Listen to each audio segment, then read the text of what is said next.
Good morning, dear friends. First of all, I would like to thank you very much for attending our forum and for your initiative. And as you know, today we're opening the Georgia Youth Internet Governance Forum.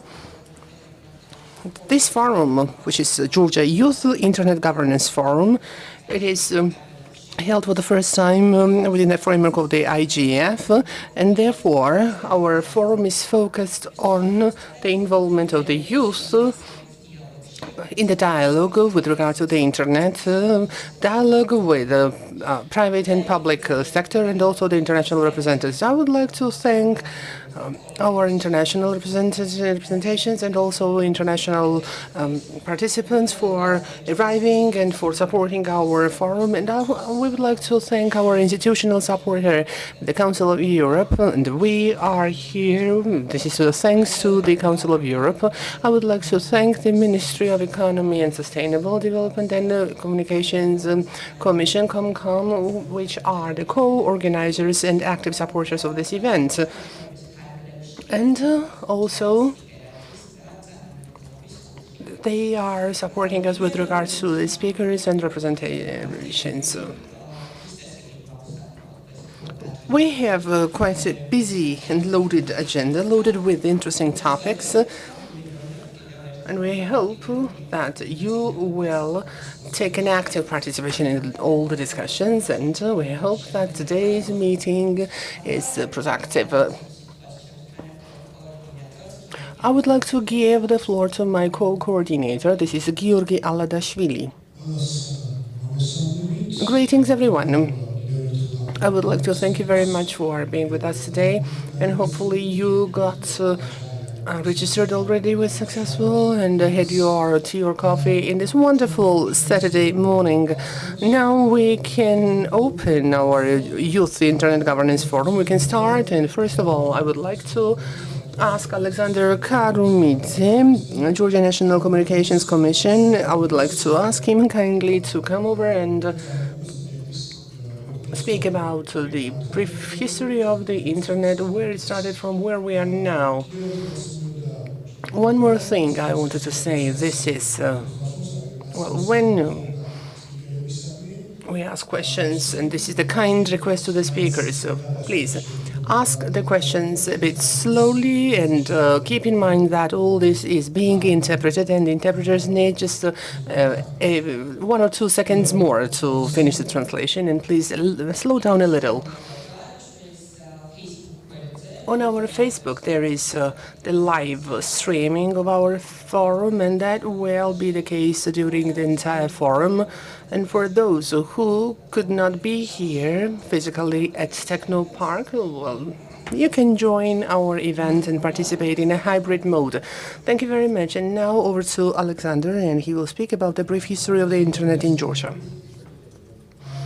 Greetings. And today in the morning, I was walking my dog. I walk my dog every morning and also in the evening. I decided to check the speed of the internet. It was 7:30 a.m. and then I realized that the speed of my mobile internet is 100 megabits per second. This may not happen quite often, but this is an achievement and big accomplishment, and we would never imagine that 25 years ago, when internet was taking these baby steps in Georgia.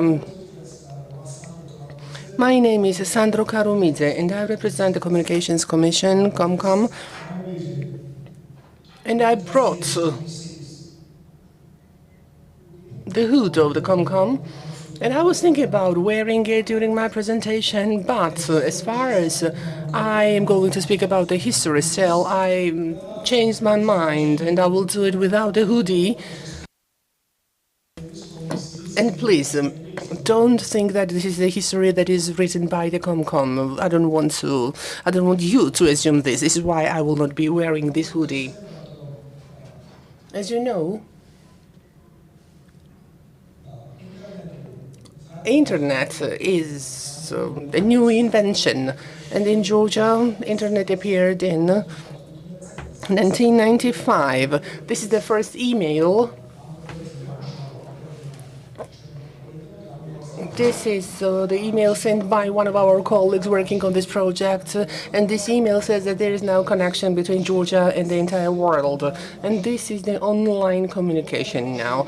And it was in 1995, and obviously there was something going on even before 1995. Still, there were some steps already taken.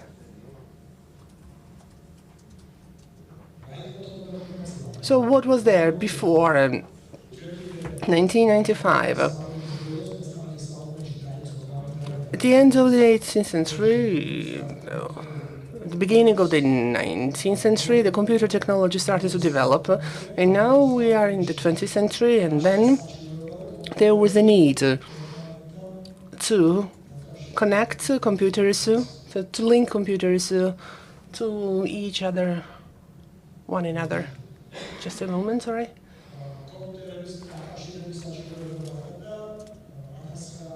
And in 1968, people started working in the US for linking the computers to one another.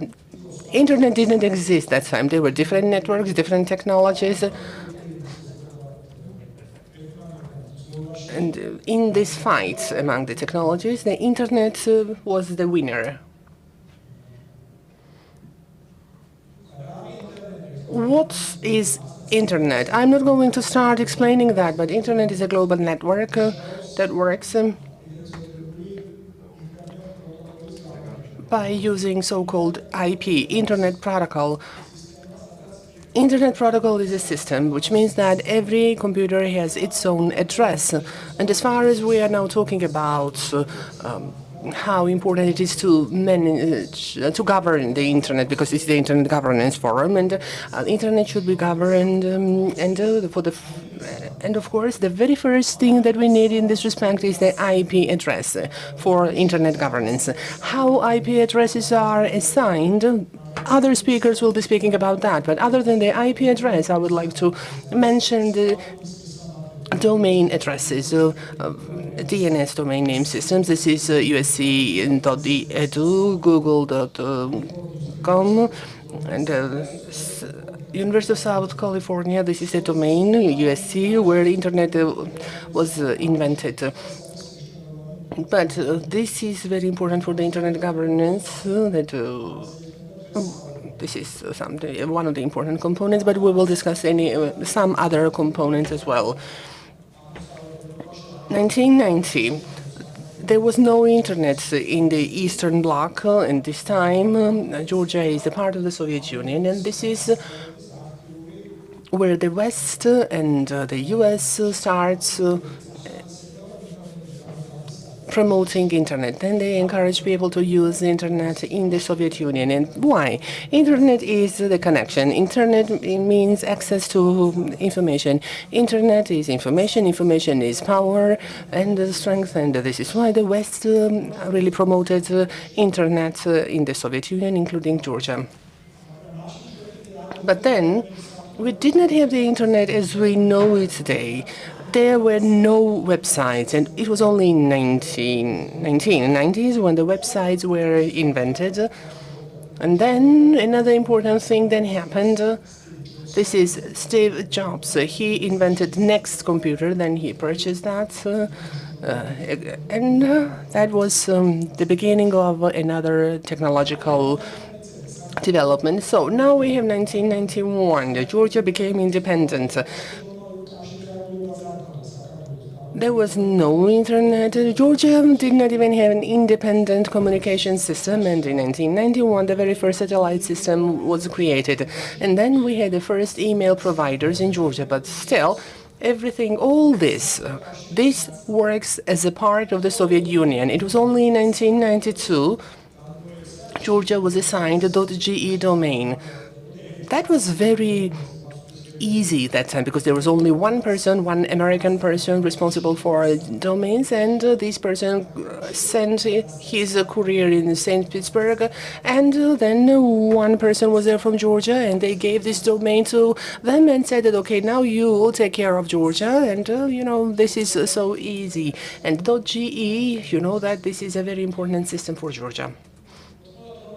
1992, 1994, that was the time when the email providers started to develop, and then online systems started to appear. We still don't have internet yet. In 1994, this is when Amazon.com was founded, and you know that today it is one of the biggest companies worldwide.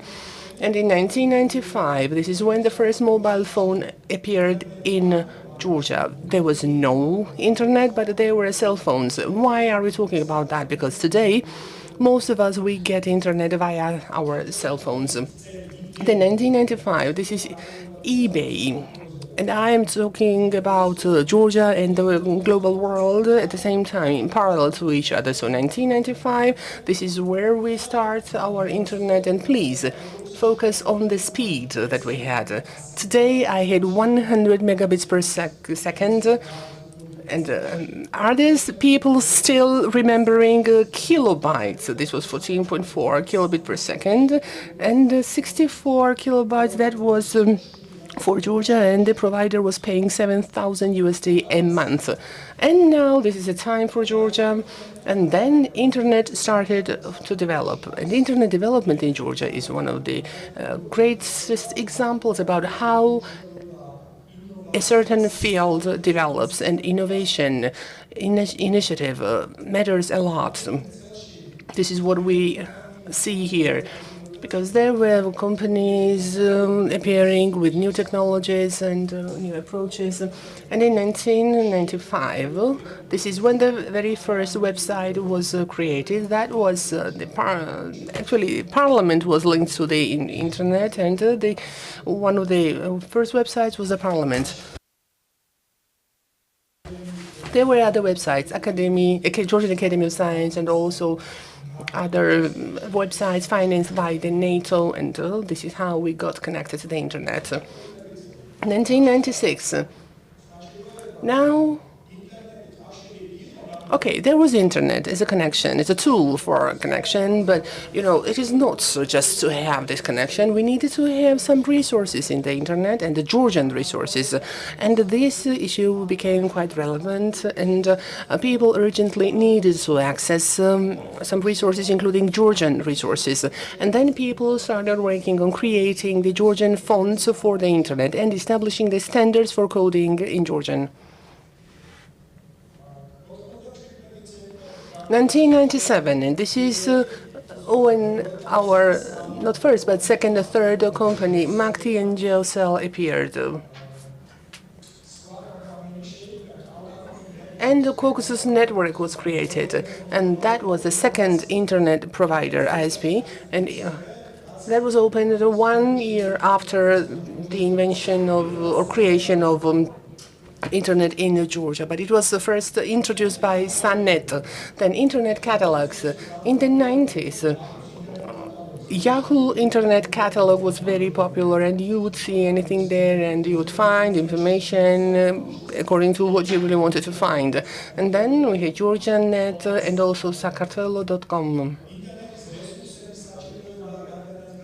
Okay, there was a need for internet resources, and then the Georgian company started taking care of that. And Sunnet created the website of the jokes. This is called Sheregilebi, which is translated as crazy people or nuts, or, that was actually for the people who would like to see some humorous stories. And then GeoNet was there, and GeoNet overtook. Actually, GeoNet succeeded more than Sunnet because there was a new system of payment, and people did not really need to have a contract. And then that was the first internet provider in Batumi. And then in 1998, Google appeared. It was later than Amazon, but it appeared in 1998. So then we have 1999.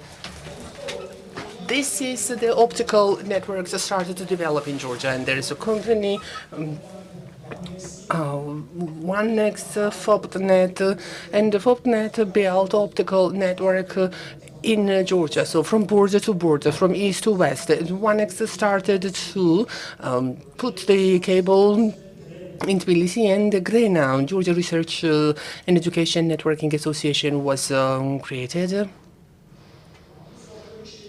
And then Napster was created in the world that was shut down. It was a file sharing system. But in the beginning, there was no limitation because the internet was freedom. It was a possibility to implement and introduce new technologies. People would create something, but then they would find out that there was something wrong a little bit. And then the regulatory commission, Georgia National Communications Commission, was created, and another provider, Georgia Online, was created. New websites, Radio Sunnet in 2001. This is when the first internet communication was available via internet. The GPRS system was used for that. Wikipedia then. And now we are in 2002. Something very important happened here for the development of the internet in Georgia. ADSL was introduced. And this means very high speed. This is up to 8 megabit per second. In 1995, in the entire territory of Georgia, 64 kilobits, and now we have about 8 megabits. And we can see the increase. It increased by 1,000 times, almost 1,000 times. And then that enabled us to download movies, files, and the revolutionary website was created. This is avoid.ge, and of course that was spreading the pirate movies, but that it was such a big hit because for the youth, internet was not something that would bring fun to them. It was mostly for information, education, and awareness, and there were only two sides of it. But now we have an element for entertainment. You can now download movies via internet, and there was a very big demand. People would go to internet cafes, those who did not have internet, so those who didn't have computer at home, they would go to internet cafes. Those who had money, they would buy a computer, of course. Then we had LinkedIn, Skype, MySpace that was killed by Facebook and iTunes.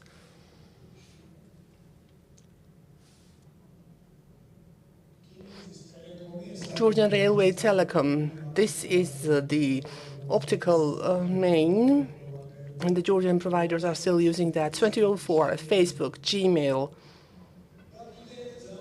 And something very important here. So far, just small companies were dealing with Internet Sunnet, Georgia Online Networks, GeoNet, and there were some small companies. But in 2006,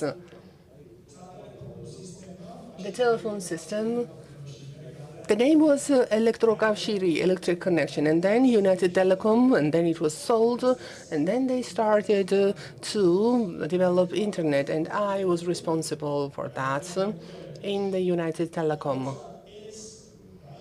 And when they started, and the company SilkNet started that created a threat to all the other small companies. And other small companies started to merge, started to get together, and then the Caucasus Online was established. And at the same time, the company Ahalik Celebi, which is translated as New Networks, so Ahalik Celebi started to develop, and 1x, this optical provider, also joined SilkNet. So now the market distribution started, and the companies started to get bigger, and the merger started. So what is the consequence when the companies get larger? Then this is something that we will be discussing during the day.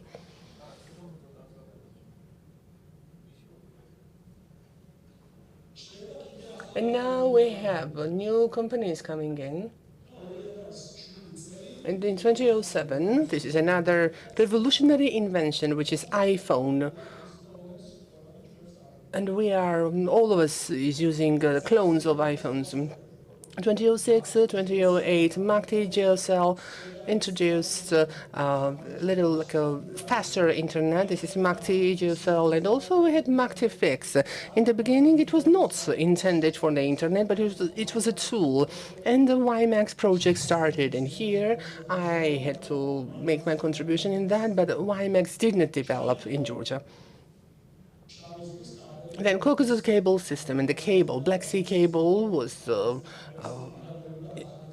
also planted in the ground, and then we're now talking about the development of the new cable. In 2010, the fight started with the smaller companies, Caucasus Online, for example.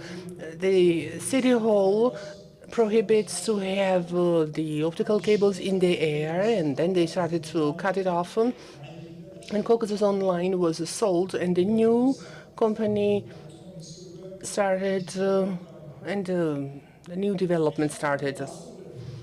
I am coming to an end, and I would like to draw your attention to what happened for the last 10 years. Starting from 2010, all the internet services started to grow in Georgia, and then mergers started, IP, television, and internet. And SilkNet started that, and also Caucasus Online started that as well. And at the same time, they started to have the optical cables and to create a network of optical cables in Georgia, and then they started to introduce the 4G LTE system in 2015, and at the same time the small ISPs started to develop as well, which was very important throughout Georgia. 2015, 2020, what happened? Mergers. Macticom, Caucasus, and Delta, they merged, but its main business was isolated from Caucasus, but others merged with Macti and Delta. SilkNet bought GSL, and the two bigger companies developed. They control more than 80% of the internet market in Georgia. Then the development of 4G continued, and also the community internet networks started to develop. These are the small projects, but it is important because in the region where it is being now implemented, it really makes a big change in the lives of the people who have access to that. And now we are in 2020, and as you know, there is COVID-19.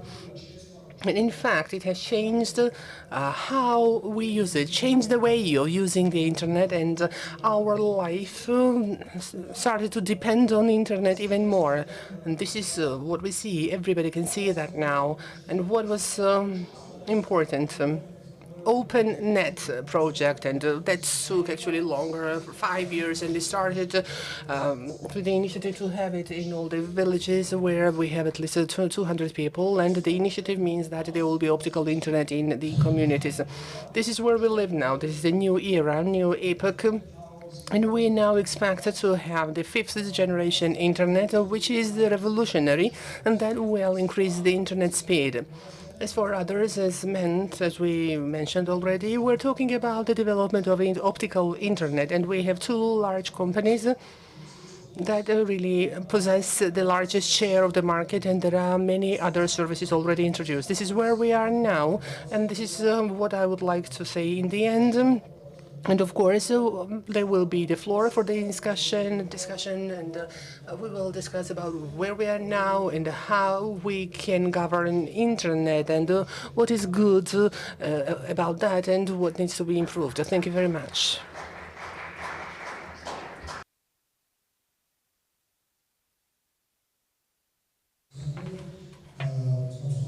Thank you very much, Alexander. Unfortunately, we don't really have time for questions, and we have to go to the next panel.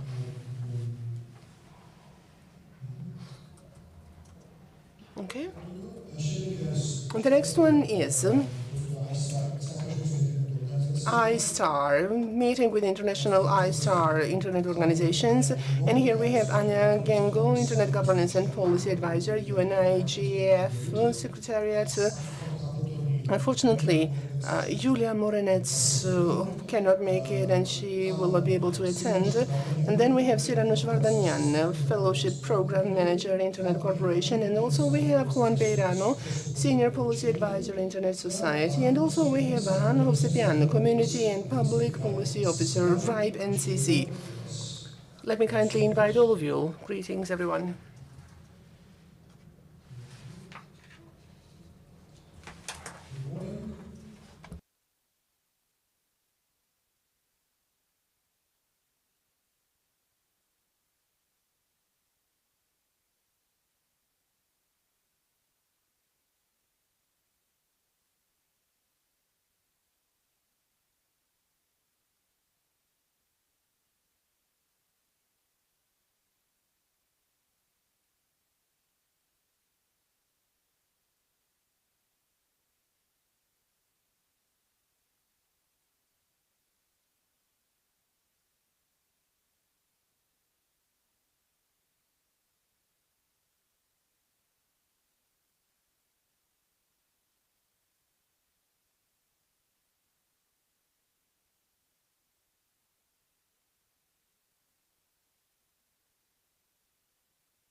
Mr. Cyranus Vardanyan. Thank you very much. Are we starting with my presentation or are we just welcoming at this stage?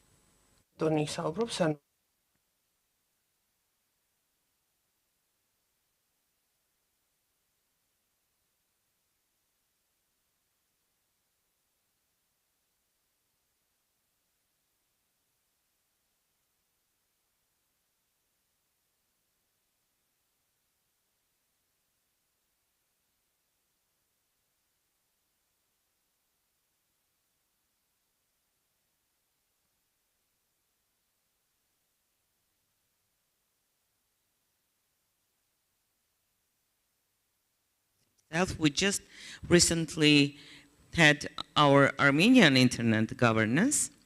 So it's a pleasure to be with us, with my ISOC colleagues, ISOC Armenia colleagues here. But today I actually will be talking about the programs which Internet Corporation for Assigned Names and Numbers is implementing to open the floors for youth to be a part of global discussions. So the speaker before us talked about IP addresses and IP numbers. So those numbers and addresses are provided on global level by the organization I represent, Internet Corporation for Assigned Names and Numbers. That's where we come from.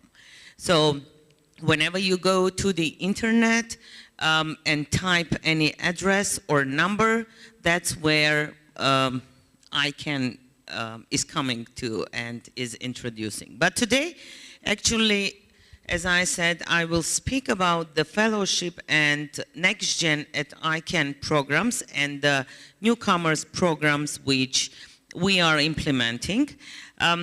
Can we have the PowerPoint presentation up?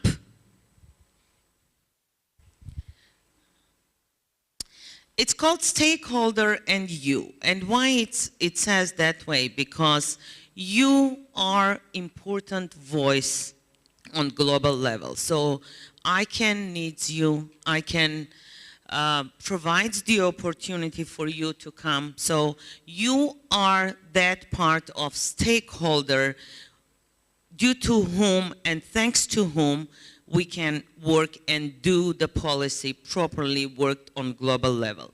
So we talked about what is ICANN and the mission of ICANN to ensure the stable and secure operation of the Internet's unique identifier system, that IP addresses which we were talking.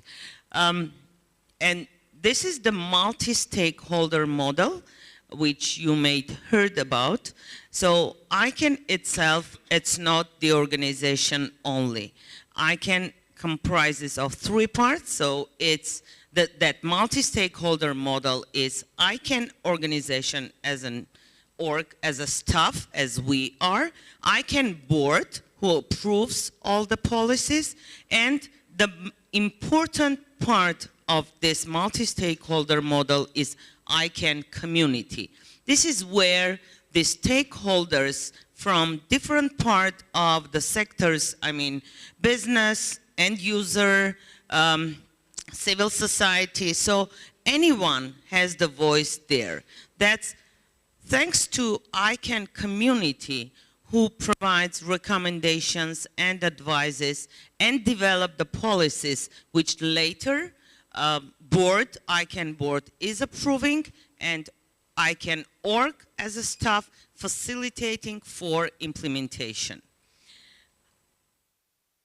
So there are two main programs which we are implementing to help particularly youth and professionals to come to ICANN meetings and to be a part of global discussions. When I say ICANN meetings, just want to let you know that annually ICANN holds 3 meetings. So one is annual general meeting, which is usually taking place in October. The second one will be it's in March, usually, which is a community forum. And the third one is a policy forum, which usually holds in June. So during those 3 meetings, we are inviting and providing the financial support and capacity building development support to those young people and professionals all over the world to come and be part of those global discussions. So ICANN Fellowship Program was started 15 years ago at ICANN 29, as you can see, and during those 15 years, we had so many fellows, and I'm happy that one of Georgian leaders who was part of the fellowship program is now leading actually the Internet Governance Forum here, which is Ucha Saturi, whom many of you, I'm sure everybody here knows. So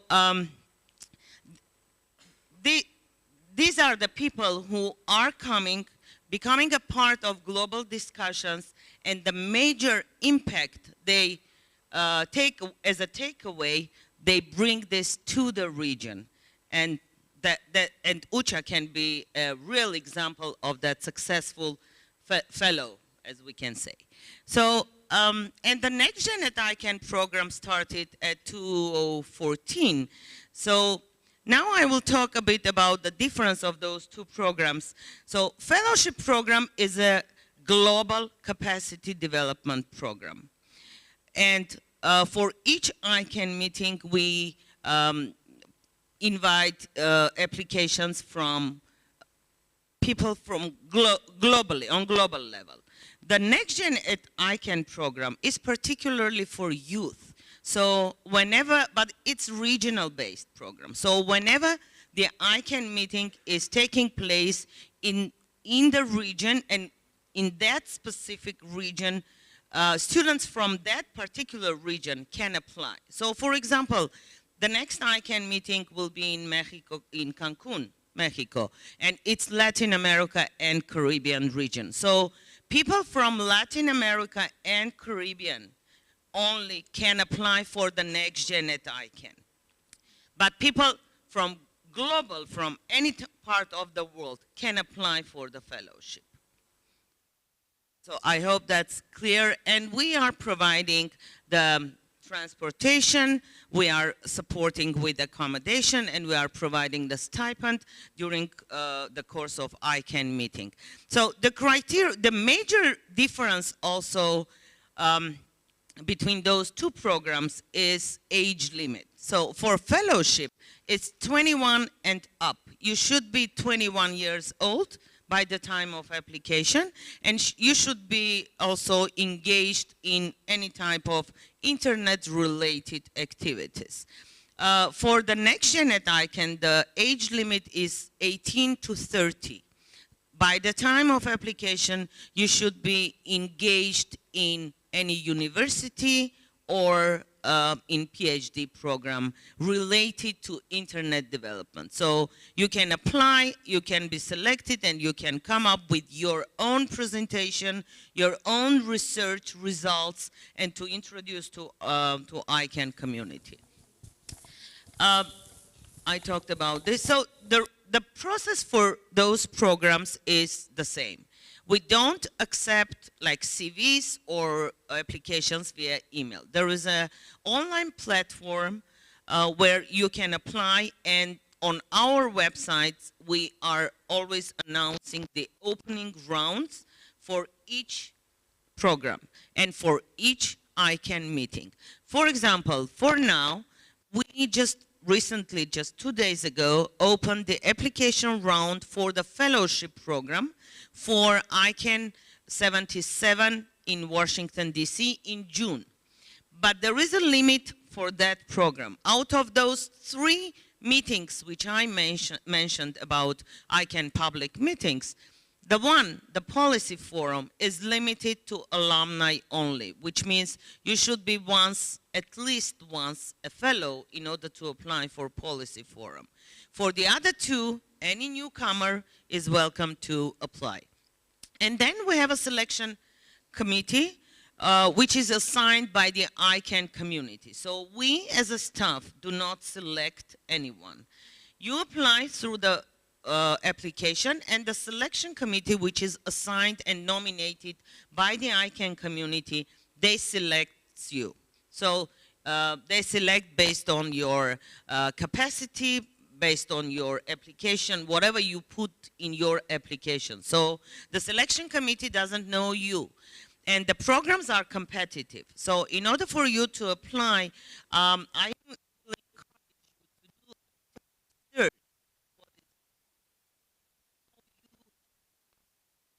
connect yourself with the work of this multi-stakeholder model and which sector you can represent there and what you can learn, how you can benefit from participating.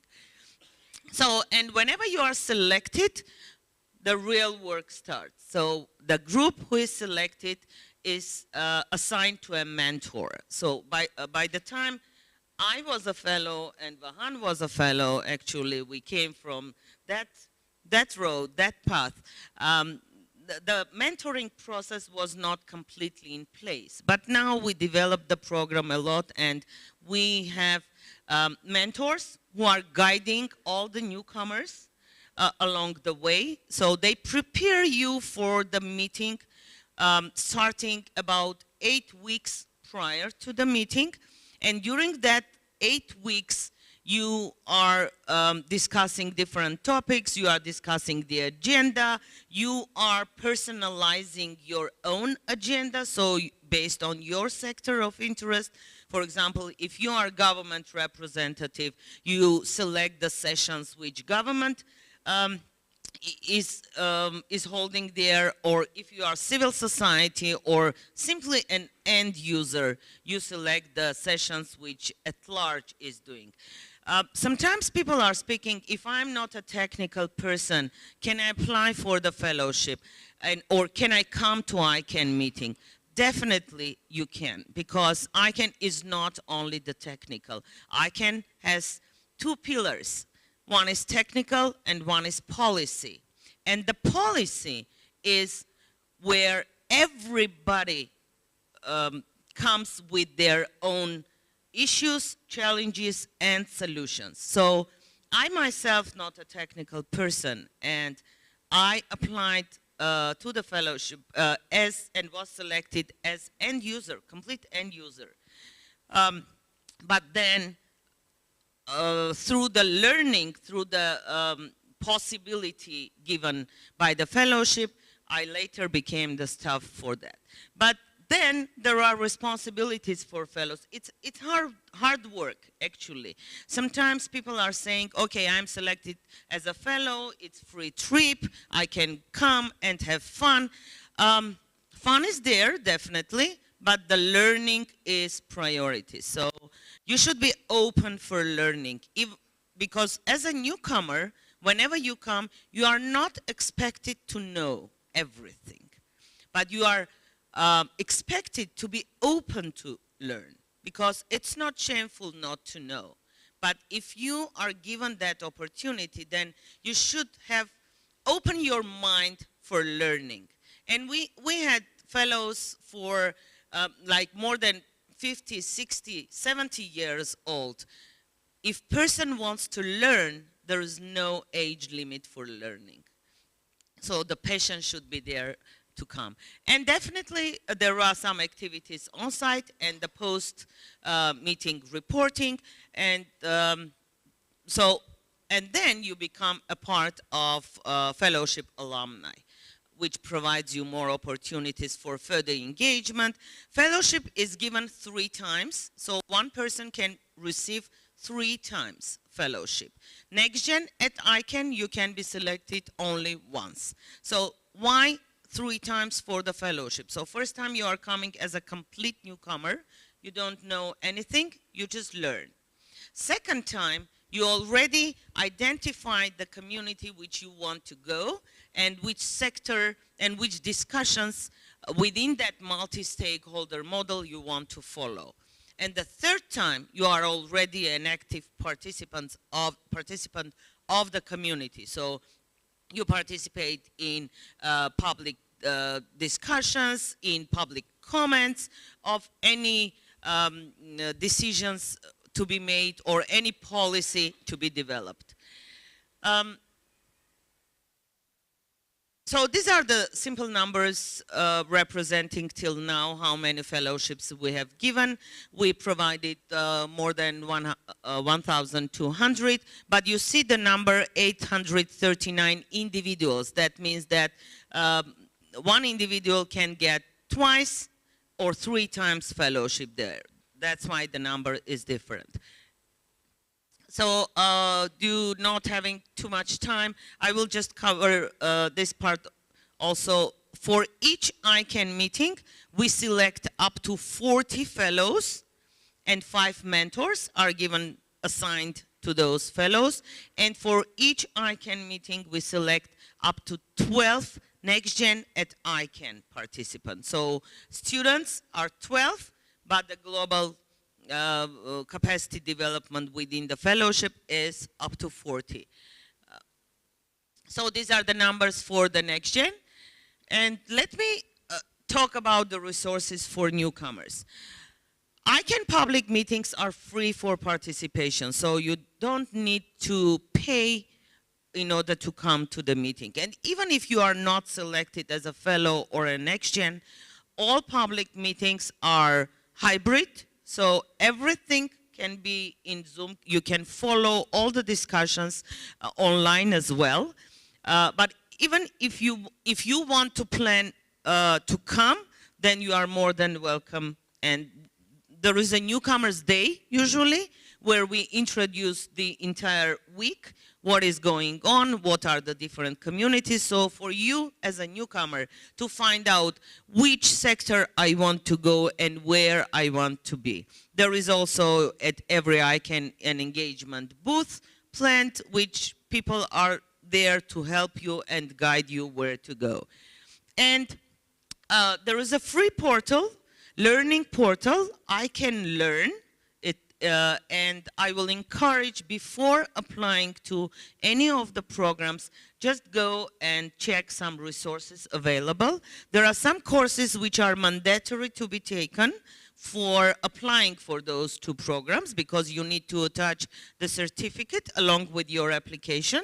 But there are also resources which are helpful to learn about that ICANN multi-stakeholder model, and you can get certificate free of charge.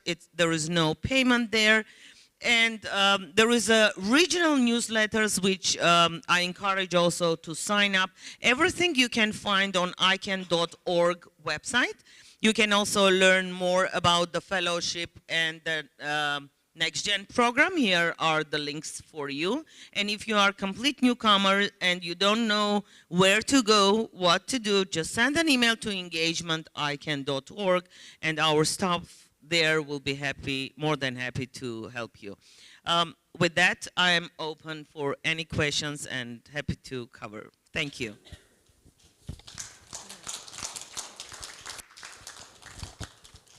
Ms. Vardanian, thank you so very much for your very informative speech and presentation. I would like our next speaker, Ms. Anya Genga, to join the floor in the hybrid format. Questions? All right, let's open the panel discussion and afterwards, and I would just one remark, and afterwards also I would like to ask our very good partners from ISOC, Mr. Juan Peirano and Massimiliano Tucci, to get ready to join the floor after Ms. Anya Gengo in the hybrid format as well. And once again, I would like to express our gratitude for joining us, though not being able to be present on place. Yeah, Open the floor of discussions. It's also okay if they make the presentations and then we can address the questions at the end. It is okay. All right, let's proceed to presentations of our guests and afterwards. Thank you very much and good morning from Geneva to everyone. I want to congratulate you at the beginning for organizing the Youth Georgian IGF. I know it's a hard work, but I also know that you are very well skilled to meet the challenges of this hard work because of the strong experience that the facilitators have. Of course, I refer first of all to Ucha, our dear colleague and friend. We've been working with Ucha for several years on facilitating the national IGF. And certainly it would be wonderful if I could be there in person with you. I had a pleasure to visit the beautiful city of Tbilisi, I think a few years ago when EuroDig was hosted there. And it really stayed with me in my memory as one of the most beautiful places that I had a pleasure to visit. But I'm sure there will be opportunities to meet in person given the nicely developing ecosystem on internet governance in the country and also in the region.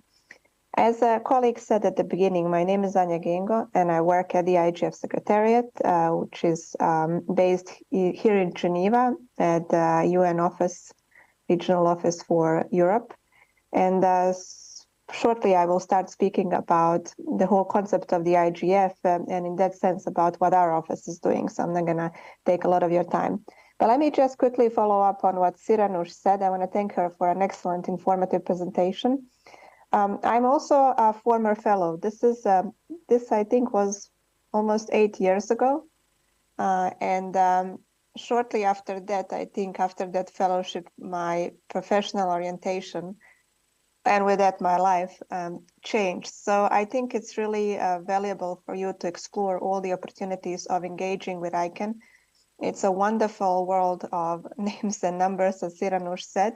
I think that fellowship was one of the most intensive and complex meetings I ever had opportunity to engage with, and note that in the past 8 years my work is all about meetings and processes, but it's extremely important that the main name system is really critical when it comes about the free, open, interoperable internet that we all want to have and to continue bringing, especially to those that are not connected to the internet yet. So I do think that understanding of the DNS is extremely important, regardless, as Siranush said, if you are professionally dealing with the technical side of the internet or the policy side of the internet. And ICANN is certainly a close friend to the IGF. So let me tell you a few words about the IGF, and in that sense, I'll probably mention as well ICANN as well as other very important. So I'll just quickly start sharing my screen. I don't know if you can see it.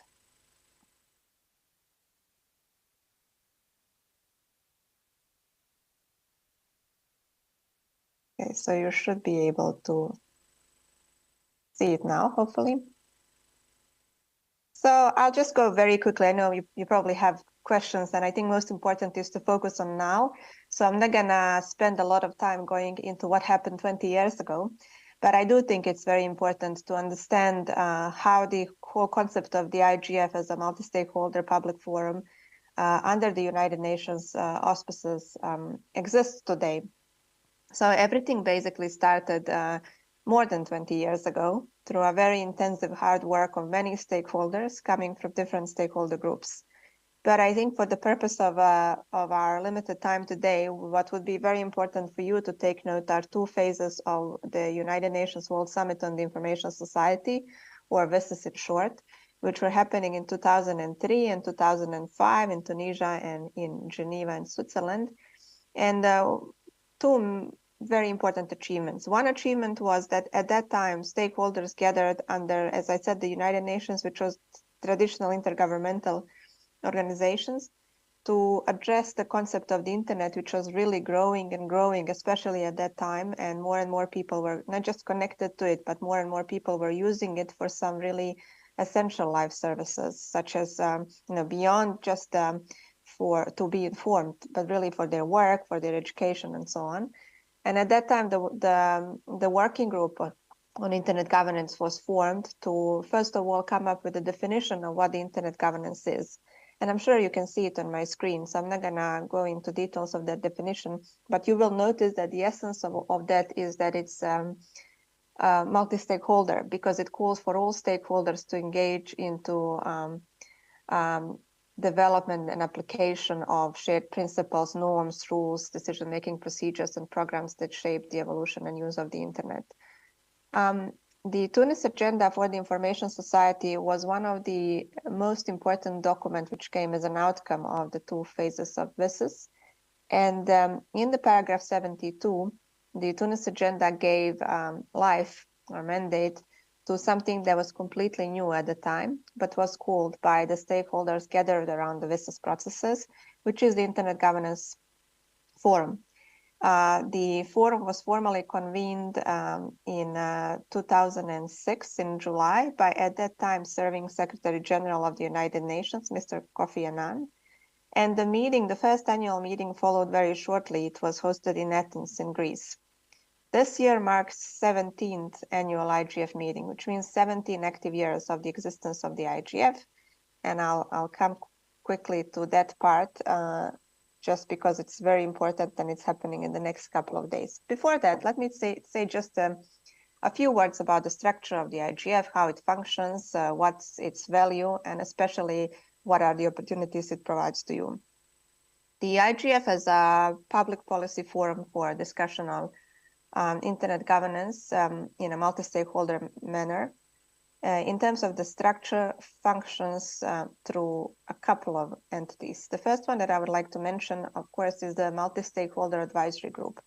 It's a group of stakeholders coming from different disciplines, different stakeholder groups, different regions that has complete gender parity of 40 people who are working every year very hard to ensure that the program of the IGF corresponds to what people want, basically. Secretary General of the United Nations appoints members every year. Usually the membership is renewed for 1/3 of the whole total membership. And this year, for example, we will be hearing about who are the new members joining the MAG during the 17th annual IGF meeting in just a couple of days coming our way. We are, as I said at the beginning, very fortunate that a couple of colleagues from Georgia and also in the surrounding region were part of the MAG, such as, for example, UCHA. And that also helps a lot to understand how local specificities shape global agenda and program. As of this year, the structure has been expanded. Now it includes the so-called leadership panel. Now, I'm not going to go into details of how the leadership panel was established, but just in case, maybe some of you came across to the concept of the roadmap for digital cooperation or the high-level panel on digital cooperation, both with the Secretary General of the United Nations.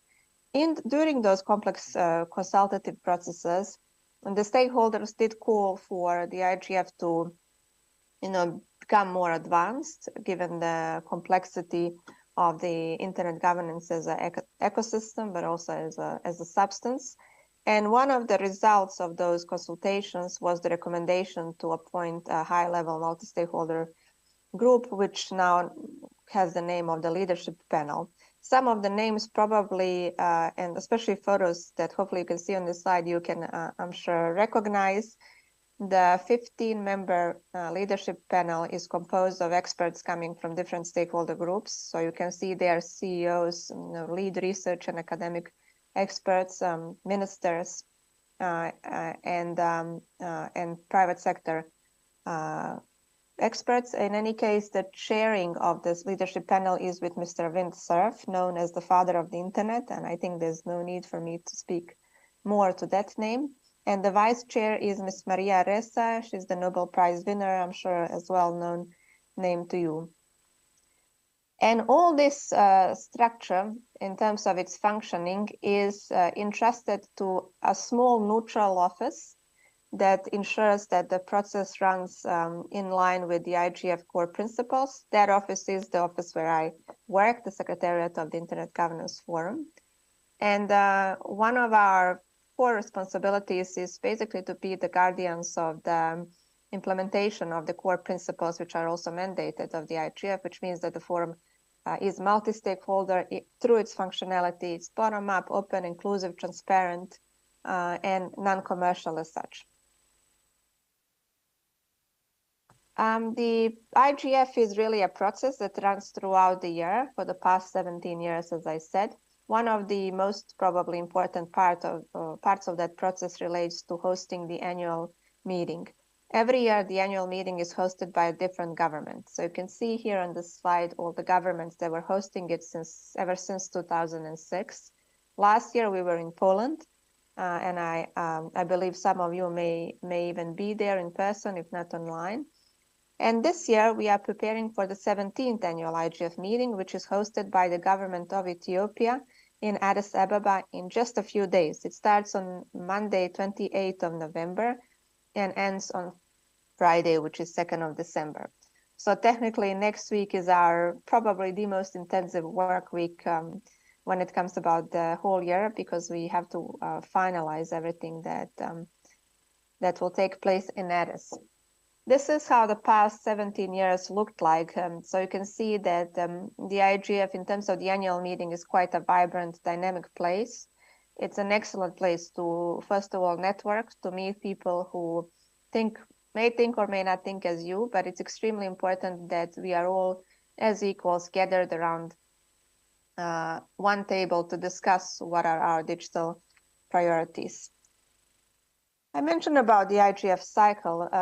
What I think would be good to know is how the bottom-up principle, as one of the core principles of the IGF, is implemented through a couple of areas. But when it comes about its agenda and program for the year, it's extremely important for us that we follow people's priorities. And that means that at the beginning of every year, there's a public call for issues or themes that is open to all people, so individuals and organizations, who respond to that call. And based on the results, we do the analytics that allow us to understand what are the priorities. You would be, I think, surprised how the priorities change and how internet governance really reacts to every single change that you can see globally. For example, when we had the COVID-19 pandemic, the agenda of the IGF, but also of the IGFs that exist around the world, such as the Georgia YouthIGF or the National IGF of Georgia, really reacted to it. And so you could see that the topics related to the COVID-19 pandemic, for example, resilience of our infrastructure or robustness of our policies, questions of cyber attacks, but then questions of e-education, e-health services and their quality and affordability, availability, were something that were dominating the agendas. When, for example, the world was facing the enacting of the GDPR, data governance and data privacy was something that was really dominating the agendas of many IGF and IGFs that exist around the world. Likewise, this year, for example, you see that the world is facing, for example, inflation, and the geopolitics certainly is in in a very unusual situation. So all that really shapes the narratives that exist around the internet governance. And that makes it even more important for the IGF as a kind of people-centered forum to really establish at the beginning of each year what are the practices of the IGF. What are the priorities of the IGF program? I've been told I have maybe 2 more minutes to conclude, so let me try to be quick. As I said, the process of the IGF includes, yes, the annual meeting, it's just one part. The rest of the activities that are happening in between the 2 annual meetings are called the intersessional activities. They are taking different forms, but you can see on the screen that this year, for example, we had 2 best practice forums on cybersecurity and gender and digital rights, 2 policy networks on internet fragmentation and meaningful access, and 24 dedicated to different issues on internet governance dynamic coalitions. In practice, all these are basically networks of people, different stakeholders, who are discussing the issues that the MAG advised should be on the agenda for that particular year, with the exception of the dynamic coalitions that are not dependent on a yearly program orientation, but they exist throughout the year. Some of the DCs are really experienced almost as the IGF is. And for you, the first starts to start engaging into these topics, learning about the topics, but also engaging with experts gathered around these networks is to subscribe to the mailing lists. That would be my advice, but certainly you can reach out to the Secretariat as well to advise. On the concept of the National Regional Youth IGF, so the NRIs, that's probably very close to you given the fact that this year you are part of one. So I'm not going to spend my time on explaining what the NRIs are, but I'm just going to say that there are 156 communities around the world that do the things that you are doing today by hosting their annual meetings and intersessional activities. And they are very, very precious to us when it comes about understanding specificities of digital public policy worldwide. I hope to see you at the 17th annual IGF meeting in Addis Ababa in Ethiopia, coming just in a week's time. In any case, the agenda is very rich. It has over 300 sessions. We expect over 3,000 people on site, plus probably even bigger number of colleagues that will be connecting online. Different organizations, different individuals from different backgrounds will be in Addis in person or connecting online to participate in sessions which are nested around the main theme of the IGF, which is the resilient internet for a shared, sustainable, and common future. If unfortunately you will not be joining us in Addis, please do explore the IGF website and consider connecting online. It's a more affordable and efficient option for being part of the global discussions on internet governance. So with that, maybe I'll stop here because I was told that my time is up, but igf@un.org is the email address you can write with any of your questions. Please don't hesitate to write to connect with us. Maybe subscribe to the IGF newsletter. It's a good way to keep yourself informed. And I look forward to hopefully meeting many of you very soon in person and certainly to connecting online. Thank you. Thank you. Thank you very much. Thank you very much, Ms. Gengo, for this comprehensive but also very concise presentation about IGF. Now I would like to present Mr. Juan Peirano, a senior policy advisor from Internet Society ISAC, as well as Mr. Massimiliano Tucci, who is a technical coordinator from ISAC, ISAC being one of the most central and one of the most important and significant organizations when it comes to use and development of the internet for everyone. So please, the floor is yours. Thank you very much for that kind presentation. I'll probably share my screen and go very quickly over my slides. And I don't know if we have interpretation on the floor, so to the interpreters, please let me know if you are hearing me okay, and if you need me to go slower or anything. I tend to run a little bit, but anyway, perfect. Thank you very much. Again, my name is Juan Peirano. I'm here with my colleague and friend Max Stucki. I'm going to do this presentation on behalf of Alejandra Prieto. She's the director of fellowships, so she's the one that knows absolutely everything about the programs that I'm going to tell you about now very quickly. But just as a quick introduction as well, I've been a fellow at ICANN. It's very nice to see Siranush there 2 times. So I encourage you to also to participate there. I was a fellow for the IGF, and I also was a fellow for the RIPE meeting. So it's clear that once you get into this world, it's very difficult to get out because you get hooked.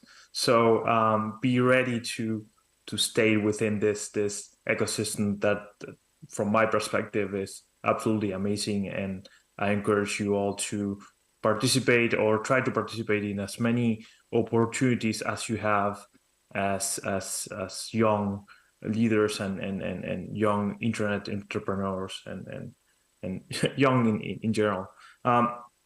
So as it was mentioned, our mission is very easy and very short, that we believe that the internet is for everyone. That's our core vision, and our mission works towards that. We, as the Internet Society, we're a chapter-based organization, so we have chapters around the world, and we have a staff that coordinates many of the activities of the Internet Society. But all the work that we do is to bring the internet for everyone, and we believe that this is the case. And not any internet. It should be an open, globally connected, secure, and trustworthy internet for everyone. There is only one way of doing the internet and building the internet and using the internet, and that's the internet way.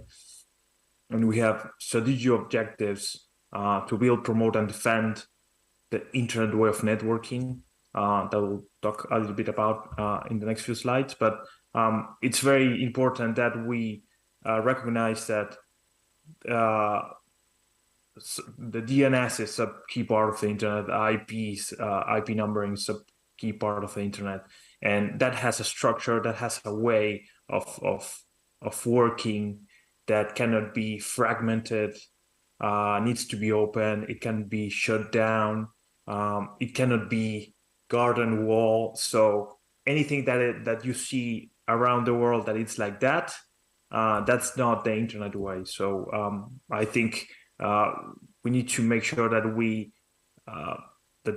keep and we keep building the internet that we want to see and that we want to work in and live with. So and our CEO always says that the internet is a very human thing and a very human technology, and that is absolutely right. There will be no internet without people. So although it's very technical in many of the aspects that are out there, it doesn't exist without the internet, without the people. So that's why it's key that we empower people to create the internet. And from the Internet Society, we firmly believe in capacity building as a key aspect of building this internet, and fellowship programs and alumni programs that we have available are directed to that, to empower people to feel that you are part of the internet and that you are building and protecting the internet, and at the same time build skills that will help you not only navigate all this the internet ecosystem that from time to time can be a little bit daunting, but also to become better professionals and to try to develop skills that will always uphold an open, globally connected, secure, and trustworthy internet for everyone.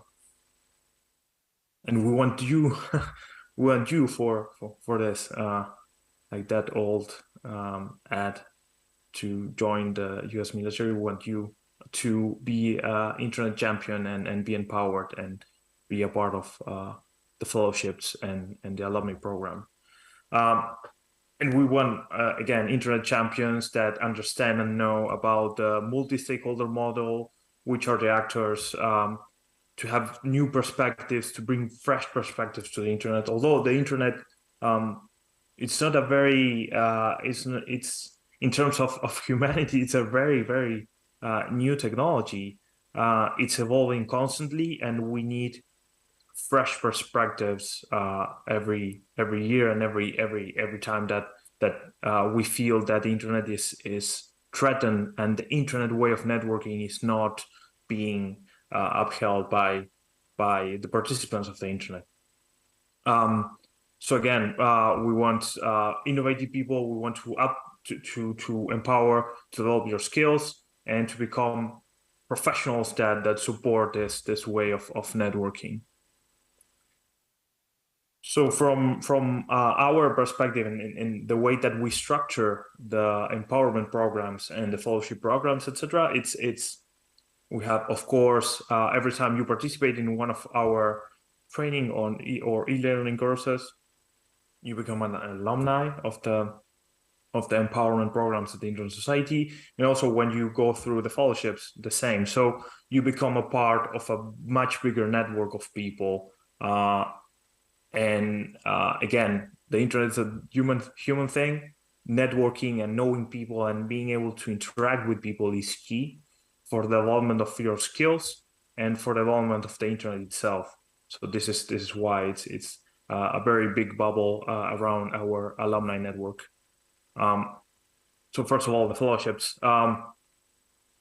Again, not to go through again with this, but we want people to feel empowered to be internet champions and to defend an open, globally connected, and secure internet for everyone.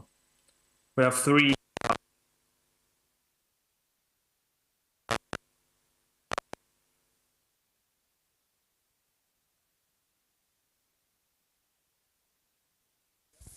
I'm sorry, Mr. Peirano, your voice is is not very audible. We can't really hear you that well.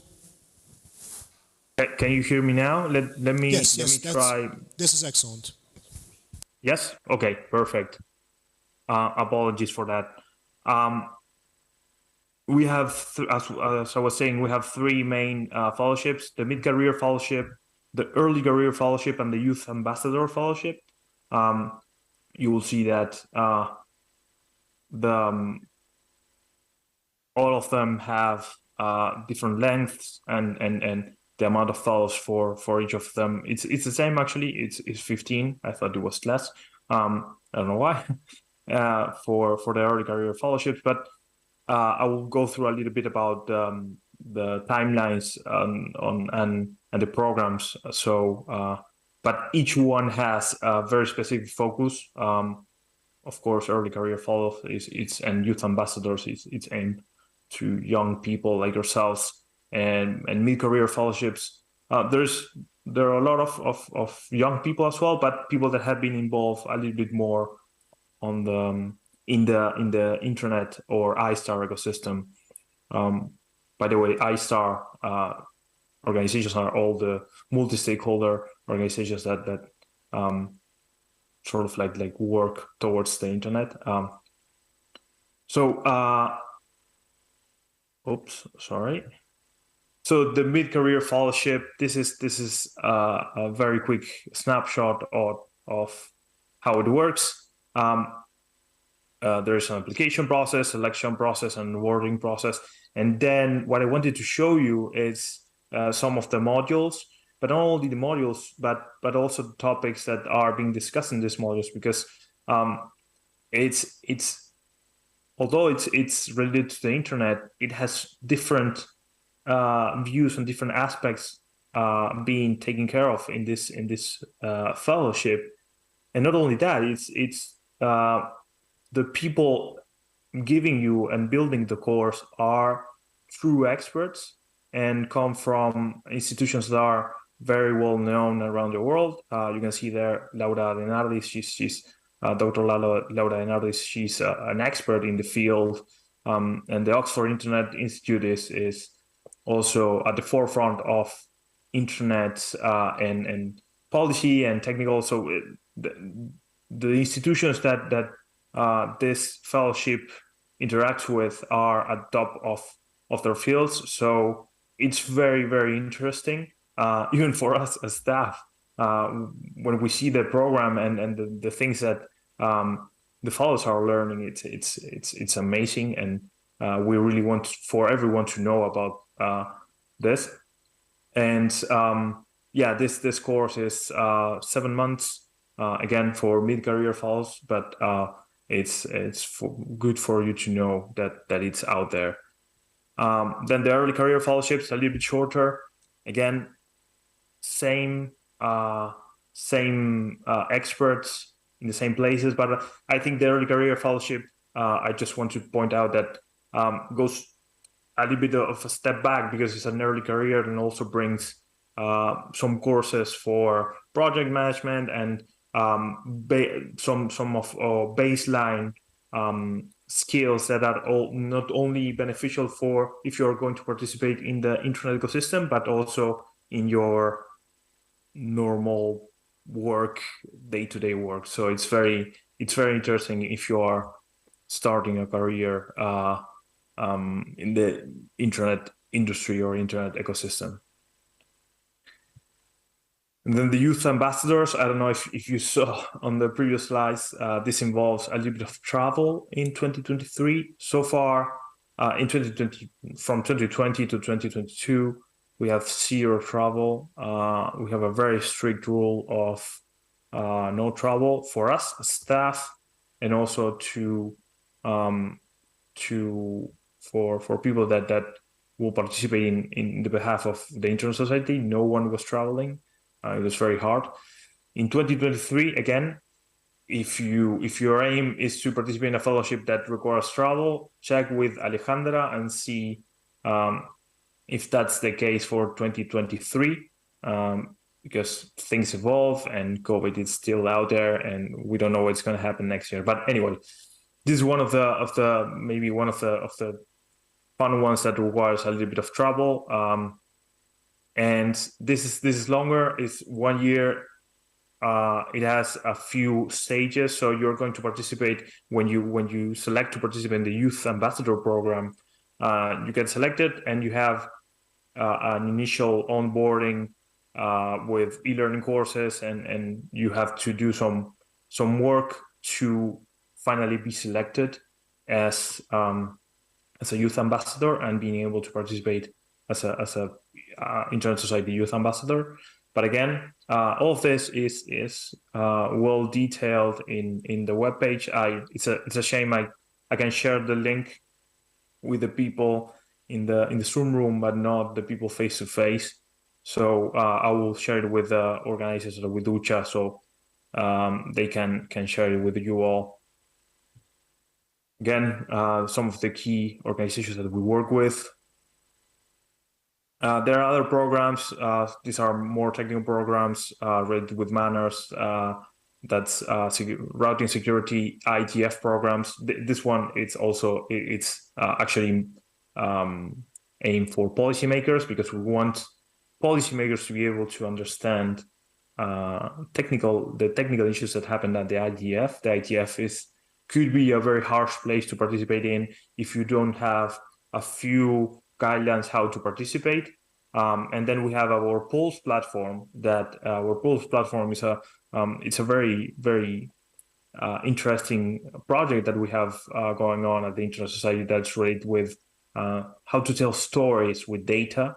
And there are a few fellowships for that platform as well. It's a project, so it's an ongoing project. And you can check the Pulse platform if you like to see what it's all about. It's about measurements and data and how to, again, tell a story about the internet, about data. Most of the shutdowns information goes through our Pulse platform. And again, the alumni network, it's a network of people that will stay connected with the Internet Society, with the Internet Society people that participate in our courses and our fellowships. And the idea is that once you become an alumni, you believe the same way that we all do, that we need to build an internet that is for everyone, that is open, globally connected, secure, and trustworthy.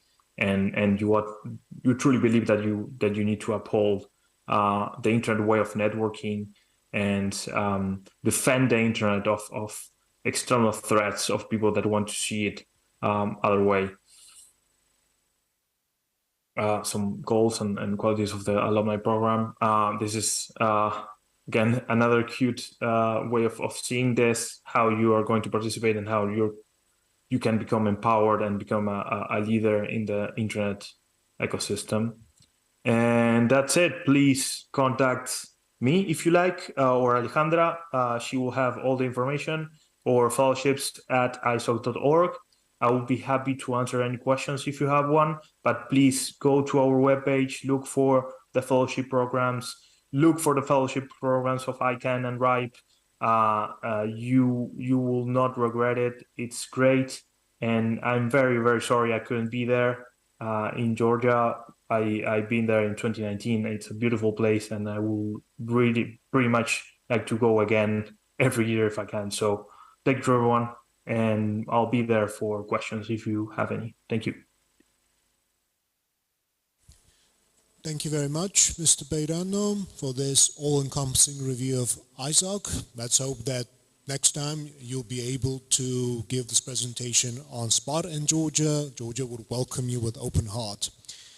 So basically, if we don't have Mr. Massimiliano Ducci right now, he'll probably join us after coffee break. We can start with questions. We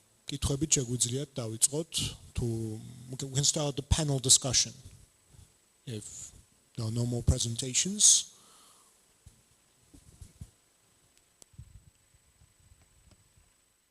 Yeah, thank you. We don't have any more presentations, but I would like just to provide some information about RIPE NCC as well, and also the fellowships and the opportunities for the young people, young specialists we have. As it was said, the RIPE NCC is working in coordination with all these ISTAR organizations, starting from ICANN, ISOC, as well others. So we are more concentrated, let's say, in our region, that is the RIPE NCC service region, that includes Europe, parts of Central Asia, the Middle East, and Caucasus itself, also Eastern Europe, including Ukraine, Russia, Moldova, Belarus, and other countries. The question is not the number of fellowships or the opportunities. I would like to say that once you want to be engaged, you will be engaged either by the opportunities provided by us or by ICANN or by ISOC, or there are a lot of other opportunities that we and our partners are providing. Everybody from these organizations are making the events where you can participate. We're also making the events. We have 2 flagship events per year. The next one is in Rotterdam in May. Previous one was in Serbia in October, I guess. We had also some events in Georgia as well and the region.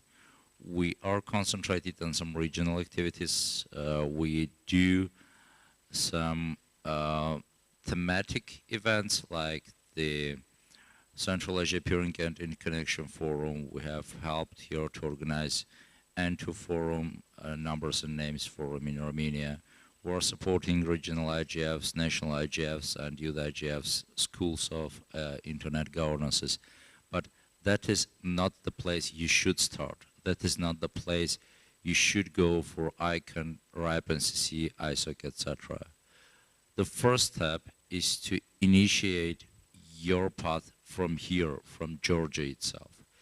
You should be proactive in the local level to go to the international level. You can do nothing in this international level if you leave your country with no participation of you. You should start here.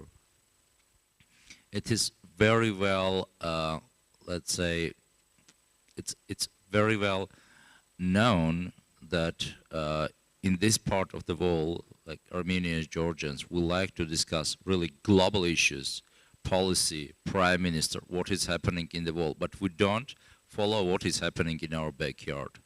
So first of all, let's understand how we can make the internet governance, young internet governance for youth in our country, in our region. Our international partners from ICANN, from ISOC, RIPE, NCC, and others, they will be definitely helping us, definitely helping you. And the instruments we have at RIPE, NCC, at other organizations are also for wide variety of ranges. So we can do anything for journalists, for economists, for technical people, for each and every profession you have, because internet is currently everywhere. There is no realization in our mind that it is another era is coming, not coming, it is already another era. It is the era of fourth industrial revolution. It will be disrupting a lot of economies. It will be disrupting a lot of branches of economies, and it will create enormous opportunities for people that understand the main challenges here and the main opportunities here. We should try to understand how to govern the internet. We should try to understand how to make this digital transformation in our countries, how to enable us for all these opportunities that digital economy provides to us, and internet is the main enabler of that. If we have the internet working, if we have a good quality of internet, if we have a multi-stakeholder approach to govern this internet, it will be with us. Otherwise, there are a lot of challenges like the fragmentation of internet, structures and organizations wanting to keep the control on the internet, a lot of processes from technical to policy-wise. So, what I want to suggest to younger people here and watching us by internet as well. So please use this competitive advantage we have in our region. In our region, we have Siranush, that is the fellowship manager of Global ICANN, and she's here, she's right now with us, she's in the region, and you can use this opportunity to ask her for support, to ask her for advice, to ask her immediately, and she can advise you on everything. I know that there are a lot of people all over the world that are asking also the advice from Siranush, and she's open for everybody. But she's from our region. She's like-minded. She has the same business culture, and please go to her. Please go to me, because I'm also in the region. I'm responsible for IPNCC activities in this part of the region. And if you have any idea about the internet, about the your personal development in this field, please come to us. If not me, if not Siranush, we'll definitely advise somebody from all these stars, from ISOC and others, that can be helpful to your idea. If you want to make hackathon, if you want to make a training, to participate in the training, to have any course developed, to participate in any course developed, any idea, we'll be supporting you, because we are here for you. I will not talk about the concrete fellowships that we have. We have a lot. But you will get messed with all this information about the fellowships. Just please come to us, and we'll advise you if you have this passion to come to the industry, and we'll definitely help you to be there and to support you there. That's all. Thank you.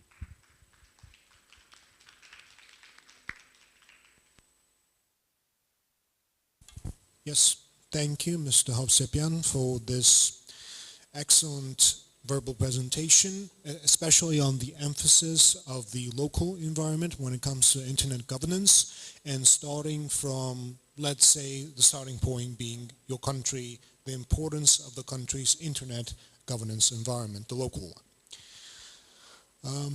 Are there any questions, perhaps? Or Any comments or recommendations? I have a question.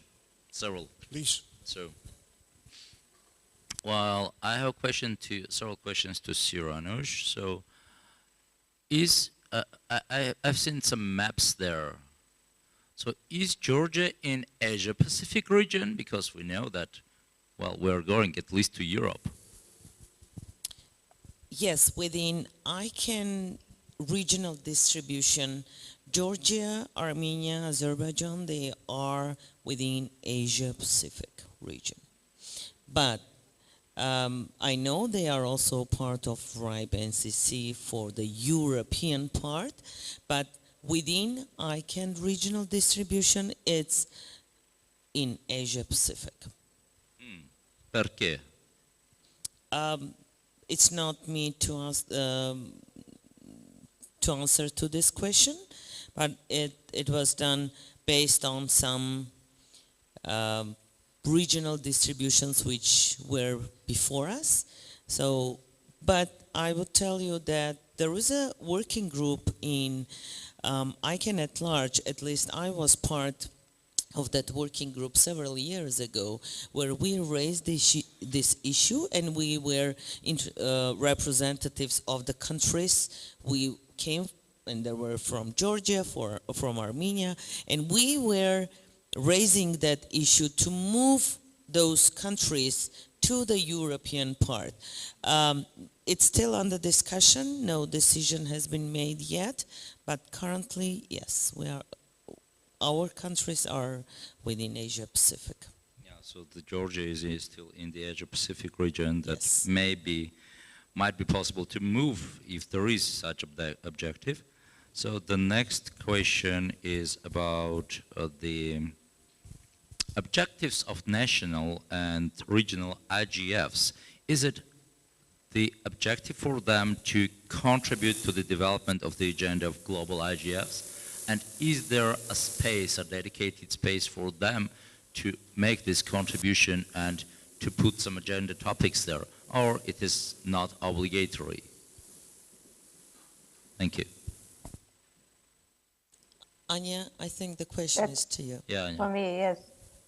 No, thank you. That's a very good question. And let me just also follow up on the first question, if I may.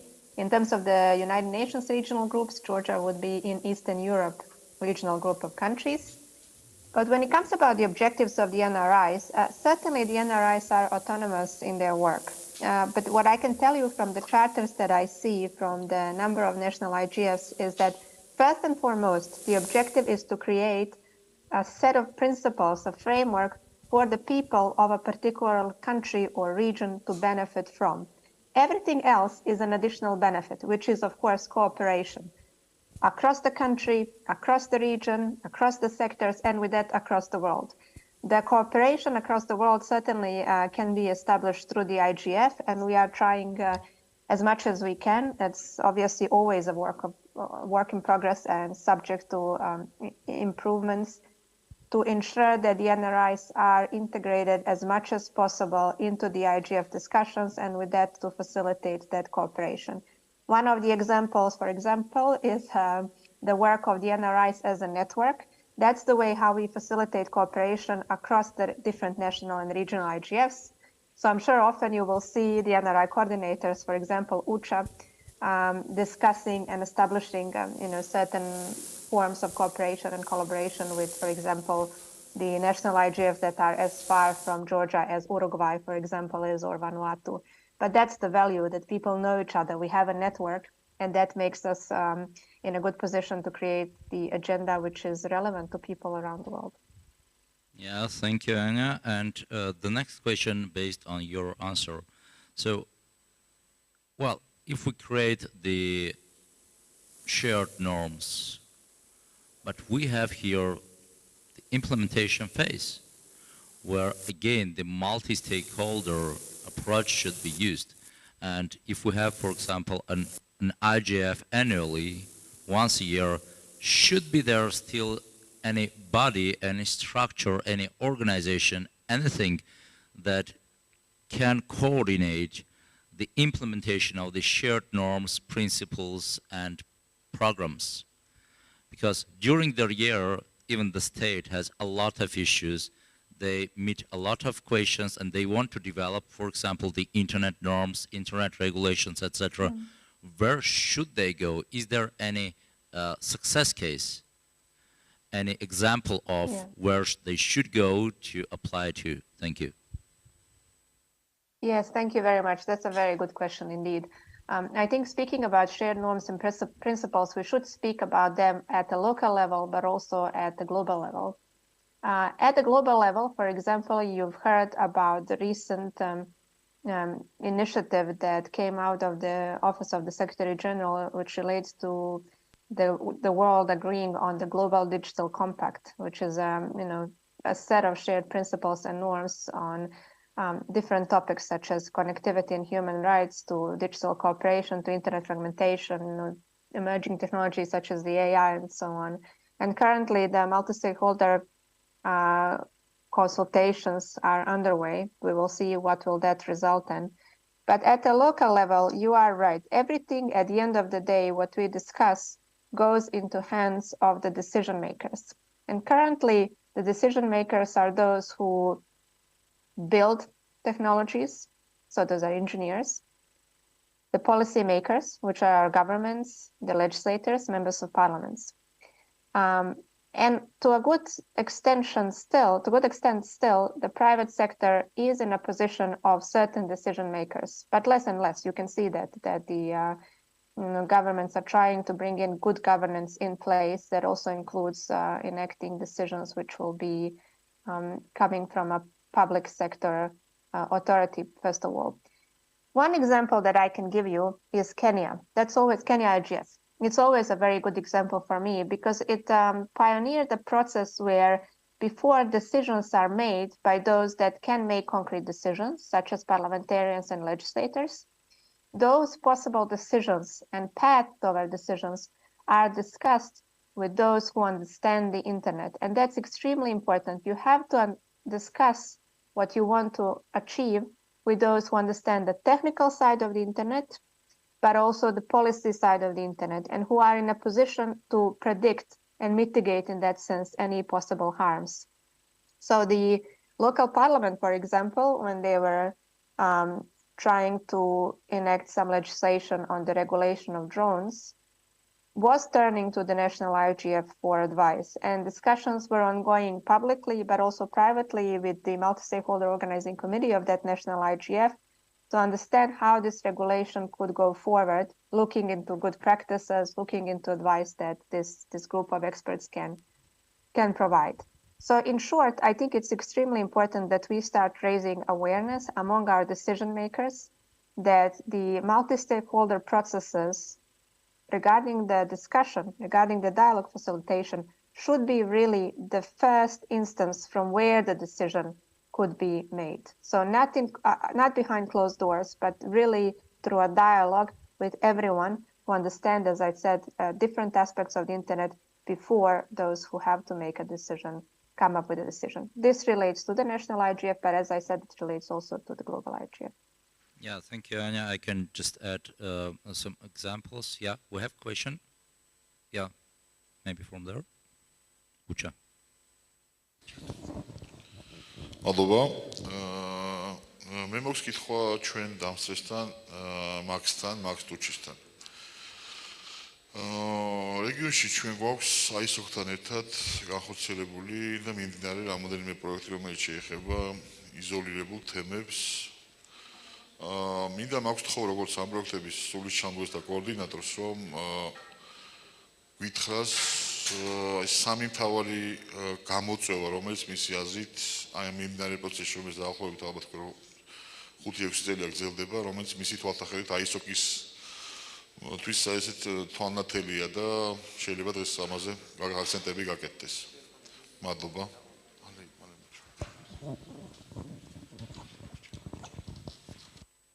Oh, hello everyone, and thanks, Ucha, for the question.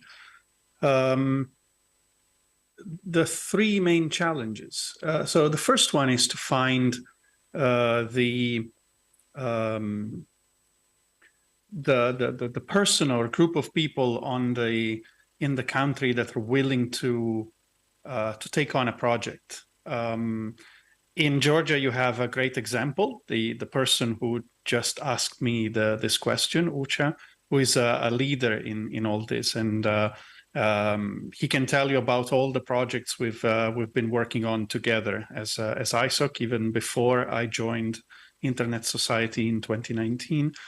So the first challenge is to find the people. We always have that as the main issue before starting projects, and in many countries we really struggle to find them. Then the second one is to identify how to actually start the project. So the very early stages are the complicated ones. You have, and when I talk about projects, I talk about, in our case, it's community networks. We help people set up also internet exchanges. And we also do a lot more ISOC-wise. But what I focus on normally are community networks and internet exchange points. So the second part is getting the project started. At the very early stages are the crucial ones. You have to set the project in a certain trajectory, and issues very early on might undermine the project. But then the third challenge is to make the project self-sustainable, and that takes a certain number of years normally. So as ISOC, we tend to help projects grow and get to a point where they are self-sustainable, but there are always certain challenges. Those are the main three challenges that I can identify so far. So thanks for the question, Ucha.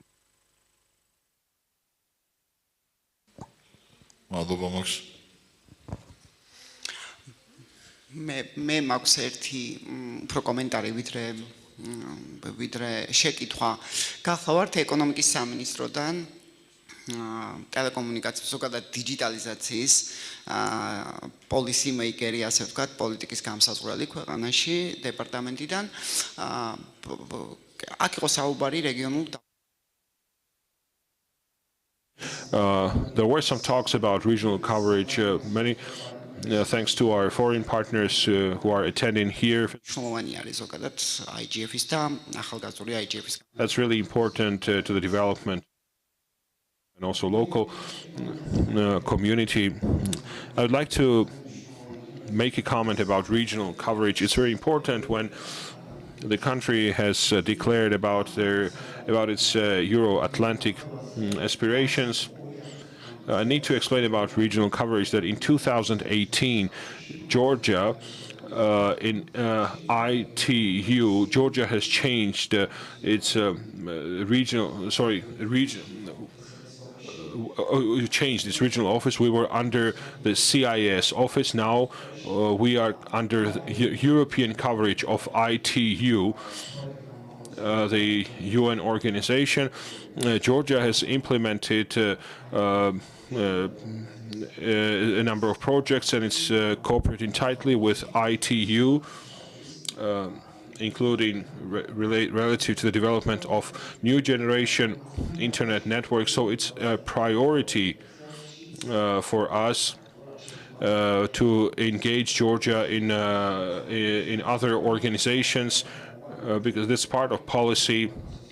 There's no way, no alternative way. We have an EU association agreement, and we are approximating our legislation with the EU. Georgia is one of the, I'd say, leading countries in the amongst the Eastern European countries to approximate its legislation with the EU acquis. So it's of course the Georgia's natural place is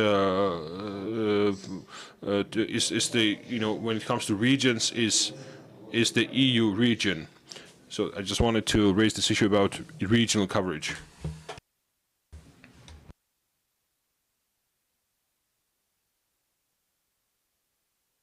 Any questions?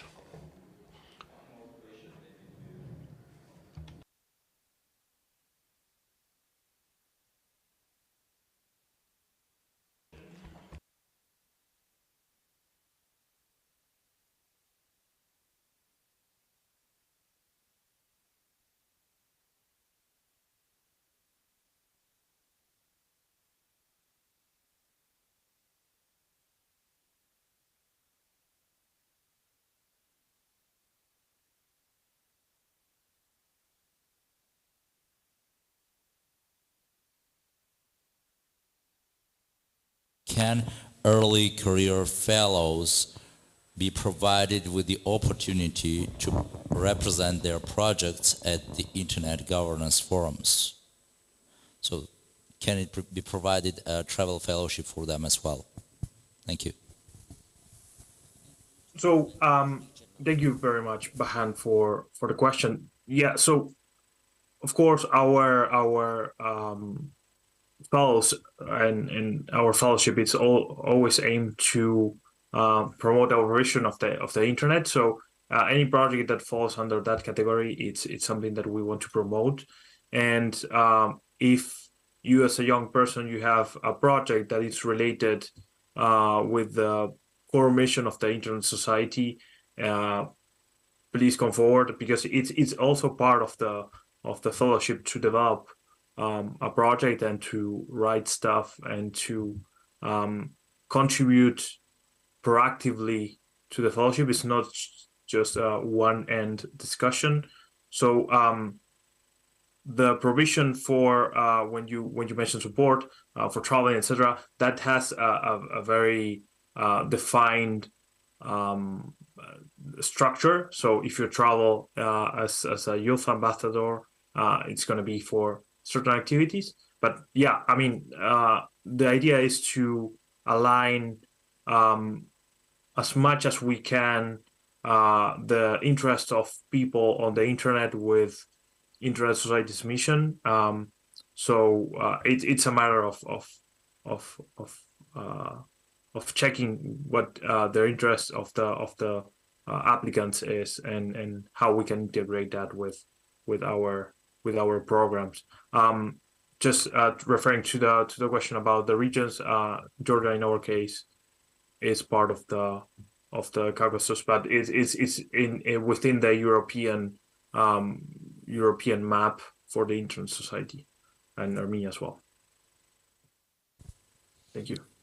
I just, this is Siranush for the record. I just want to comment on regional distribution, and I appreciate the comment mentioned by the ministerial representative.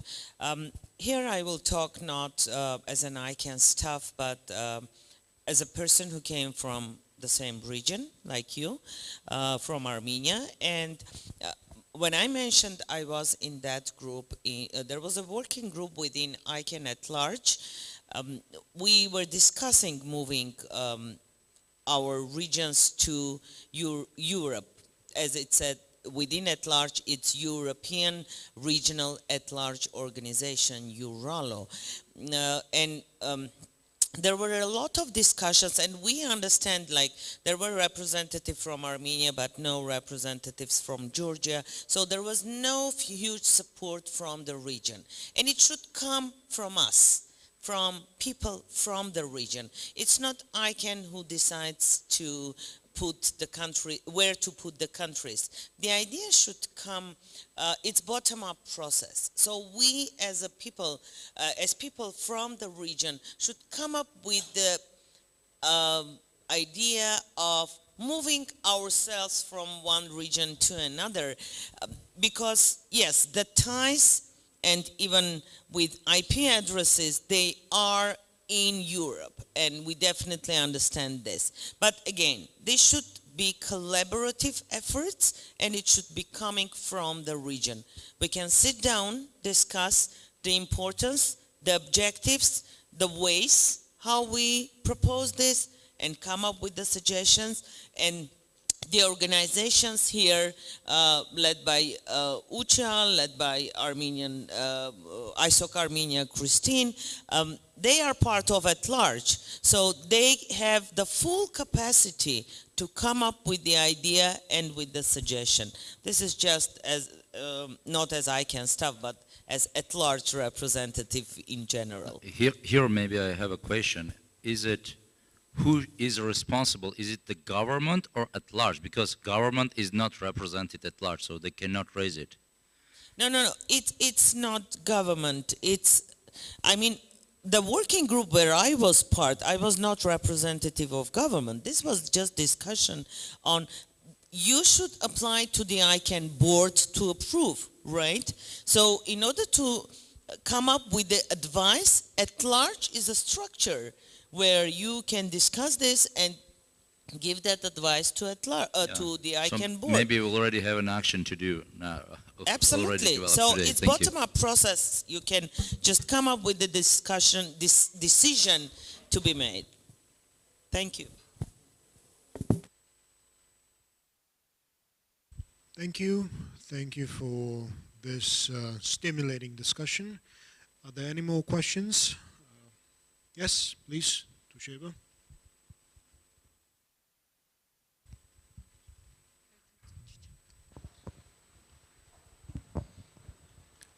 გამარჯობა. მე გახლავართ კუკა, PhD კანდიდატი ბიზნეს და ტექნოლოგიების უნივერსიტეტიდან. მე მაქვს ერთი კითხვა, მოგეხსენებათ, გაერთიანებული ერების ორგანიზაციას დაანონსებული აქვს 2030 წლისთვის ცირკულარულ ეკონომიკაზე გადასვლის კონკრეტული გეგმები, სტრატეგიები და შესაბამისად ანუ განსაზღვრული აქვს კონკრეტული შედეგები, თუ რა შედეგები შეიძლება მიიღოს ზოგადად მსოფლიოს და სხვადასხვა ქვეყნებმა. Different regions could or should achieve if they are to shift to the circular economy. My question is whether IGF is involved in the UN process of shifting to a circular economy, because digitalization will certainly play an important role in this process. And how does IGF see its role itself as a participant of this process? Does the IGF have plans about how to contribute to this process, for example, at the regional level, if we are to talk about our own region? Thanks.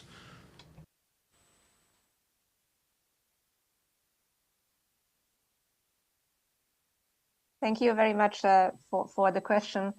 Well, the question of circular economy is definitely one of the top questions that are on the agenda of this year's IGF. So I can speak from the perspective of what's been discussed and about the narratives that relate to that important topic.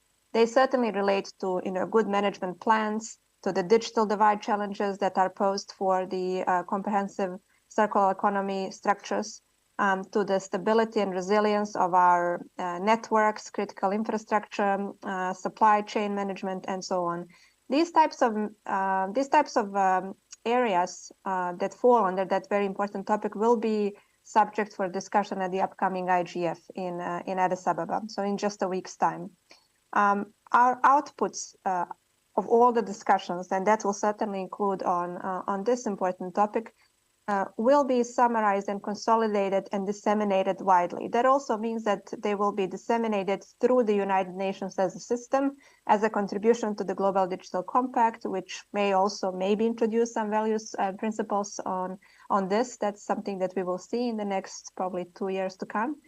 But that's as far as it goes. And I do invite you to participate in all these discussions. I think it's extremely important because, as I said at the beginning, the value and at the same time the complexity of the IGF is what you said just now in your while asking your question, is that countries have different priorities and countries have different challenges. So some are pioneering already the implementation of circular economy plans, while others do not have plans at all. And so those are the challenges that also fall under the huge divide between developed and developing world, and are certainly questions that should be discussed and for which the investment should come in from different stakeholders. And certainly I don't refer just to financial investment, but I think the investment in capacities, in human resources as well. Thank you.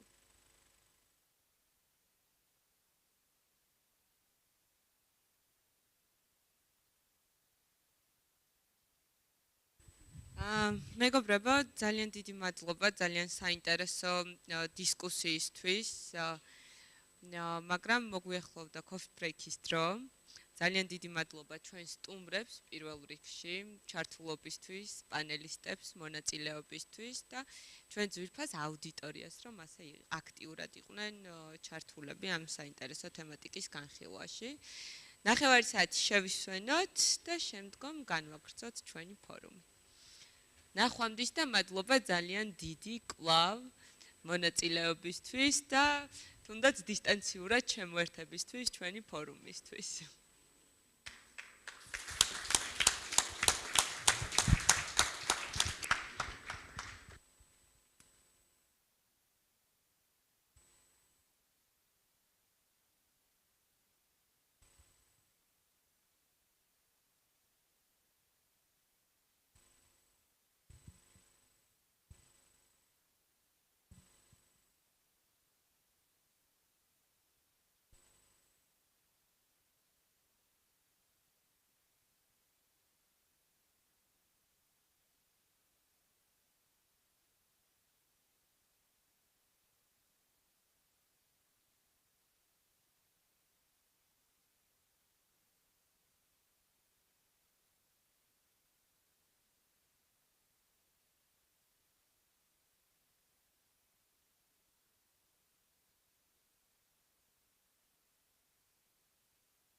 1 2 3 3 1 2 сейчас 1 წამით 1 2 3 2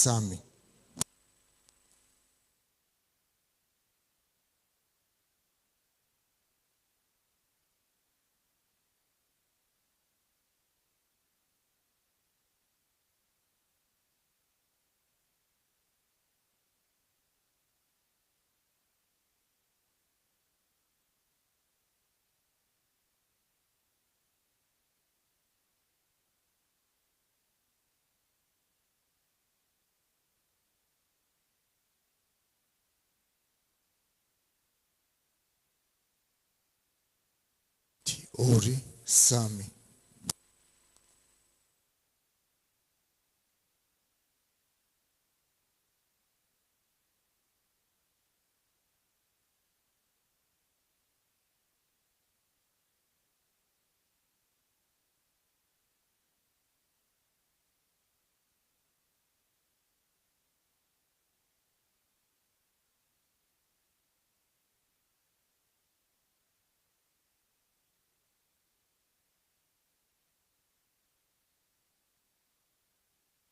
1 2 3 1 2 ანუ სულ შეიძლება ანუ 1 2 3 4 1 2 3 4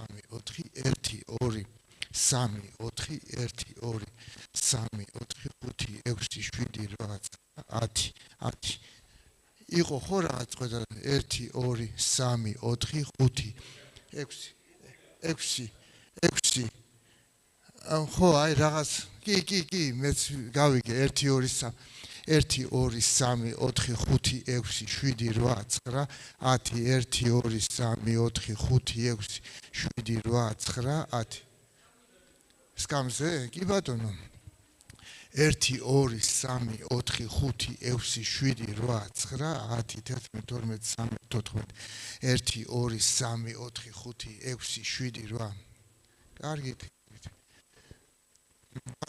მადლობთ აი რაღაც მომენტში იტიშება არ არის ისა 1 2 3 4 5 6 7 1 1 2 1 2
თუ შეიძლება უკვე ნელ-ნელა დაუბრუნდეთ აუდიტორიაში.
თუ ყველა ჩვენ აქ ვართ, შეგვიძლია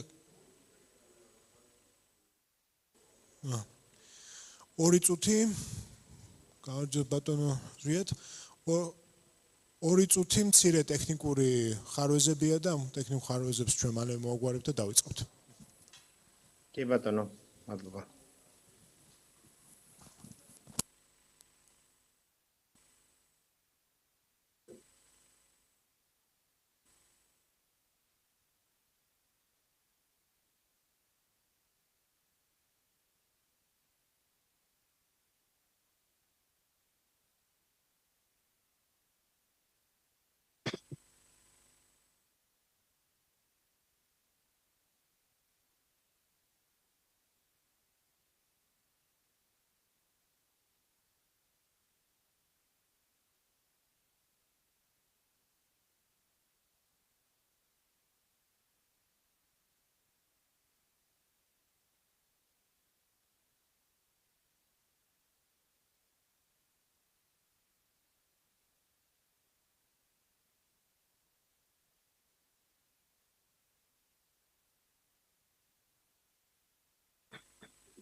ყველას კიდევ ერთხელ მოგესალმებით. ჩვენ ვაგრძელებთ ჩვენს დღევანდელ ფორუმს. შემდეგი ჩვენ მისასალმებელი სიტყვით წარსდგებიან ქაბატონი ეკატერინე იმედაძე საქართველოს კომუნიკაციების ეროვნული კომისიიდან. ბატონი ზვიად გაბისონია ჩაგვერთვება ჩვენთან დისტანციურად, ის გახავთ ინტერნეტ მართლობის ახალგაზრდული ფორუმის რჩეულთა საბჭოს თავმჯდომარე. ქაბატონი ეკა ყუბოსიძე, საქართველოს ეკონომიკის და მდგრადი განვითარების სამინისტროს კავშირგაბმულობის საინფორმაციო და თანამედროვე ტექნოლოგიების დეპარტამენტის უფროსი და აიკენიდან ჩაგვერთვება ბატონი დანკო ჯევტოვიჩი. კი ბატონო, თუ შეება, ქაბატონო ეკა. დიდი მადლობა გიორგი. Thank you very much, Georgi. პატივცემლო სტუმრებო, მონაწილეებო. პატივი მაქვს მოგესალმოთ საქართველოს ახალგაზრდული ინტერნეტ მმართველობის წარმოშობს. ჩართულია? კარგით. პატივი მაქვს მოგესალმოთ საქართველოს ინტერნეტ მმართველობის ახალგაზრდული ფორუმის გახსნაზე. მოხარული ვარ, რომ ინტერნეტ მმართველობის ძირითად ფორუმთან, ასევე ქსელური ოპერატორების ფორუმთან ერთად, რომელსაც წლების წინ ჩაეყარა საფუძველი. That this forum has existed for years, and now we have the youth wing. This is the youth wing for the internet governance, and I think that IGF will play a big role for the development of information technologies and the related issues. That's a very interesting platform, and I hope that this engagement will be significant. This is the first year for the Youth Forum, and I'm confident that we will have even more engagements in the upcoming years, because the audience will see that we're discussing very relevant issues. And as for the agenda for these 2 days, what I have seen, this is loaded with very interesting topics. Now, a few words about the youth wing, youth movement, or the youth forum. Why is it strong? Because now this is a place to share interesting ideas and principles, and this is one of the principles of the UNIGF, and that represents a very inclusive environment for discussing the problems. And this platform also tries to elaborate the principles to ensure that the community is more actively involved in the internet governance issues and all its activities. As for the YouthIGF, within the scope of its activities, it will focus on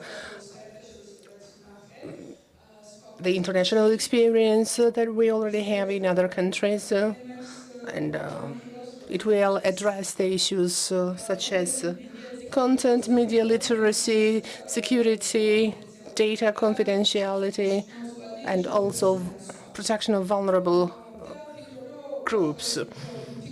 And I think that the Youth Forum is the right place to create these opportunities for sharing the knowledge. And also I think why this Youth Forum is important, because for the under 30 youth, this is the largest group demographically of internet users, so people who are younger than 30 years, and I think that they should be more involved in the internet governance issues, because they possess the broad knowledge of the digital world, and they are exposed to that every day, so they interact with these issues on a daily basis, and I think they deserve to play a more robust role in making decisions regarding the internet. Also, we know that the Youth Forum has a history of 10 years. So it started in 2011 in France. This is where the foundation was laid for the Youth Forum. And in France, there were students and also the adolescents involved in the Internet Governance Forum. And it was then in 2011, and that was actually one of the first topics, and that was cybersecurity. This is how they started the forum, and even after 10 years and 11 years, this is also a more extensive topic, and we have more other topics coming in. However, the internet security remains to be one of the top priorities.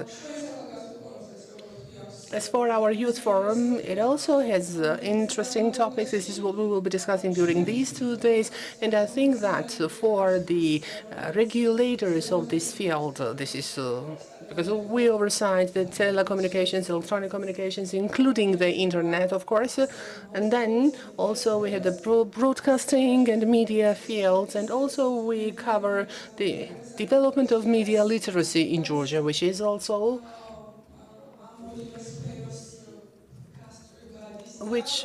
is cross-cutting, actually.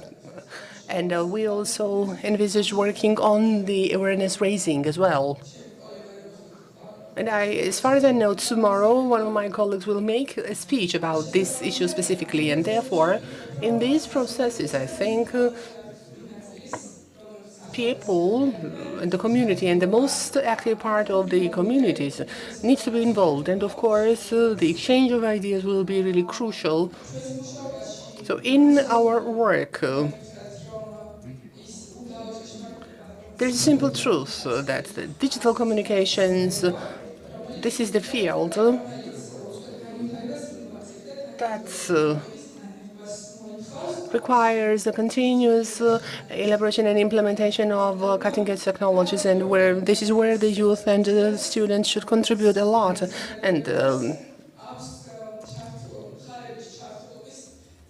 And we are very open. This Comcom, this our organization, we're ready to participate in all these endeavors. And let me wish you a very productive day. So thank you very much for your attention.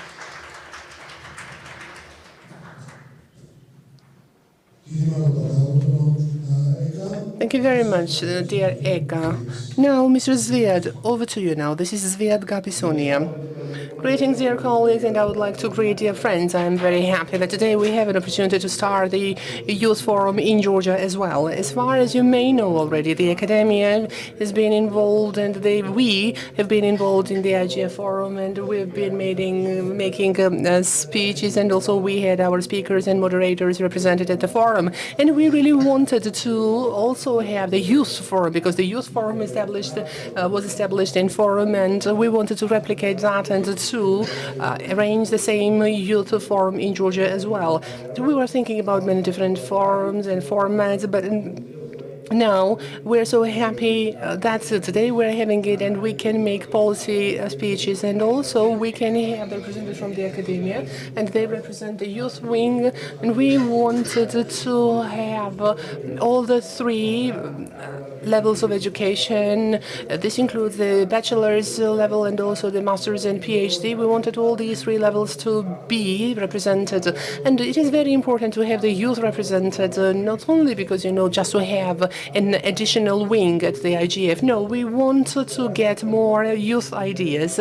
We welcome their participation because we have new challenges, and these challenges should be resolved based on the innovative ideas of the youth. So this makes me really very happy to see the universities and the academia, and we can be very active. We can actively participate in the IGF forum, as a classical forum, and also in its youth forum as well. This is the first year, and also we may not be quite safe from any kind of some challenges, but it is the most important thing to start, to kick it off. And then, of course, we can improve. And I would like to welcome everyone, and I would like to wish you so much success. And let me ask you kindly to be very active during this year's Youth Forum, but also in the future as well. You may know that we have planned the forum, so that first we are having this youth forum for 2 days, and then we will have the IGF forum, and then of course we welcome the youth to participate in the IGF forum as well.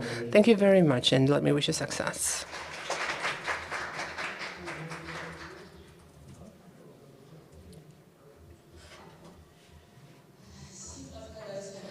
Now we would like to give the floor to Eka Kubusidze, Head of the Telecommunications, Information and Modern Technologies Department, Ministry of Economy and Sustainable Development of Georgia. And she is a very active supporter and co-organizer of our forum. Thank you very much. I'm very happy that today we are doing this Youth Internet Governance Forum for the first time. And I would like to thank all the partners who are co-organizers of this event, and also I would like to thank the audience, but I would wish to have more youth involved. This is the first event, and I hope that in the future there will be more youth, especially from the technical university, because there is a Department of Telecommunications, and that is specifically working with the youth, and they try to train the youth in this respect, and why our forum is important, and why the youth engagement is so crucial. for our forum, because we are the policymakers in this field, and we have many projects and programs, and I will not bother you with all these. But first of all, let me say that this is a broadband internet and also the high-speed internet infrastructure. And we want to cover the entire country with a high-speed and broadband, and we want to reach out to all the territories to eliminate all the digital divide, because still about 50% or 40%, to be more exact, this is 40% of our population in the planet has no access to the internet, and still this is 40%, 40. And we also have the digital divide between the urban and rural areas, and we have the state internetization program that should ensure reaching out to so-called white zones with internet infrastructure so that our population has maximum access to the internet as much as possible. In general, internet is an inseparable part of our lives. Whatever happens out of the internet, still, everything goes into the digital domain, internet domain, and well, we have advantages in the internet, but also there are some challenges as well. And our youth should be aware of these challenges and how to ensure that they are safe and secure from all the challenges deriving from the internet. And also we need to plan the future of digitalization together. For us, it is very important to have the engagement of the youth. And from the technical university, I can see the youth. But once again, I would like to say that in the future, there will be even more interest regarding the Youth Internet Governance Forum, and for us, it is really very important to ensure that our youth can participate in the internet governance. Not only the youth, by the way, but also our partners, other stakeholders, government or non-governmental organizations, international partner organizations. And by the way, I would like to thank all the donors for supporting our events today, and let me wish you success. Of course, on the 21st of November, we will have the 8th IGF Forum of the Internet Governance, and then we will discuss in more details the ongoing projects and the visions. And then our colleagues from Armenia mentioned that it is also very important to have this region together, to set the priorities together, and we need to plan the activities together, which is, on the one hand, will lets us to make internet open and accessible, and this is our strategic priority, and this is safeguarded by the constitution, I mean access to the internet. And on the other hand, we need to make sure that the internet is safe and secure. I just said just a few words, but it is very important to have the joint efforts and to combine our efforts. And let me wish you a very productive day. Thank you very much, Eka. Before we give the floor to Mr. Jeftovic, do you have any questions? Or would you like to say anything about all this that we have just heard?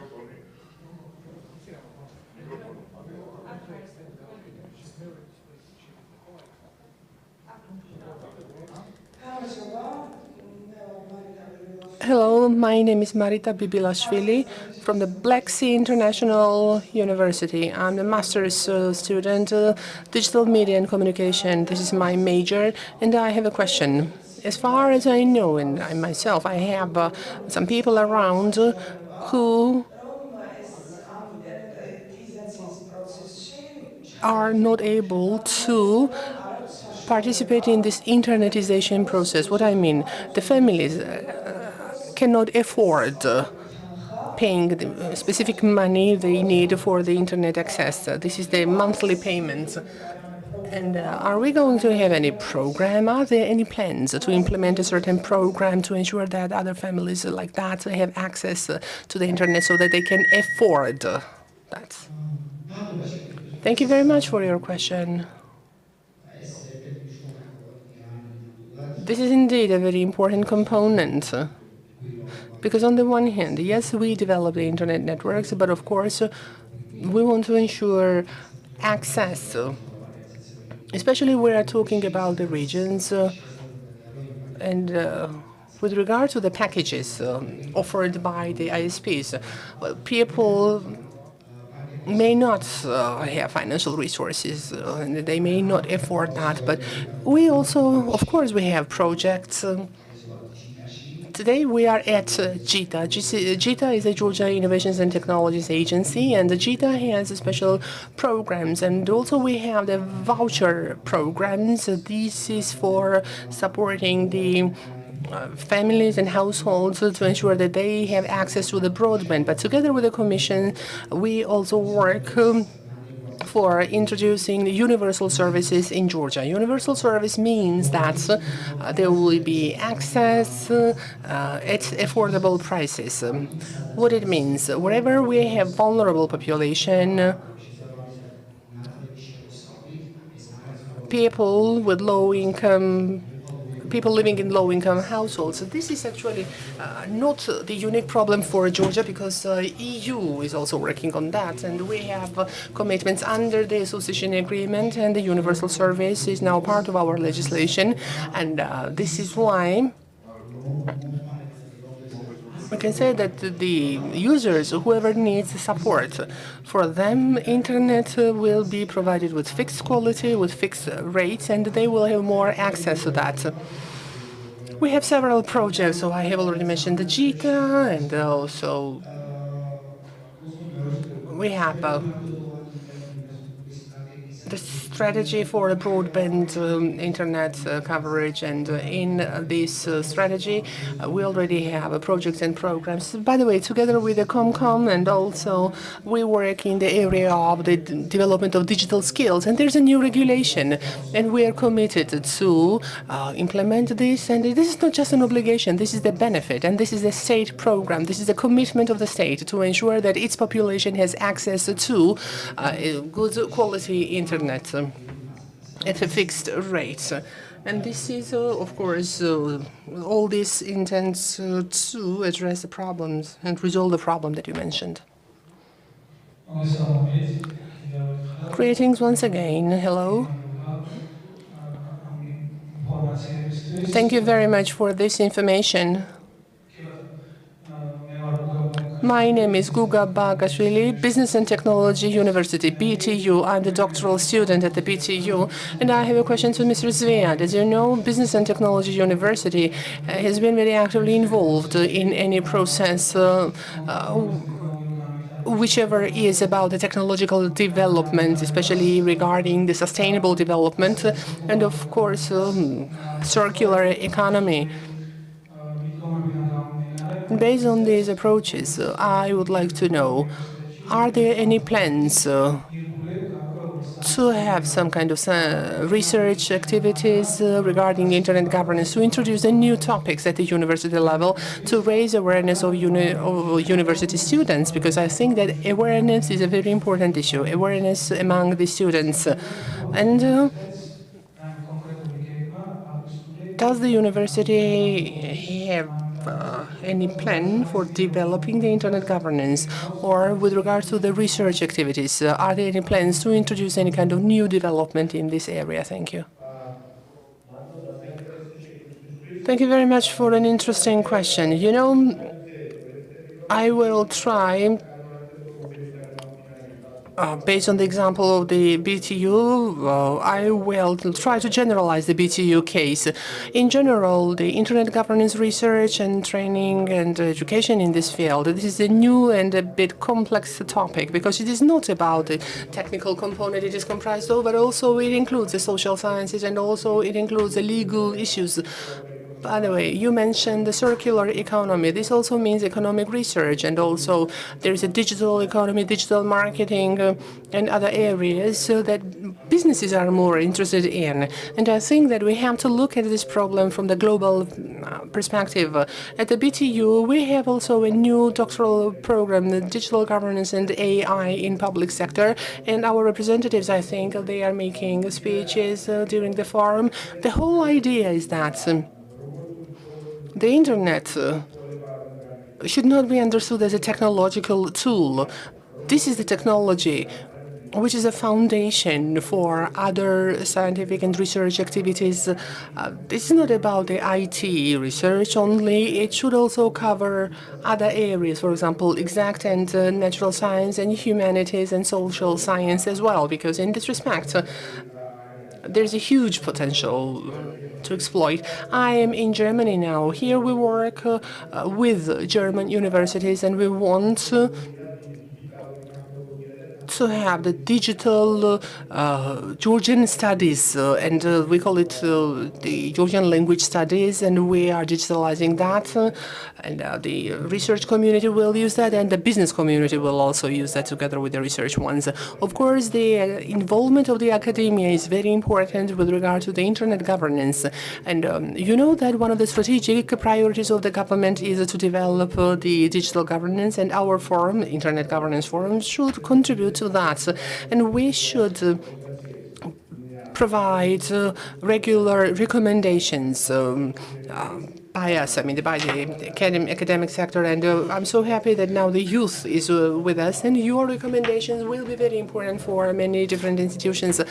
You know that my colleagues already expressed so much readiness, and they are also hearing from you, and this will be the exchange of the opinions, and we, the academia, we, the professors, of course, have to work a lot, but not only us, but also you, because your opinion, every opinion expressed by you will be very important as an instrumental contribution for our future development, because whatever you do, this is very important for enhancing the internet coverage in the country, and also to promote internet issues, and also to develop the internet governance in our country. I think I answered to the question. If not, then please ask me more specific questions, and I will elaborate on it even further.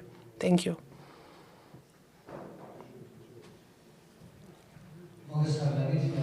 Hello, my name is Aftandel from Black Sea International University, and I have a question to Ekaterine.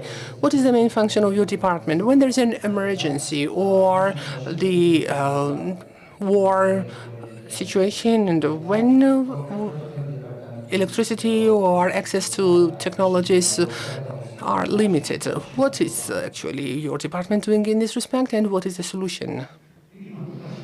Thank you very much for your question. I guess that you have seen the charters, because this is a good question which is very rarely asked. Yes, our department is the one that, God forbid, but if there is an emergency or war situation, we have to coordinate our field together with stakeholders and partners. What it means. There's also the ordinance by the president, and it specifically sets out the obligations of the department. So when we have the emergency, there should be the sustainable networks. As an example, when we had lockdown, our department was working 24/7. And it didn't really matter for us what period we were in, but I'm also answering the previous question. We say that during COVID, we refer to digital technologies and teleworking and remote activities. What is it about? Where internet is coming from? Internet is not just something for granted, right? Our networks were supposed to be ready to meet the increased demand, because internet usage doubled, and we coordinated with other stakeholders within our ministry. Usually there is the headquarters, and whenever we have the martial law or when we have any kind of emergency or a war or anything, then we have the TV operators, Comcom, and other relevant stakeholders are asked to form the board. And we coordinate this area as much as possible. There were many damages or breakdowns or shutdowns. The operators had some problems, but nobody actually felt that because the headquarters would immediately respond to that, and we supported the ISPs to eliminate the problems as soon as possible. We want to make sure that there is no glitches in the system so that people always have access to information. And yesterday I had a meeting at the technical university. There was a 100-year celebration, and the faculty, specifically in IT faculty, was established 65 years ago. And by the way, we need to think that we are talking about IoT, AI, digitalization, and robots. And of course, we all understand that this is the future. And of course, we will finish the strategy regarding the development of digital economy. But telecommunication is the foundation of it all, with its classical meaning. Network development is the key, because unless we have the network professionals, well, what we can do? Because other than the technical university, where do we have any training programs elsewhere? Because we have a big shortage, and myself, as a state, while representing the state, we will try to support the technical university to develop this faculty and to make it as strong as it used to be, because it is very important to have technicians who will be working on network development. Because if we used to have analog network, but now we have the digital network, and there are so many other components, radio, different technologies. Myself, when I entered the Faculty of Communications at the Technical University, I was the 65th person competing for one. And I don't know what is happening because, you know, there was so big demand. And I want all the institutions to know about that, because we cannot have digitalization without professionals. How are we going to develop the services, the robotics, and unless we have the respective specialists? So this means that that is just a comment to the previous questions, and I hope I answered to the question.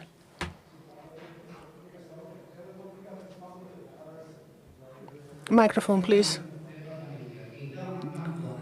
The answer is that it is the department, informatics. This is something based on telecommunications. If it were vice versa, then that would have made me happy, but it may have equal force, but telecommunications should be emphasized a lot, because we need the specialists of telecommunications in our country, and there's a very big demand on this profession.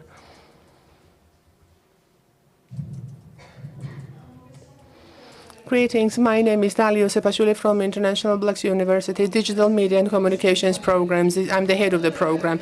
Eka, I have a question to you, a bit more specific question for clarification. I would like to know, as for today, what is the coverage in Georgia, the percentage of households who have access to internet? We need this information for our research in our institutions. And what is the most recent information about, because we need it for academic research. Thank you very much for your question.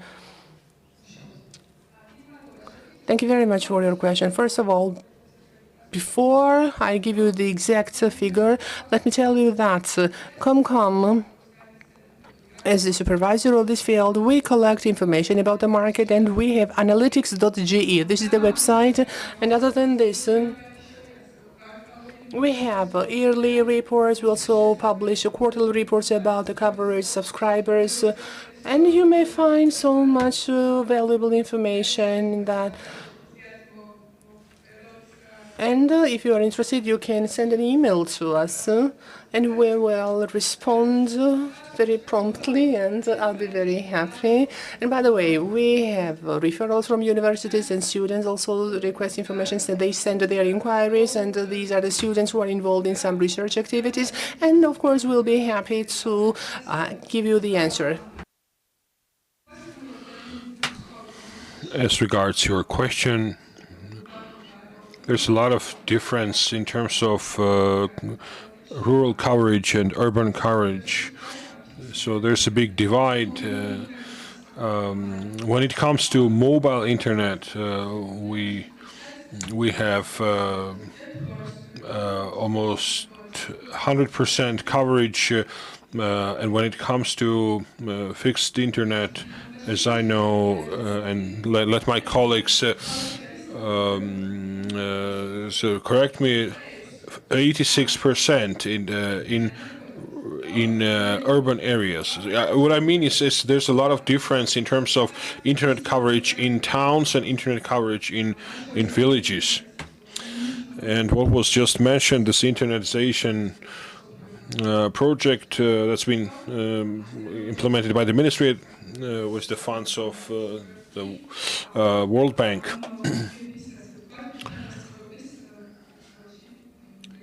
Hopefully, the project will help, reduce this divide. Something to be said when it comes to coverage. The National Communications Commission has declared. So, what is this broadband internet coverage? It's just to let everybody know. So GNCC says that the overall coverage is 86%.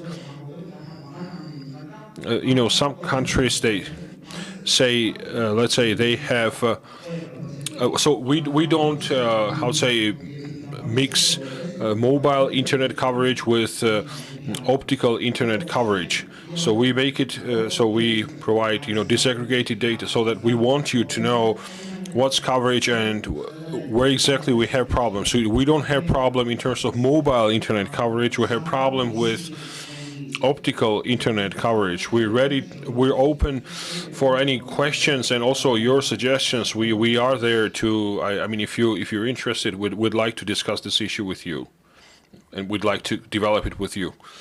Yes, please.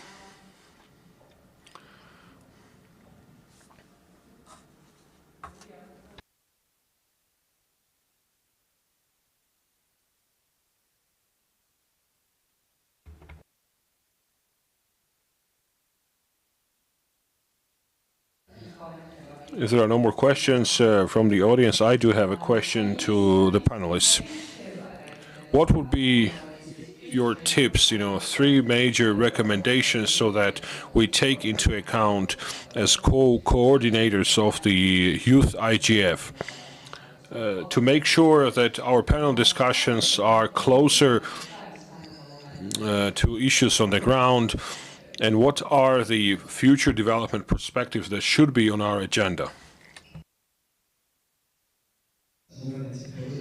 So are you asking specifically about YouthIGF or generally about the industry? Well, it's not 3, just 1, and major tip, major recommendation is more activity, so more activeness. So when we started IGF 2015, today IGF is already a well-known platform.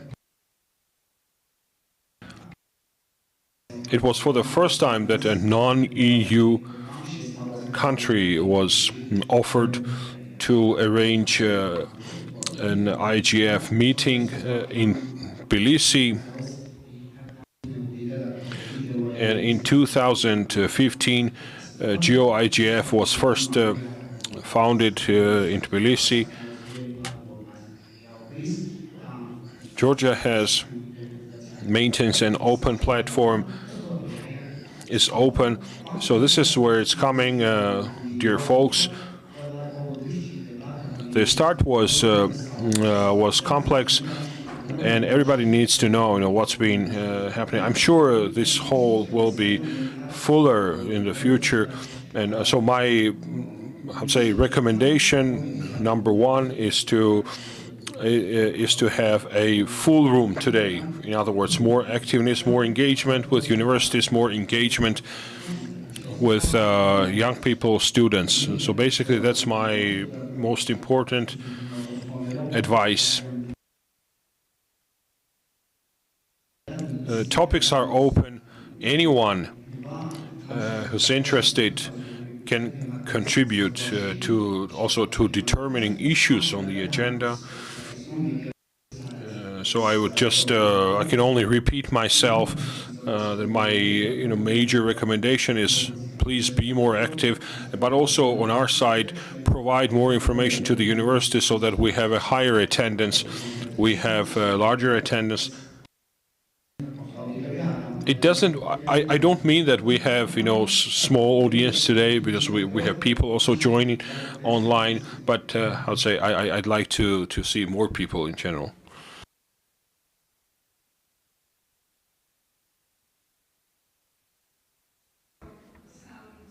Let me agree with Eka, so I could say more initiative, more engagement, more activeness, and to say it in English, kind of be more present, or more presence maybe.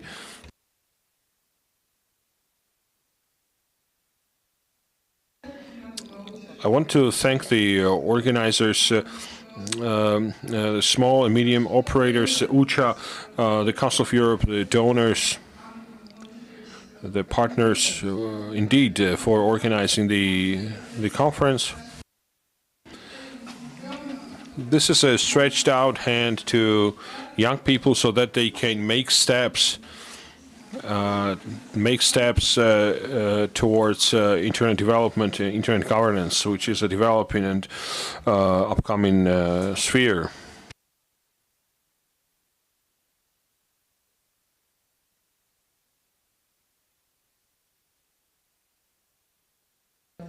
Mr. Zviad, would you like to add anything? I would join the words of my colleagues. One thing is the organizational part, and organizers didn't have much time for getting prepared. And of course, it's important for more universities to have more information and be more informed. Yes, but something to be mentioned is we need to let universities know that we are not only talking about IT issues here. We're talking about things that are cross-cutting. For example, issues that are not purely IT, but also have to do with social sciences. And when this information is correctly delivered to universities, I'm sure they will be more interested. However, this is a start, and well, of course, I would wish we start preparation for the next forum already tomorrow. Thank you very much, Mrs. Eka, and Mr. Zviad, for all your involvement. Zviad is chairman of our advisory group.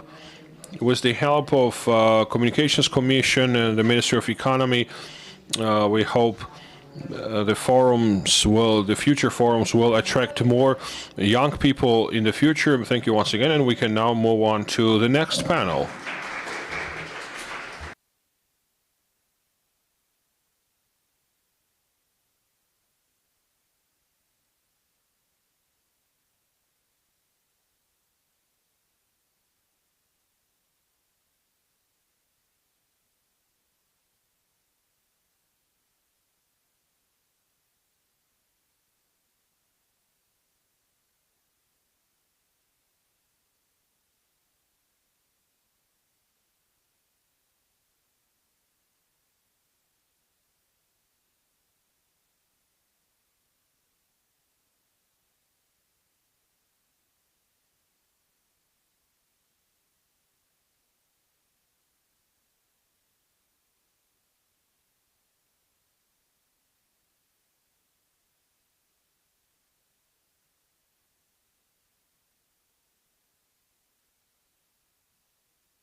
We have prepared a very interesting video clip for you.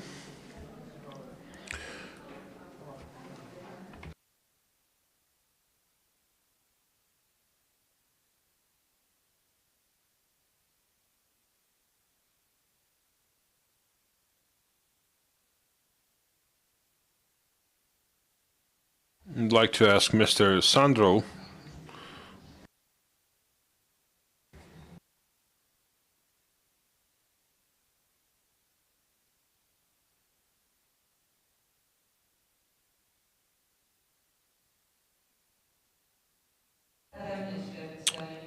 So welcome once again. Let's now move on to discussing local internet governance stakeholders and their role in the governance process. And now I'd like to ask Eka to open our panel discussion.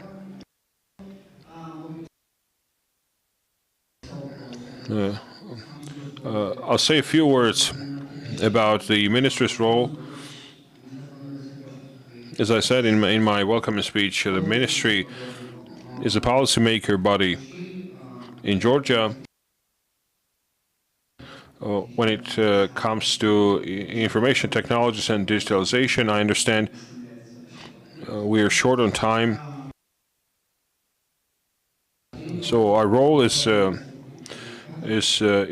cooperation with all the stakeholders to determine country's policy.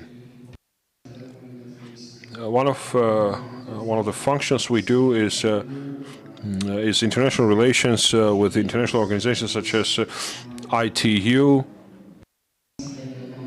European regions, communication on telecommunications and post service, also the World Postal Union. Once again, Georgia is represented by the Ministry of Economy. We have a long list of functions, coordination of the networks in case of the emergency state, and so on. So platforms like YouthIGF are important to the ministry because this topic is a global one. Digitalization, to say in simple words, is the future of our societies. And even if you take nowadays more than 700 services offered by the government of Georgia are available online. So with the one-stop shop principle at the Justice House, so everything goes towards digitalization. The 21st century is really a digital century, I would say. And so the ministry has an important role to coordinate the stakeholders so that the policy is determined correctly. And in order to do so, to do this job, the ministry has to liaise, and it does liaise with all the stakeholders. And certainly in this process, the ministry is working closely with the GNCC. The ministry determines the policy, is the policy maker, while the GNCC is the policy implementer. Now, what are the priorities for the ministry? It's the development of internet networks, facilitation of the process on behalf of the government, and the government will never be a competitor to businesses, because we understand a lot of monies are being invested by private operators, but in areas, in the territories where private companies are not going in because of profit considerations. This is where the government comes in. So we, in that case, the government, builds internet so that, and we help those private operators to go into those and cover also those territories. The ministry considers development of digital skills of its citizens to be an important task. And it's not just, chatting with something on, there's a lot of things on the internet. It's not just a chat or something. Internet, there can be some harmful influence emanating from the internet. First of all, it's important to have this understanding that ability to determine that a harmful content is coming. We're dealing with a harmful content, and then what to do to defend ourselves from the harmful content. So the ministry is developing this. The digital skills of citizens, and there will be some speeches about this today. And then another strategic priority for the ministry is the development of digital economy. Development of a digital economy. We're talking to the World Bank on this. There will be an umbrella strategy in place that will address issues like e-governance, e-services, electronic governmental services, and other components, all other components that make up a digital economy in the country. So the strategy is almost ready, and I think the strategy will be adopted next year. So what we do is we do the policy in cooperation with all the stakeholders, and I will be glad to talk to any of you so that we jointly come to solutions.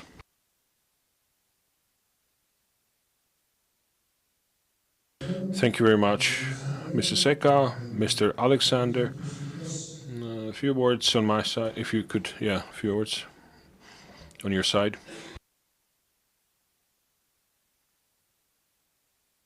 Can we put up the presentation, please?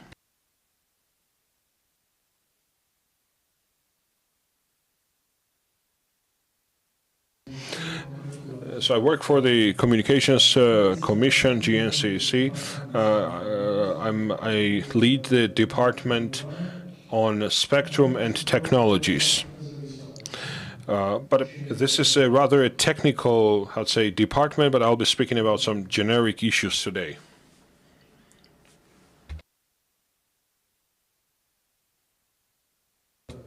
As it was said by Eka, the government makes efforts to provide its citizens with access to internet. The right to have access to the internet is written in the Constitution of Georgia, which is the highest possible legal document in the country. This means that the government has an obligation to make sure that its citizens have access to this constitutional right. There are different instruments and methods how the state does this, how the state cares for access. But one of the things is, for example, the physical access. In other words, wherever you are as a citizen of Georgia, you are in the territory of Georgia, you must have access, you should have access to the internet.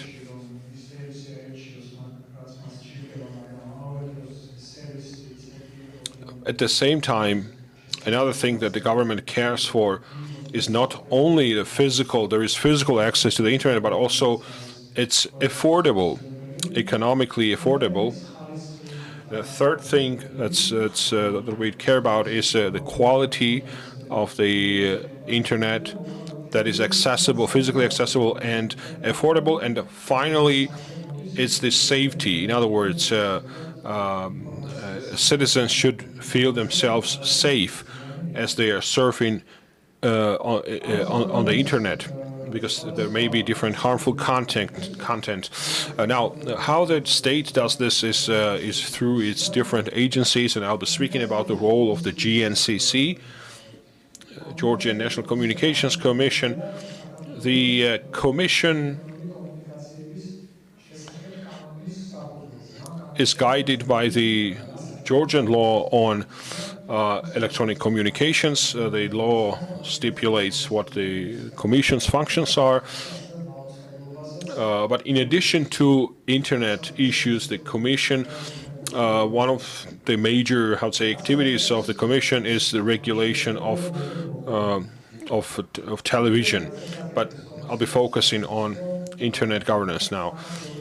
First thing the Commission does is that the Commission manages the radio frequency in Georgia so that the radio spectrum is available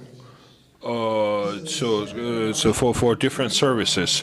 The spectrum is a limited resource, so it cannot be made available to anyone. For example, when you have a radio station in Tbilisi or a mobile frequency user, another company cannot use the same frequency. So in other words, there should be somebody, which is GNCC, to distribute those frequencies. So what we do is, based on international standards, we determine, first of all, why those frequencies could be used for, what those frequencies can be used for, radio connection, mobile connection, Wi-Fi, other types of connections. For example, you're seeing this IoT, Internet of Things. There's also satellite communication. And there is a special national frequency plan elaborated by the GNCC, and so based on this national plan, whenever an applicant addresses the Commission will issue a relevant frequency license. And the way we do is a competition. For example, back then we conducted, we issued licenses for 2G, 3G, and now the Commission is working to issue licenses to 5G internet operators. In addition to this, the Commission operates a separate monitoring service. The monitoring service will inspect whether the licensee company is using the frequency, whether they use the frequencies according to the license requirements. And we also coordinate the frequencies in cooperation with the neighboring countries, because you know that radio frequency does not stop at the legal border of the country. So the Georgian signal will spill over into another country, so in that case we do joint measurements and other joint methods. This is one of the functions we do. Because the spillover of internet, coverage affects internet coverage of another country. So another thing we do is we ensure that telecommunications market, including internet market, develops in a competitive environment.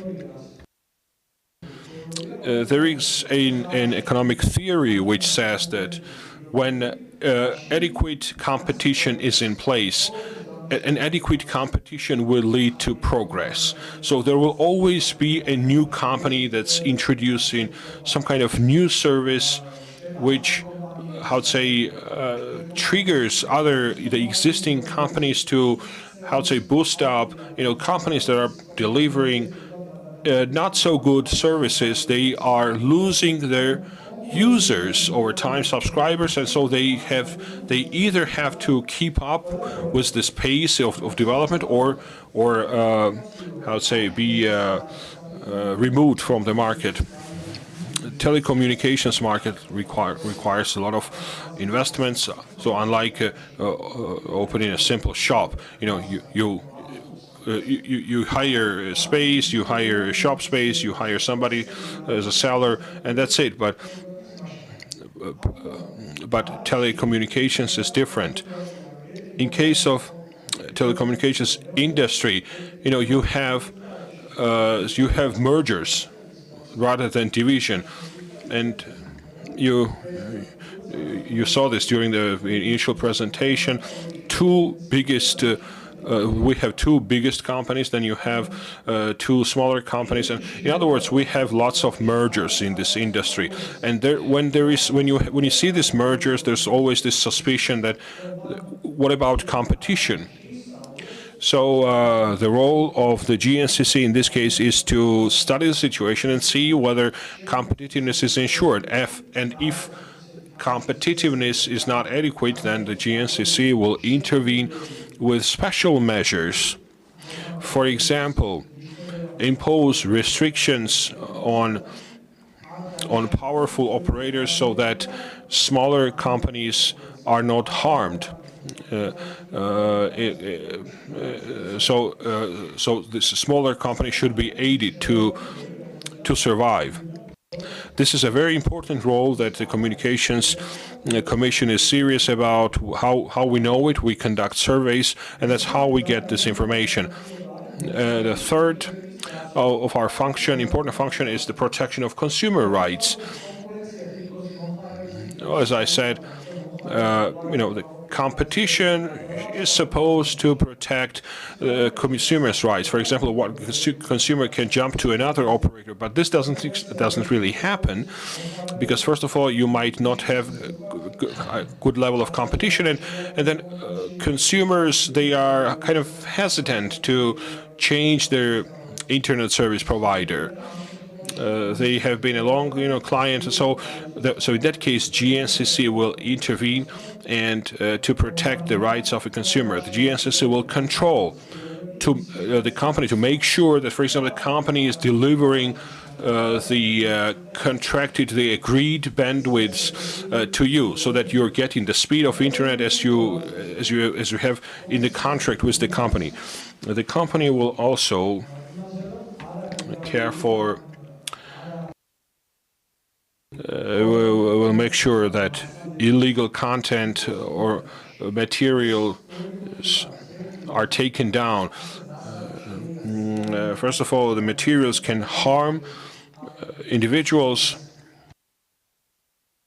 And first of all, we're thinking about juveniles, children. There is a juvenile code in Georgia. It gives the Commission rights to take special, intervening measures so that children don't have access to harmful content. The GNCC can actually prohibit placement of information where it can, so that juveniles don't have access to harmful content. Another thing we do is other type of illegal content. For example, broken files, movies,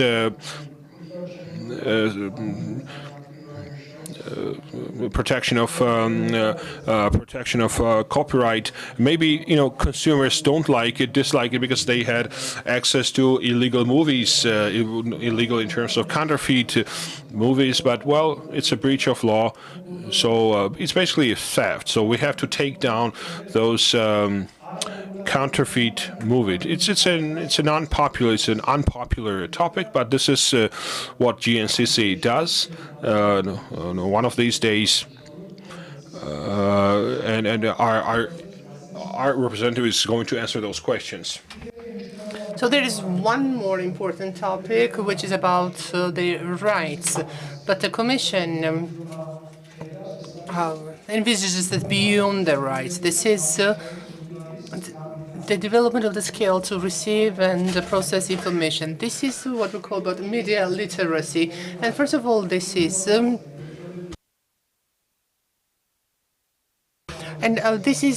for protecting the people from exposure to disinformation and to protect the people from the effects of disinformation, and also to keep them safe from the impact and the influence of other people who try to get the benefit of it. Okay, sometimes it may not be the disinformation or fake news, but sometimes they circulate the news which is trendy and people may be misled. I can remember when my grandma was watching the TV, she would say that it is on TV and it is like this. But I would say that, you know, grandma, I was there. I could see that with my own eyes. No, she said, you know, I don't care what you say because whether you were there or not, because, you know, what I believe is what I hear from the TV, and any information, whatever people get from the digital communication outlets, it is very important to have that double checked. And there is a certain department in the Commission, and I think the Comcom representative will speak tomorrow about the Communications Commission, Comcom, what they are doing in this respect. There is one more issue that Eka was talking about. It is important to ensure that the Comcom's activities are transparent and to have accessible information about the market so that people can get process and analyze and understand information, because maybe they start up something new, and information is power, as they say. And this is why there is an analytical portal, and every month information is updated. So whatever is happening in this field, in the field of broadcasting, this is on analytics.com.g, analytics.com.ge. There's one more slide. This is about the media literacy. In October, the Commission held the Week of Media Literacy, and they invited many organizations. Many students were also invited, and the main emphasis is laid on the youth and students. I usually tell them that you should also do that for pensioners, because, you know, the elderly people try to find some medicine somewhere else. They try to find ways of self-treatment, but, well, they did not have time for pensioners, and I think that the department will also address this issue in 2023. That was a brief overview of the activities of the Comcom. And here we will have our colleagues tomorrow and next week as well. And if you have any questions, I'll be here for you. Thank you very much. Thank you very much, Mr. Alexander. We can ask very short questions. And then our stakeholder will join us with the welcoming words. And then we will break for lunch.